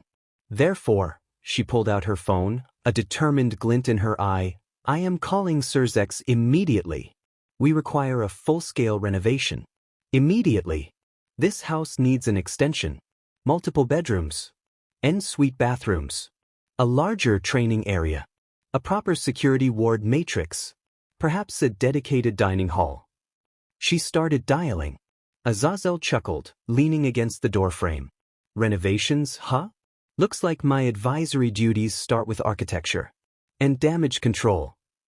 He looked pointedly at Issei, whose grin had turned slightly predatory, eyes already scanning the room with newfound, ambitious appreciation. Better brace yourself, Hyudu. Your life's about to get a whole lot louder. And a whole lot more complicated. The real battle begins now. Issei met Azazel's gaze, the Drake's confidence flaring. Complicated? Loud? Bring it on. He had a harem to manage, dragons to master, rivals to crush, and now, a house to expand. He cracked his knuckles, the grin turning fierce. Just you watch, Azazel, he thought, Draig's eager growl harmonizing with his own resolve. This dragon emperor is ready for his harvest. The game had just entered a whole new level, and Issei Hayato intended to win. The first rays of dawn painted the spacious, newly renovated master bedroom of the Hayato residence in soft hues of gold and rose. The air, thick with the scent of expensive new wood, plush carpet, and a faint, lingering perfume, was also heavy with the deep, even breathing of sleep. Issei Hayato stirred, consciousness returning slowly, the luxurious comfort of the king-sized bed a stark contrast to his usual restless sleep. Something felt different, warmer, softer. He blinked his eyes open, the opulent ceiling of his new private sanctuary coming into focus. Then he looked down and froze. Tumbled around him, tangled in the silken sheets like fallen blossoms, were Rias Gremory, Aquino Hymena, Asia Argento, and Zenobia Corda.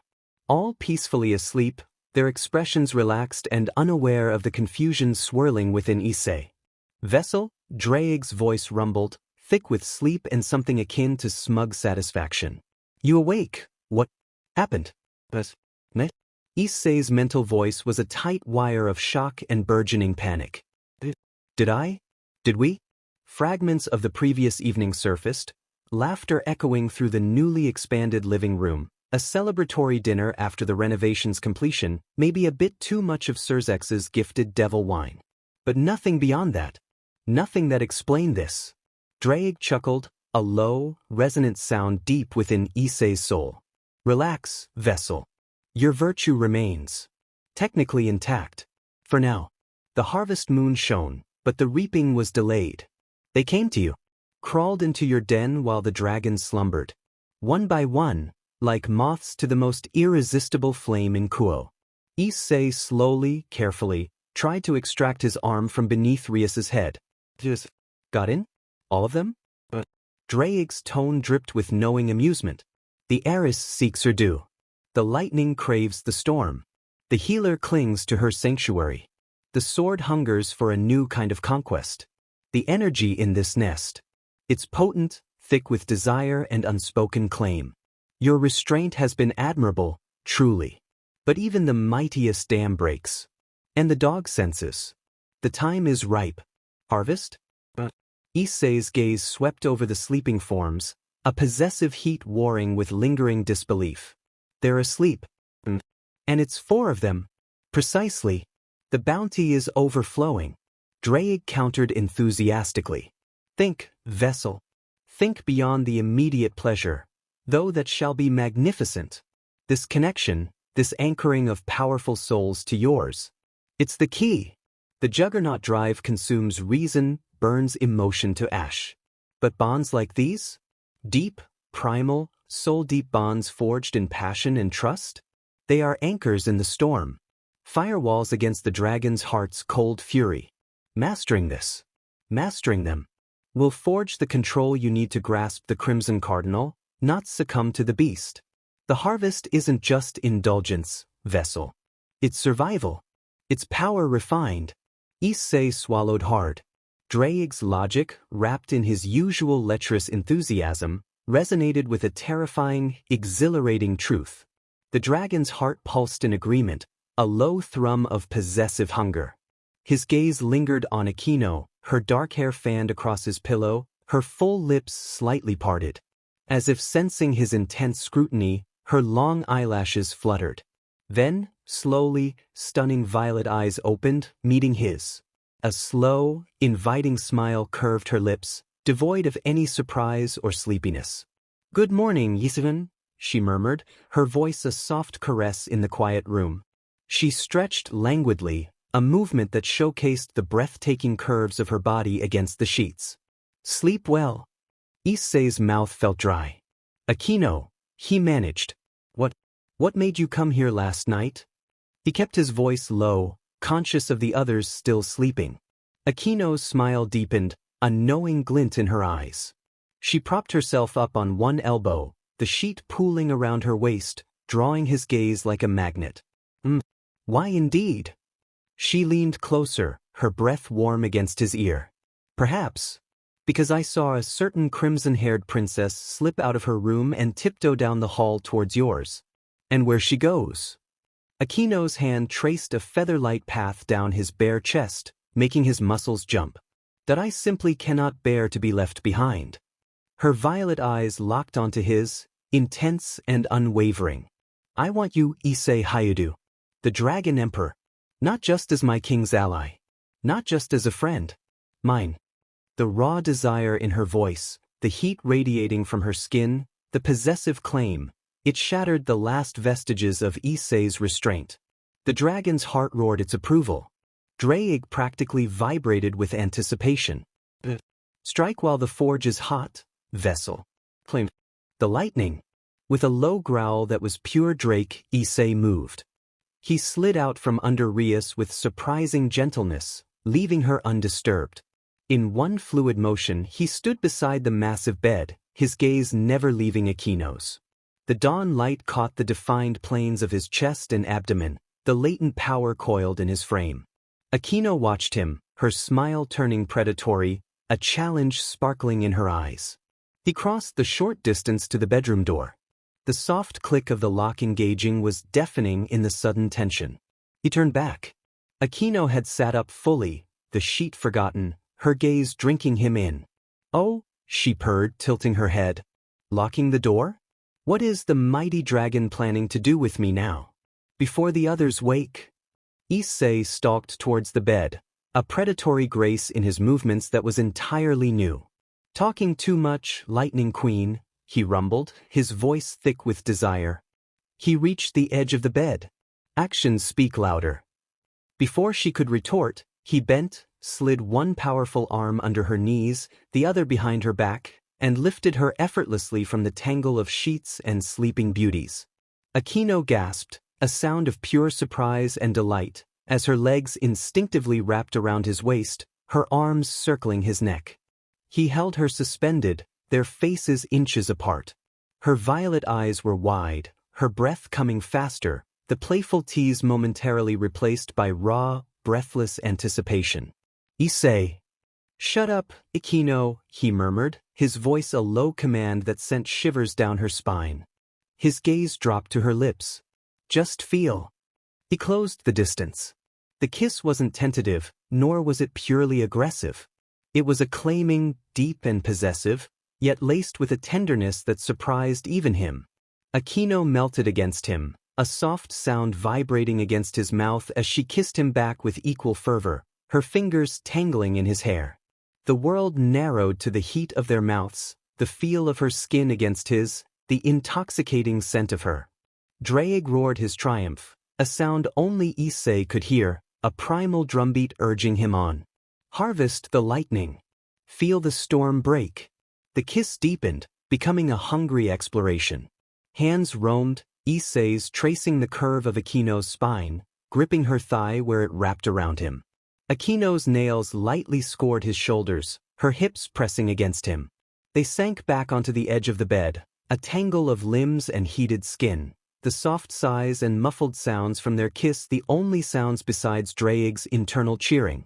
The silken sheets were cool against Aquino's back as Issei lowered her, his body following, covering hers. Their movements became a slow, SNL dance, each touch igniting sparks, each breath mingling heat. It was the escalating intensity of their movements, the shift in Aquino's breath from sighs to soft, involuntary gasps that finally pierced the veil of Rias's sleep. A low, confused murmur escaped her lips. Her crimson eyes fluttered open, adjusting to the dawn light. She blinked, momentarily disoriented by the unfamiliar opulence of Issei's new room. Then her gaze focused on the foot of the bed. Her breath hitched. Shock, disbelief, and a surge of possessive fury washed over her features in quick succession. There was Issei, his broad back taut with muscle, moving with a powerful, rhythmic grace. And beneath him, lost in bliss, her head thrown back, dark hair spilling across the sheets, was Aquino. Her queen. Her best friend. Whispering his name. Aquino! Rias hissed, her voice a sharp whisper laced with outrage. She pushed herself up onto her elbows, the sheet falling away. "You dare!" Akino's eyes, glazed with pleasure, fluttered open. She met Rias's furious gaze. A slow, utterly unrepentant smile spread across her lips, even as Issei's movements momentarily faltered at the interruption. "Rias." Akino managed between breaths, her voice trembling but defiant. "He's magnificent. Don't just join." Rias Gremory, heiress of the Gremory clan, sat frozen for a moment. Indignation battled with the undeniable warmth coiling low in her belly at the sight before her, at the raw, possessive energy radiating from Issei. Akino had made the first move. She had taken her dragon. The competitive fire that had driven Rias all her life, the fierce possessiveness she felt for Issei, flared white-hot. Being left behind? Watching? Absolutely not. With a low growl that mirrored Issei's earlier one, Rias surged forward across the bed. "You insufferable tease," she muttered, but there was no real venom, only fierce determination. Instead of pushing Akino aside, she pressed herself against Issei's side, her arms sliding around him from behind. Her lips found the sensitive spot where his neck met his shoulder, nipping gently, then soothing with her tongue. "My turn," she breathed against his skin, her voice husky with command and desire. "Don't forget who found you first." Issei groaned, a sound torn between pleasure and the overwhelming sensation of Rias's sudden, demanding presence. He turned his head, capturing her lips in a passionate kiss that was a silent acknowledgement of her claim. His rhythm with Akino faltered, then resumed, now a shared intensity fueled by Rias's passionate assault. Akino arched beneath him, a cry escaping her lips as Rias's hand joined Issei's in exploring her body, a confusing, electrifying mix of rivalry and shared joy. The commotion, the gasps, the heated whispers, finally roused Asia. She blinked sleepily, rubbing her eyes. "Issei-san? Rias-sama? What's—" Her voice trailed off as her gaze landed on the entwined trio. Her eyes widened, her cheeks flushing a deep scarlet that spread down her neck and chest. Oh my!" she squeaked, instantly burying her face in the pillow beside her. But after a moment, immense curiosity warring with her shyness, she peeked out again, her blue eyes wide with a mixture of shock, fascination, and a dawning, intense heat. She watched, mesmerized and utterly flustered as Issei, guided by Rias's insistent hands, shifted his attention.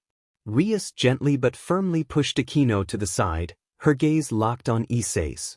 "My turn," she repeated, her voice trembling slightly but filled with unwavering intent. Issei, breathing heavily, his body thrumming with energy, looked down at her. The fierce heiress, her crimson hair fanned out like a halo, her eyes blazing with love and desire. He saw no trace of the unsure girl from the raiding game. This was the true Rias Gremory, claiming what was hers. He leaned down, cupping her face with surprising tenderness amidst the storm of passion. "Rias," he murmured, his voice rough. He kissed her, a kiss that started slow, deep, and reverent, acknowledging the depth of their bond, the battles fought, the freedom won together.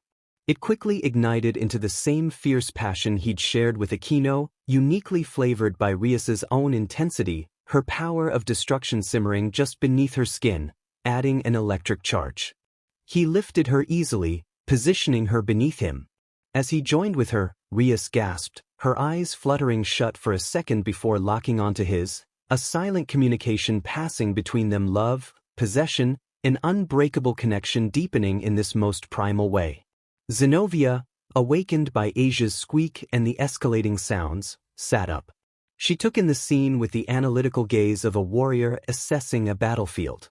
Asia hiding but peeking, Rias and Issei locked in their own passionate rhythm, Akino watching them with heated eyes, her hand idly tracing patterns on Issei's back. Zenovia's brow furrowed, then cleared with decisive understanding. "The mating ritual continues." She stated it with the same matter-of-fact tone she might use to describe a training exercise. She swung her legs off the bed, her powerful body gleaming in the dawn light. If the Dragon Emperor requires more challengers, she announced, stepping towards the entangled group with purposeful strides, Zenobia Corda is ready to prove her strength. She placed a hand on Issei's shoulder, her touch firm and demanding. Do not neglect this warrior, Issei Hayadu. Asia, emboldened by Zenovia's directness and the overwhelming tide of passion in the room, finally lowered the pillow completely.